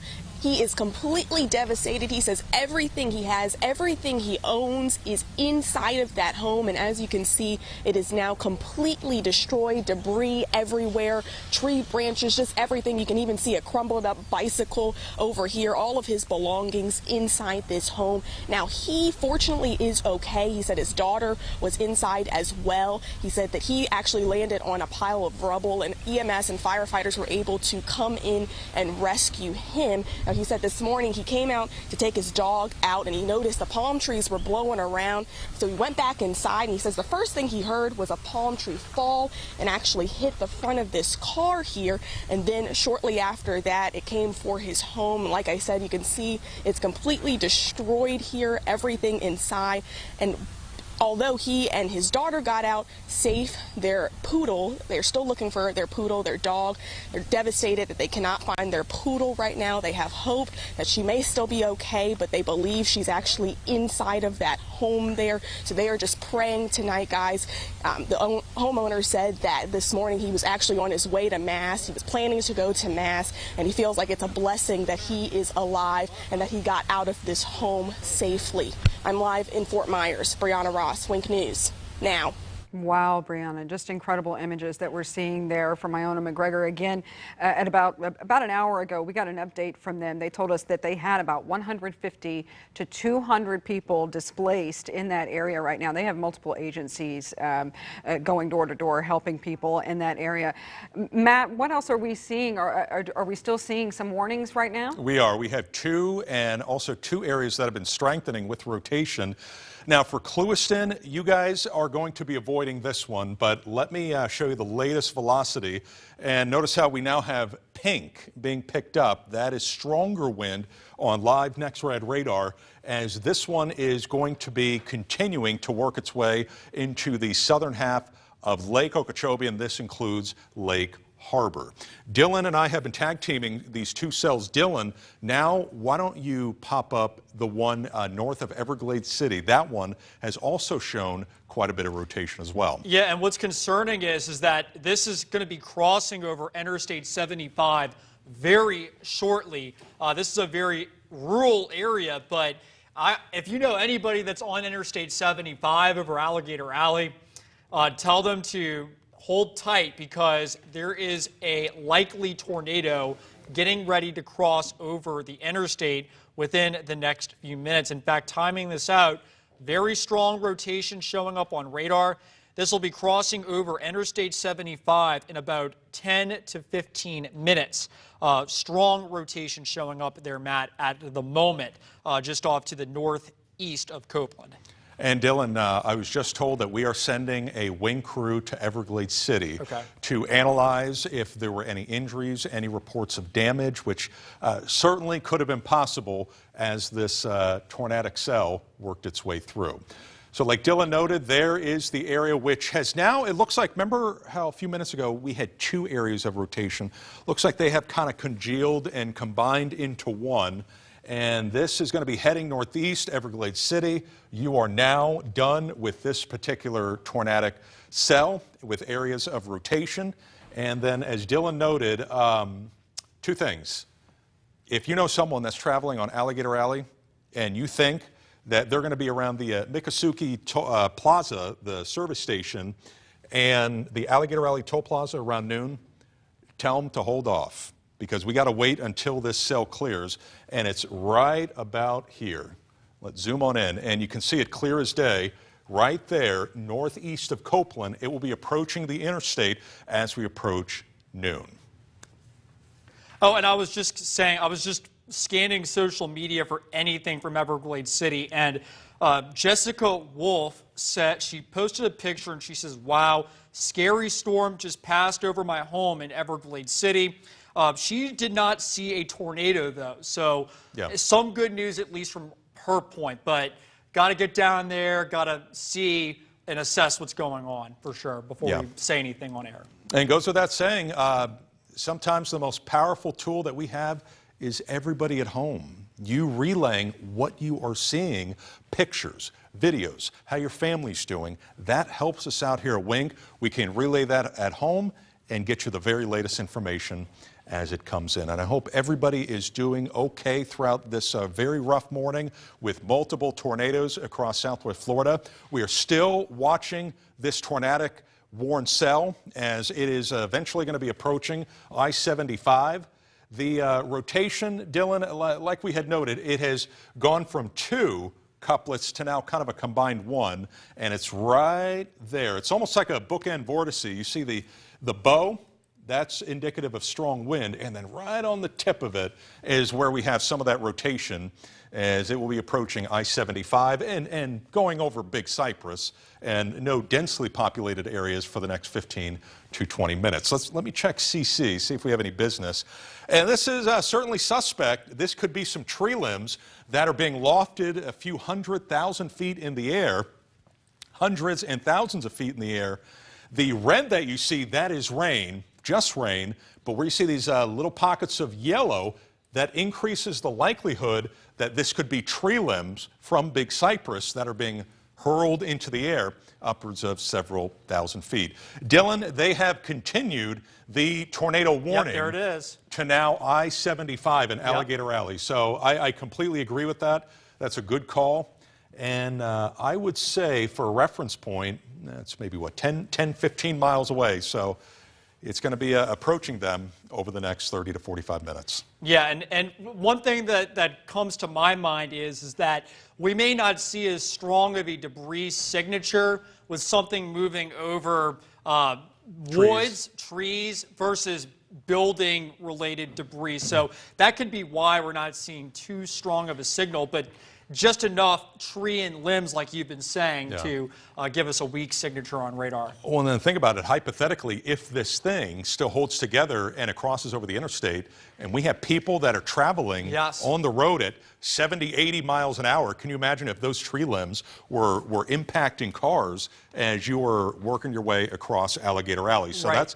that's something we need to watch out for as we approach noon. Well, and what goes up must come down. Eventually these limbs will fall, possibly miles away from where they were lofted in the first place. Exactly right.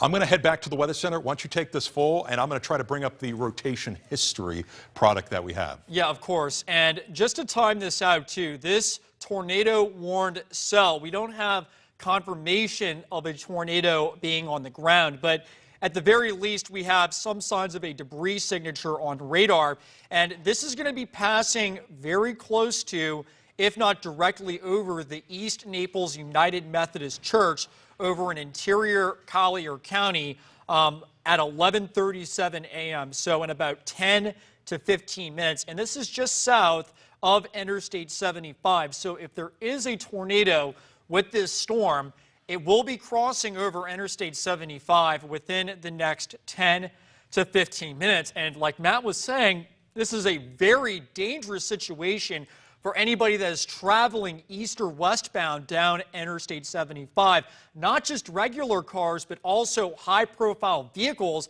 like the Walmart truck that we saw flipped a few minutes ago. Strong winds can turn these things, make them fall, and cause very hazardous road conditions, accidents, etc. So in about 10 to 15 minutes, this will be crossing over Interstate 75. And Matt has something to show you on Max 2. Okay, we're going to go to Lisa here in 1 second, but I want to pop up the rotation history. And this is basically the areas of rotation over the past 30 to 60 minutes. And you can see how it crossed over Everglades City, near Plantation Island, Ochopee, went over Tamiami Trail, and then now it is over a largely rural area of Big Cypress. Now, the reason why I want to bring this up is I want to extrapolate where this is going to be heading if this trend continues. Okay, so you can see a due line northeast. Now, the reason why that's interesting is that would be near. This is almost, if you've gone to Miami or Fort Lauderdale along the alley, we're very familiar with this. This is the Miccosukee Service Plaza. It's like the halfway point where you can sometimes get snacks or a fill up on gas. That's very likely where this rotation is going to be heading down the road, very close to it. Okay, now let's toss it over to Lisa, who has more on storm coverage. Thank you so much, Matt. We had an interview from someone who had storm damage in the Tropicana Mobile Park community. Our reporter Tiffany Rizzo is there. Let's hear what he had to say. What did he see? I heard the wind, and I heard a strange noise, which I probably was my roof being turned off. I was laying in bed and reading. And then the power went out, and then I started looking around and seeing what was going on. It was a sound like I've never heard before, you know, and that. And I think it just got pulled up, and my roof, part of it is flipped over in the back of my house, just laying there. But what these have, an original roof, and then these are called roof overs. So the only spot that I'm having trouble is the bathroom vent that was in the sheet metal that got torn off, so there was just a hole there this big. So that's the worst that I have. Dealing with a little bit of roof damage there. Matt, a lot of people, they always say the same thing when we deal with severe weather like this. It is a sound that they never forget. It's a sound that they remember very vividly for a long time. And unfortunately, a lot of people in Southwest Florida really going through that this morning. That's right, Lisa. It has been quite a morning. We do not get this very often. This is a pretty rare situation, and multiple tornadoes here in Southwest Florida. Let's do two things right now. I'm here in the Wink Weather Center, and I'm manually using the radar here. Let's cross off the list who is in the clear, and that includes DeSoto County, Charlotte County, Lee, half of Collier County even, for Naples and Bonita Springs, DeSoto, Sarasota County, and Highlands County. Everybody, you are done. Okay, so breathe easy. We can relax a little bit and clean up the pieces here in Lee County from some of the tornadoes that have been reported.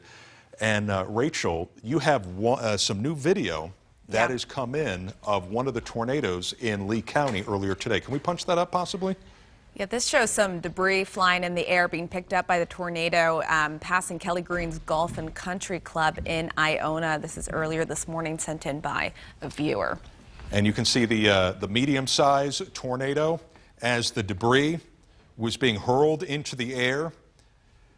And for a reference here, folks, when we will be getting the EF rating over the next 24 to 48 hours. Since 1950, there has only been one EF3 tornado in southwest Florida, and that was in Sarasota County.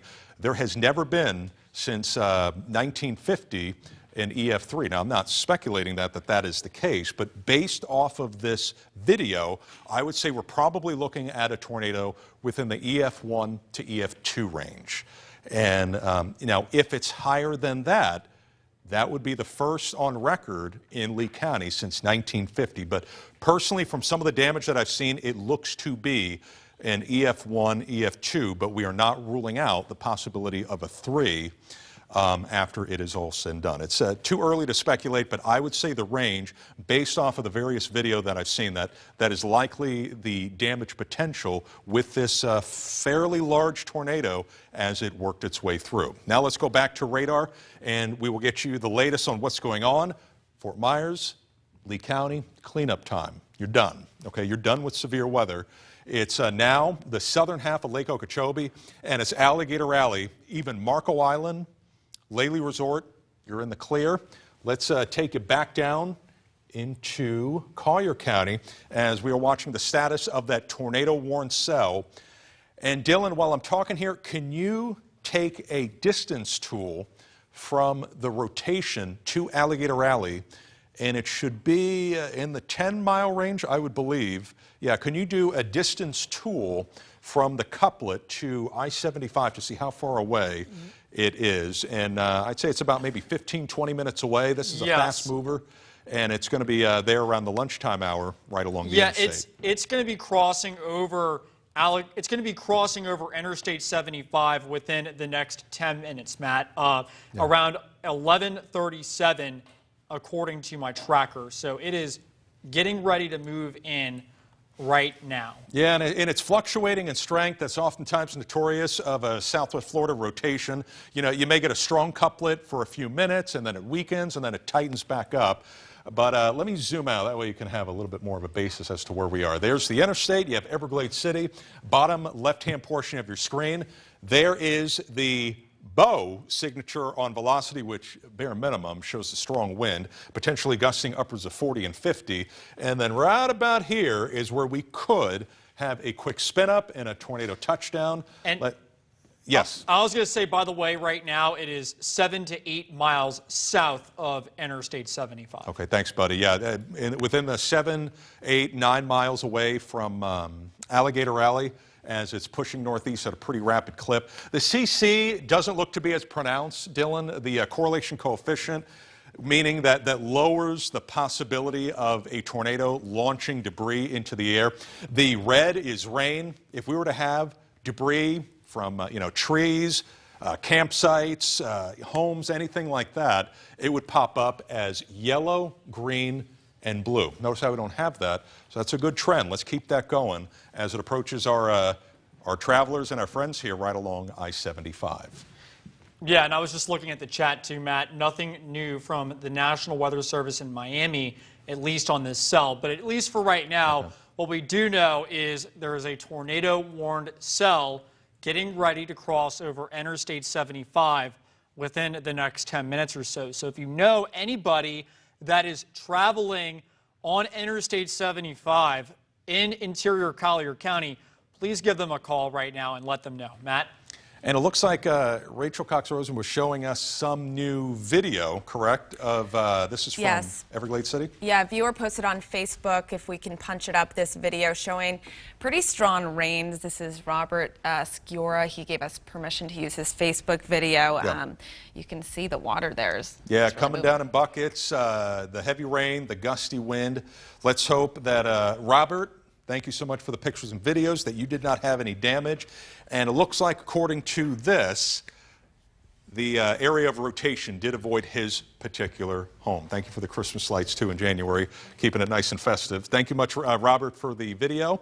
And, okay, and then now let's toss it off to Lisa, who has, she's going to relay it to one of our reporters on the scene. That's right, Matt. Let's go out live to Wink News reporter Brianna Ross. We spoke with her a few minutes ago. She's there on Windcrest Drive in Iona McGregor, which really got hard. Brianna hit hard here. Brianna, what are you seeing right now?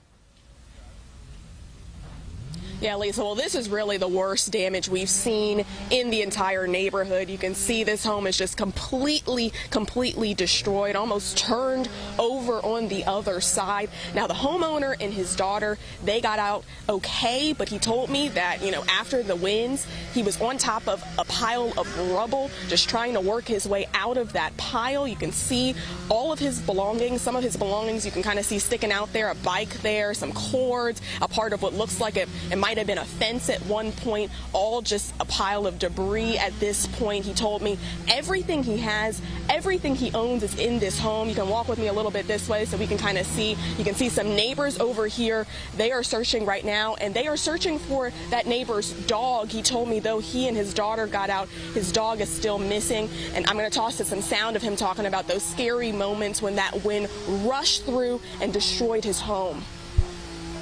I was stuck in this fetal position under this rubble. And then I could hear the neighbors outside shouting encouragement, and I didn't know where my daughter was. I started yelling, look to see where my daughter is. And then all of a sudden I heard my daughter hollering from outside because she was able to go out the back window. The storm went in, turned her bed over, and she was able to crawl out the back window. What a bright kid. Fortunately, we lost our dog. We can't find our dog. It was Coco. He's only 18 pounds, but he's buried underneath that garbage. And then everything, I got out and got to look and see what had happened to us. And I just can't praise the fire department, the EMS, the lady on 911, and the neighbors were all just great. And they've been great since then. They've been coming up and telling me how glad they are I'm well, and my daughter, and they all feel so bad about the poor puppy. Now, right now, you should be seeing a picture on your screen of his puppy. Her name is Coco, like he said, a brown poodle. He said she's 18 pounds. And right now, if you guys want to come back to me, you'll see some neighbors. They're over here in his yard. I'm not sure if you can see, but we've seen them just looking under different pieces of rubble, trying to see if they can find Coco. That's everybody's goal in this neighborhood right now. People are rallying around. I've had neighbors come up to me and ask me for that picture you just saw of Coco so they can send it out and see if maybe she's running around here somewhere. They have hope that she might be okay, but their worst fear is that she is, in fact, under this rubble. Now, I'm live in Iona McGregor. Brianna Ross, Wink News Now. I'm going to toss it right back to Matt. Okay, thanks so much, Brianna, for that report. Obviously, a lot of damage earlier in Lee County based off of the damage, and this is a very early, very preliminary. I would say we're probably in the bare minimum EF1, 2 range. It's not impossible to have a 3, but I would say based off of that damage, it's probably in the EF1 to EF2 category, which in Southwest Florida, we have not had an EF2 since January of 2016 in Cape Coral. And that was an upper end EF2 in Cape Coral. So if we do in fact have a 2, that will be the first one in nearly 6 years in Southwest Florida. So let's get back to our tornado coverage as we are watching this warning and the cell getting ever so closer to I-75. The velocity signature is still holding put, still solid as it's going to be approaching. It's about 11:38 right now. I'd say about 11:50 to noon. It's going to be crossing over the interstate not far off from the Miccosukee Service Plaza. And I should be able to pop this up. There it is. Okay, so there's the plaza. And then there is, for a reference, the area of rotation. So it's going to get very close to it as we approach 11:50 to noon. Dylan? Oh, I was going to say, if you can punch up Max 1 behind Matt really quick, I have a screenshot of the radar when this crossed over Iona earlier today. 7:39. So, yeah, 7:39 a.m.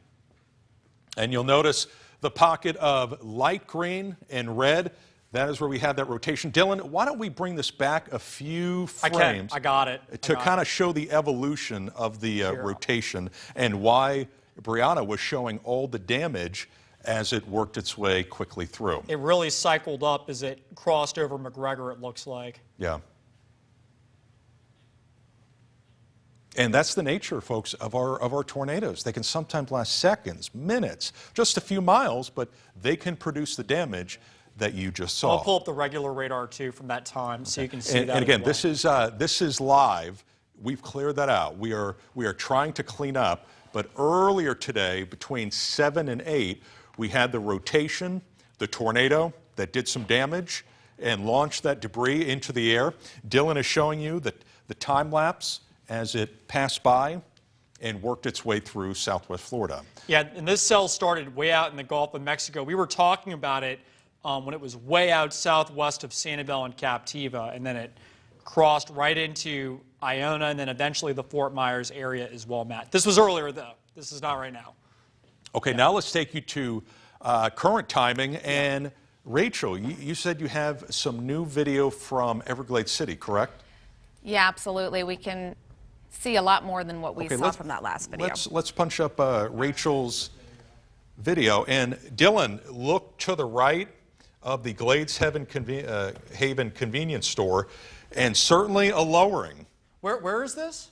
This is near Everglades City, right, yeah, Rachel? Yes. I mean, at the very bare minimum, a funnel cloud. Funnel cloud, bare minimum, correct. Yeah. So, and we have a reporter with Wink on the way down there to confirm and assess any damage as well. But at the very least, it looks like we had at least a water spout attempting to cross over land. It's tough to tell from that angle, though. Yeah, and you know, based off the thickness of that funnel, I would be shocked, Dylan, if that didn't reach. Wouldn't you agree? I'd be shocked if that didn't reach the ground. But based off of what we saw and on radar, now we hope that this was over a wooded area, did not impact any neighborhoods, any homes, but certainly you can see the lowering.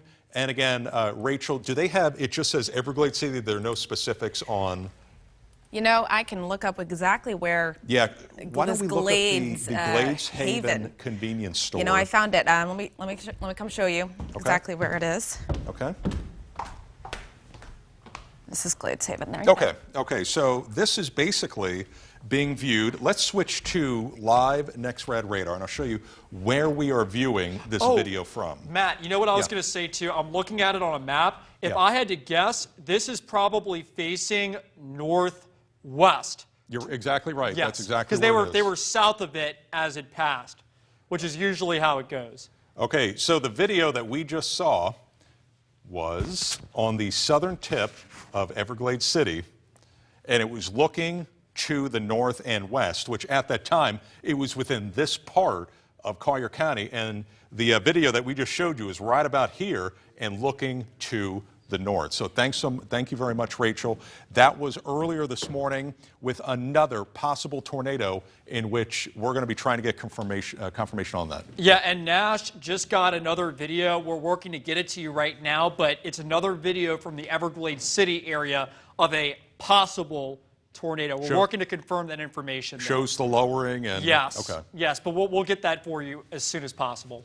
The situation is starting to slowly get better for the majority of Southwest Florida. I mean, really, at this point, it's the Miccosukee Service Plaza, eastern Collier County, and then towards eventually down the road Dade and Broward counties. And even Hendry County, we have a bow shape here, but LaBelle, Fort Myers, Bonita, Naples, Port Charlotte, Arcadia, Punta Gorda, you're done. So the severe weather threat for you guys is over. It is now moving towards southeastern Lake Okeechobee. And then here's the nasty cluster, and that's really it. So we're winding things down, but there are still people that have had their lives impacted by multiple tornadoes this morning that are right now in recovery mode and trying to clean up in Collier and Lee counties, to name a few.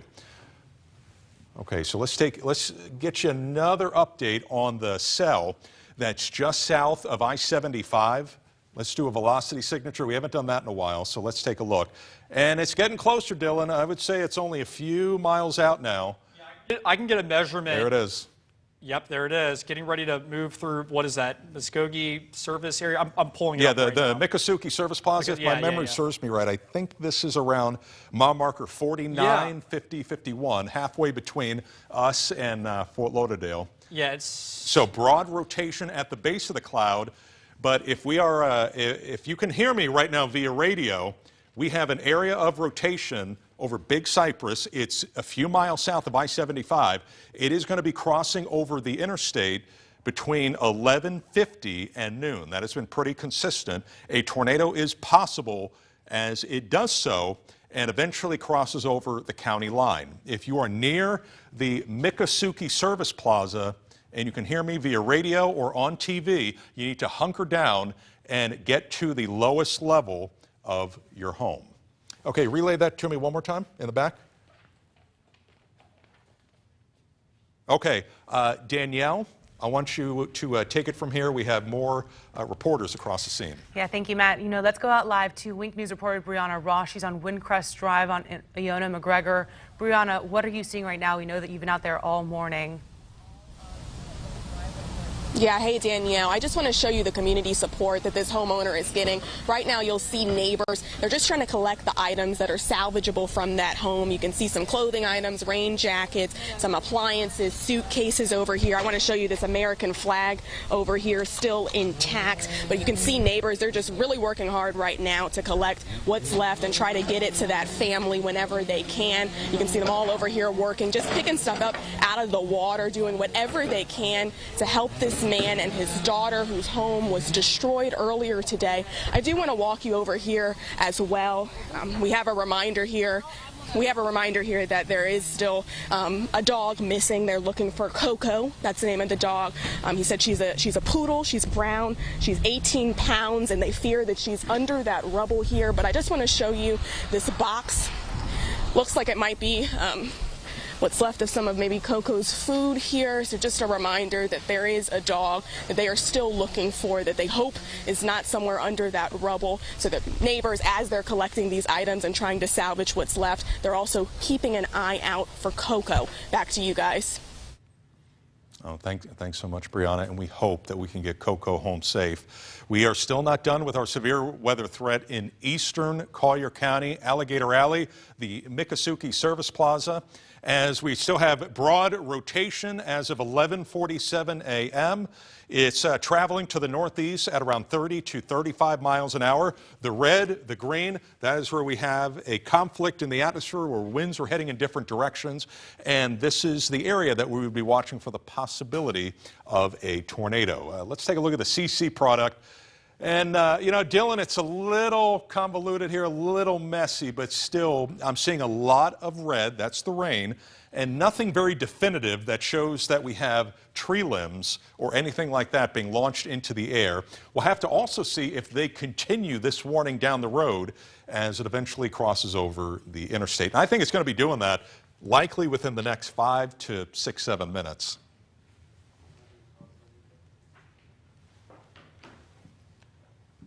Okay, Dylan, do you have any new updates from the National Weather Service? Yeah, right now I'm just going over just pictures of damage across the Wink viewing area. It's very sombering images right now of the damage that's occurred from some of these tornadoes this morning. So there's just endless photos being sent to us right now here at Wink. But unfortunately, it's been a bad morning here in Southwest Florida. And a rare morning. If this turns out to be an EF2, which it's very preliminary, I would say this is probably in the EF1 to 3 range, bare minimum a 1, potentially higher than that. To put this into perspective here, last time we had an EF2 was in 2016 in Cape Coral. We all remember that one. And there has never been, since 1950, an EF3 tornado in Southwest Florida. There was one in Sarasota County. But that's about it. To put this into context for how rare something like this is, not only to have one tornado, but to have multiple tornadoes during a January morning in Southwest Florida. Do we have an update here as to where to go next? Okay, Rachel, do you have new pictures, videos that have been coming in on Twitter? You know, we have some of damage we were seeing earlier. I'm not Yeah. sure we ever took a look at this. This is damage on the Cape Coral Bridge. You can see Wow, trees how about down. that? Pretty crazy there. That's from about 7:30 this morning. And this we can't confirm if it was straight line wind or the actual tornado, because what could have happened is that the tornado could have lifted, but it still has the debris up in the sky, and then that debris, like Dylan noted earlier, what goes up must come down. And we can't confirm that this is absolutely a tornado that crossed over the Cape Coral Bridge, but you can see the debris. They're trying to clear that, get the traffic flowing. But the National Weather Service, what happens from here on out is they're going to be sending a team to determine where did this thing touch down and then where did it lift, and they will be determining, was this A, either straight line wind, or B, was it from a tornado? It's also not far from some of the video around the Iona area. So here's a recap of Live Next Red Radar. We are almost through it. We are almost through it. 95% of Southwest Florida is in the clear. The one spot that still needs to watch is going to be around extreme eastern Hendry and into eastern Collier County. But I really think once, Dylan, this tornado-warned cell crosses over out of our area, and it's doing it as we speak, we will be done with severe weather coverage in Southwest Florida. Then we transition to the recovery effort and cleaning up in Lee and Collier counties. Yeah, I would say right now it is crossing over the interstate as we speak. It is doing that right on cue.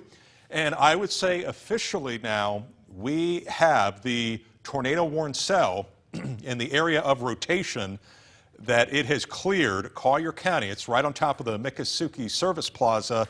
And now I think it's safe to say that all of Southwest Florida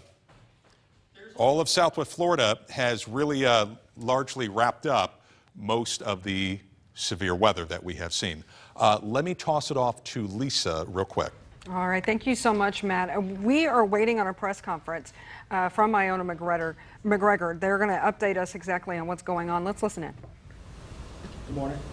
As you all know, we had a significant weather event this morning, which allowed us to respond quickly and deploy resources. Quite a few events going on at one time. The area of, I guess, the greatest concern was a fairly concentrated area in Iona McGregor Fire District, Zone 72, where we have a high population of mobile homes and things of that sort. Deployment of units within our district, as well as our mutual aid and the appropriate levels of management staff on the ground, dealing with a couple of damage, obviously some search and rescue, because there was not a whole lot of warning for a lot of the residents. At this time, we've also progressed to having the appropriate amount of boots on the ground, combing the streets, going back, making sure we're not missing anybody, checking for injuries, things of those sort, with a significant amount of people who were displaced, anywhere between 150 to 200, I'm aware of at this time, were displaced. And so we're working with the Red Cross as far as that's concerned and keeping the efforts moving forward. Boots are still on the ground, they're still out, joint efforts between us, Lee County Sheriff, FHP, EOC, Lee County EMS, all of our partners locally working together. I want to take a moment and thank our First Deputy Chief Khalid and our brothers and sisters in the fire department all over our county. Obviously with this weather event, it causes a lot of drama and it's very quick and it moves out quick, but the aftermath is a lot that we deal with. I also want to tell the residents of this county, first of all, great residents, understand, have a little bit of patience. If you don't have to leave your house, don't leave your house just to look around. Although things may seem safe, you can see debris, you never know where there are power lines. There are things beyond your control of what you can see that make things very unsafe, and your safety and security is always #1 for us. This county is great for so many different reasons. You know, our county manager and I were talking this morning, our county commissioners, Commissioner Wayne, our brothers and sisters in fire, everyone comes together. And I'm proud to play a part of this because everyone coming together, those boots on the street, we're walking through people's homes that are devastated, okay? Seeing the debris all over the street, we're helping people, making certain they know where their next hot meal is. They know if they need clothing. At every level, we're going to cover our residents to ensure that they have what they need. And we will move past this. We see weather like this, unfortunately, in Florida once in a while that comes through. So we're no strangers on how to deal with it. So I want to thank everybody for being here. And getting that message out is so important. But again, understand, The great residents of this county are going to be safe, and at every level, everyone is going to work together as one team to ensure that. We'll take any questions you have. Do you have any injuries or, God forbid, any fatalities that were reported? Well, Chief, want to answer? We've not. We've definitely had some injuries. I don't know the extent. I'm not aware of anything as far as fatalities or anything of that sort. The reality is they are helping a lot of people in real time. They've multiple rescues of pulling people out of down stretchers. A lot of we do have our Lee County EMS transport ambulances are on site. We have a heavy concentration of units right now in this area. We are responding to calls just as we normally would. In addition to also working this incident, we have a lot of automatic mutual aid, a system that's set up in the county, so the ability to quickly deploy from the initial dispatch, the initial company officers, and we're working to work through all of it. Everyone that needs medical attention, we will absolutely get what they need ASAP immediately. The red X's that are on some of the homes, does that just mean it's been cleared? Those are search and rescue patterns. Those are to indicate where they have searched. So they're combing through a couple of communities where there's a couple thousand mobile homes, high concentration, retirement type communities. And so it's a systematic way of working through and making sure that they're clearing those areas. Understand, people don't want to leave their homes. They don't want to leave their belongings inside their homes. And sometimes we're not going to force them to leave unless absolutely necessary, but we want to strongly urge them. Their safety is number one. Again, things may appear to be safe and the streets may be clear, but it's that one power line, something you can't see. So allow the professionals that do this every single day to go through and clear those areas, and we'll get you back as soon as possible. Has the Red Cross been called in yet? The Red Cross is actually already set up and working. Where can people go to find the Red Cross if they're in need right now? What should they do? They only need to contact the Red Cross. If they have an emergency, call 911 just like you would. Contact the Red Cross, and they have things set up. We initially had a couple of temporary areas because people just needed to leave their residences to sort of compile so we could get them deployed. And that speaks to the involvement of even county transportation, making sure we get people moved. But the Red Cross is absolutely helping people right now. They're all set up and ready. We're seeing a lot of videos come in. It looks like there's multiple tornadoes. Of course, we need that confirmed by the National Weather Service. A lot of people don't know all the work that you guys do, getting all the agencies together, all of that hard work. What's your biggest concern right now in the areas that you guys are really trying to get to right now? So for us, our biggest concern is always safety and security. I will tell you, it's not at the time of the event that we come together. We come together all the time. We communicate all the time. We train together all the time so that we're proactive and ready for anything that comes our way. So our biggest concern, safety and security always. Anytime I've seen these storms, people do like to drive around and see what's going on. I think it's really important that you said people need to kind of stay secure where they are. Do you want to reiterate that in any other way? It's important for people to give us, the teams are out in full force, have patience and give us the time that we need to assess multiple scenes, to assess down power lines, to assess homes, because listen, the average person that's not trained can look at it and think everything's okay, and it might not be. So be patient, give us a little bit of time. Stay indoors if you're able to. Don't go out looking around. Unless you have to go out, stay indoors. We will clear this up very quickly. And what's your plan for people displaced from their homes? Well, so that's where the Red Cross involvement comes in. We brought people even who maybe not specifically affected, but still you're in a damaged area. Those people have come out of those areas, aside from whoever else may be found from searches and that sort of thing. And we have them in the hands of the Red Cross and being appropriately cared for, as well as we still have our health system up and running. We still have our hospitals. We are fully staffed and have our deployment ability as far as our ambulances. We have an army of public service apparatus and people who came to work ready to go this morning. Lee County leads the way because of how we train is how we perform. How we communicate is how we work together. We are ready for anything that comes our way. And the residents are great because they help us out. So we lead the way because of it. Sheriff, where's the worst areas hit right now? We're assessing those scenes as we speak. Yeah. There's no doubt about it. The highest concentration was certainly in our Zone 72 of Allen McGregor Fire District. You're talking John Morris, McGregor, that corridor there. is where the heaviest damage that we've seen, and that's where we have the most amount of crews mobilized with appropriate search and rescue efforts. And it's nice to be able to talk to the residents, and some of which I personally spoke to, going in their homes and seeing basically their homes destroyed for the most part, and they want to stay in place. They don't want to leave. But after speaking with them, with the fire department and all of us, having the ability to have that trust and rapport where they say, look, we feel safe enough to lock our homes and go somewhere else with a friend or a family member, that's critically important. Mike, last question. Yeah, has it mainly just been residences, or were there any businesses that you know that were destroyed as well? I'm not sure the full extent. The reality is you're going to hear about the people first because that's the priority, that life safety. With it being a Sunday, a lot of businesses not open, that was not the greater focus area. There are some businesses in that area, but it's been focused on the residents. So personally driving around assessing the scene, our team, the Lee County Sheriff's Office, has been out in full force with fire, and our incident command center reporting directly to us. There are some damage in that remote area. You'll see some businesses, parking lots, debris, rooftops, even in one case, a tractor trailer looks like it kind of was on its side with a tow truck. I mean, just there's damage all over. But again, assessing that scene immediately, safety and security and the residents is going to be number one. Are there a lot of transports to hospitals at this time, do you know? Unknown at this time. I'm not aware as far as that, but you have to remember that the normal 911 calls that would have come in anyway are still happening. There's still the other incidents, so we've been equally managing and responding to those and making sure that those services are not being affected by this. So, gentlemen, thank you. Chief, Sheriff, if there's anything else you want to add, we are going to wrap this up. No, we're good. Thank you. Thank you all for covering it. Thank you.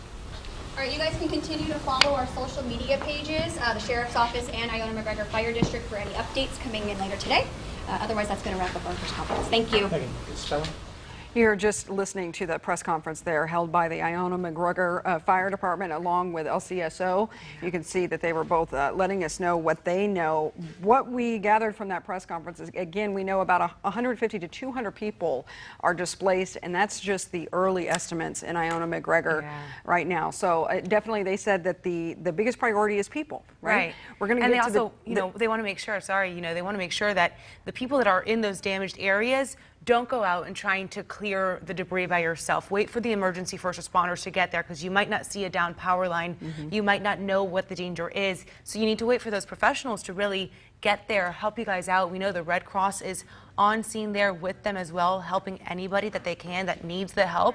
So, we really, if you guys see any damage, continue to send it in our way. But, from what those officials are saying, seems like they're seeing a lot of damage specifically in one area, which was that John Morris. Again, yes, off of McGregor, Old McGregor Road is where we saw a lot of damage as well. Another thing that they said, again, it is Southwest Florida. We know you want to help your neighbors. We want to help them. And this is one of those moments where we just have to wait until the emergency crews go through. They're able to clear out some of these down power lines, make sure that everything is okay to begin the cleanup process.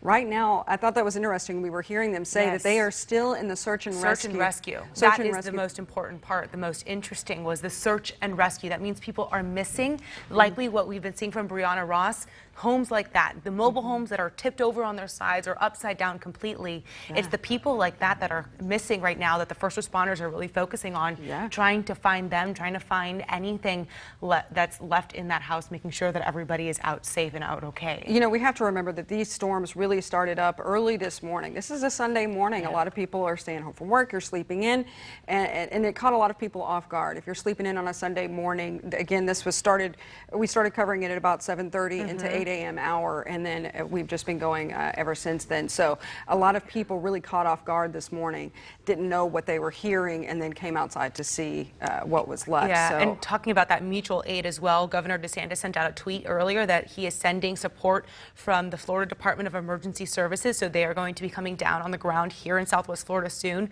So we can expect some more statewide aid coming to our area because it is such a big damage right now that we're seeing, and we also know, just a quick update from earlier today, we had this crash on the highway with an overturned vehicle that has now been cleared on 75, but still we don't really want to see people driving on the roads too much, especially in those heavily impacted areas, because even though the storm is gone, you know, we still have the debris here. Absolutely, absolutely. And we are seeing also earlier, Charlotte County, they have opened up a center there for those that really need a place to stay, or even just something to eat and something to drink, because this has been a pretty crazy day so far. So. And same within the Iona-McGregor area. They have it at the Waxahachie Center. So anybody who needs the refuge center, there is those evacuation places that people can go to. Yes. We have a lot of lists of that on our Facebook page and on our app. As well. In Charlotte County, that is the Ann and Chuck Devitt Regional Park Recreation Center. That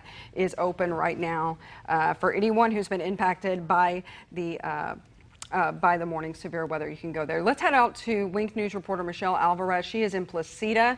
Michelle, what are you seeing there? Well, we've seen areas throughout Charlotte County that are seeing extensive